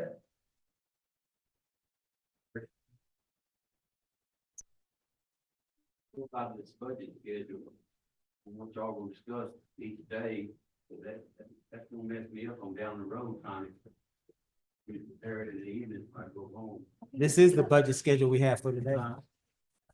Didn't hear you. I can give you the updated one. Finding this budget for the citizens, you got it updated. I'm sure I will get it to you and we'll change out the books. You know, I'm gonna spend hours tonight going over this, and when I show up tomorrow, y'all gonna give them something different, because I don't got it updated schedule in my packet here. Yeah. Do you have tomorrow schedule? Yes, I can get it to everybody in just a minute. I'll print it out. Okay, before we go, we'll get it. We got it up here, James. And so we didn't know that it was not available down there. Yes, sir. Totally understand. Well, But this we're is gonna just get the it before we table leave. of contents. I'm sorry. No, I'm sorry. I'm listening to you. This was just the table of contents that was in this budget book, and I think what he didn't, he just assumed this was our schedule. Oh. And so this is what I we're got doing. you. So, No. oh, you have Oh, another. okay. Okay, Okay. okay, I got you, I got you. We had different You humans. got it updated when that helped me. Yes, sir, yes, sir. Me too. You didn't get this? No, the updated. The updated one for the next 2 days. Oh, okay. There was one But for you the did get first the one for today, correct? Yeah, yeah. Okay, all right. We'll work on that while we Right have here. a few moments. Free time. Yes, sir, Mr. Pennington. You mean the budget? Let's see, who can answer that question? Not that I'm aware of. We are not aware of it being posted online yet, David. Needs to be. It will be by the end of my Today, Ms. Agatha's. Yes. you just got it to post, is what you're saying? And will it be posted by the close of business today? Did that get you, David? All right. Anyone else? For those that are listening, my friend Mr. Osteen wanted an updated budget schedule so that we can follow along and study, those of us that like to pre-read to be prepared. And my friend Mr. Pennington asked, when will the budget be placed online? And the communications department said close of business today. Anyone else?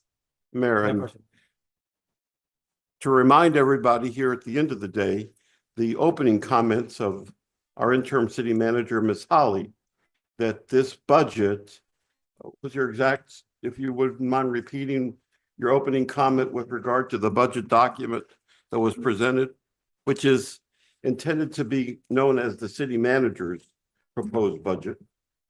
Right. What was your opening comment? Well, with the mistakes that were included in the budget, that I could not support what was in front of you today because there's too many mistakes. And so what we're doing today is having to do hashing out publicly, which normally would have happened in the city manager's office, and getting this stuff straight. But I got the budget 5 o'clock, 5 something on Friday for the first time, and y'all got it on Saturday. So everybody's hitting it cold. Anyone else? Well, again, a budget is not an actual fact.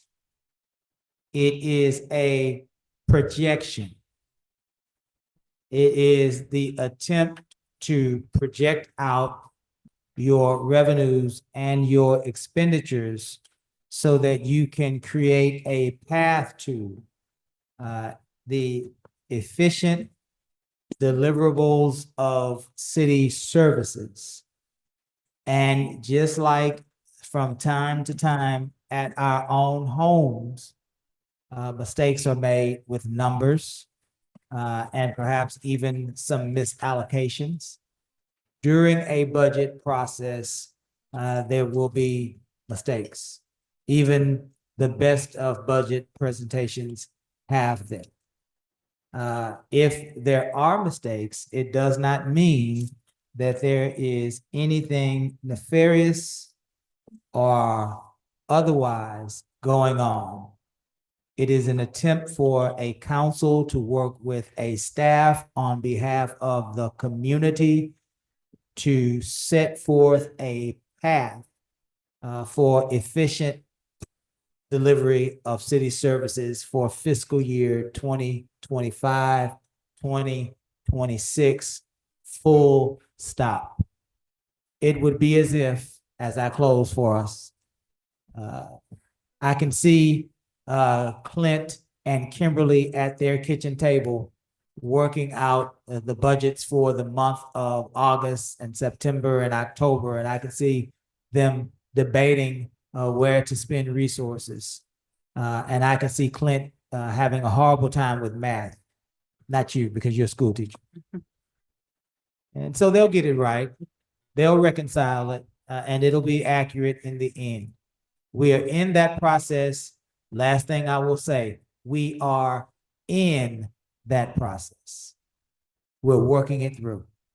And that's what every city council across this country is doing. There are no perfect, but there was one perfect budget. Jesus Christ and the disciples hashed that out. It took him one attempt. But for the rest of us, it takes more than one. Council, I thank you for your participation. Every person on this council brought some things to the table today that made this budget process better. There's nothing further. We will entertain a motion to adjourn. Is there a second? All in favor? Aye. We stand adjourned until 10 a.m. tomorrow morning.